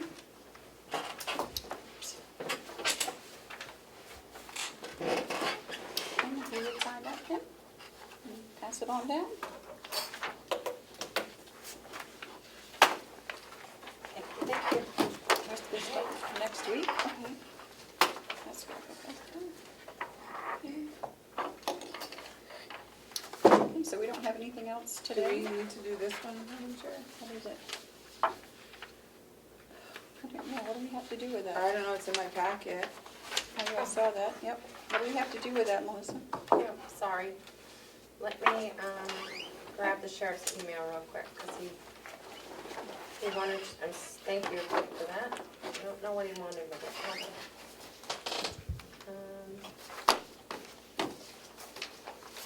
I believe we have to. Can you, the email says, can you please present this to be approved for electronic signature by the commissioners? It is for the bank account of the sheriff's office federal seizure funds. The balance has remained the same since late 2018. He also copied the CFO on this email to me, and as far as I know, there weren't any changes necessary. It's an Okay. annual. So I just have to sign this? We have to approve the electronic signatures. Okay. I think he's gonna send your signature over Okay. via, Okay. right? Yes, that's the way I read it, correct, yep. Just authorizing Okay. her signature. Well, I'll wait a motion for him to send electronic signatures over. So moved. Seconded. All those in favor, say aye. Aye. Aye. Aye. Thank you for remembering that. I was looking at it on that. Okay. Are we done? I think. I think so. Okay. I'll wait a motion to adjourn. Motion to adjourn. Seconded. All those in favor, say aye. Aye. Aye. Adjourn at 2:08.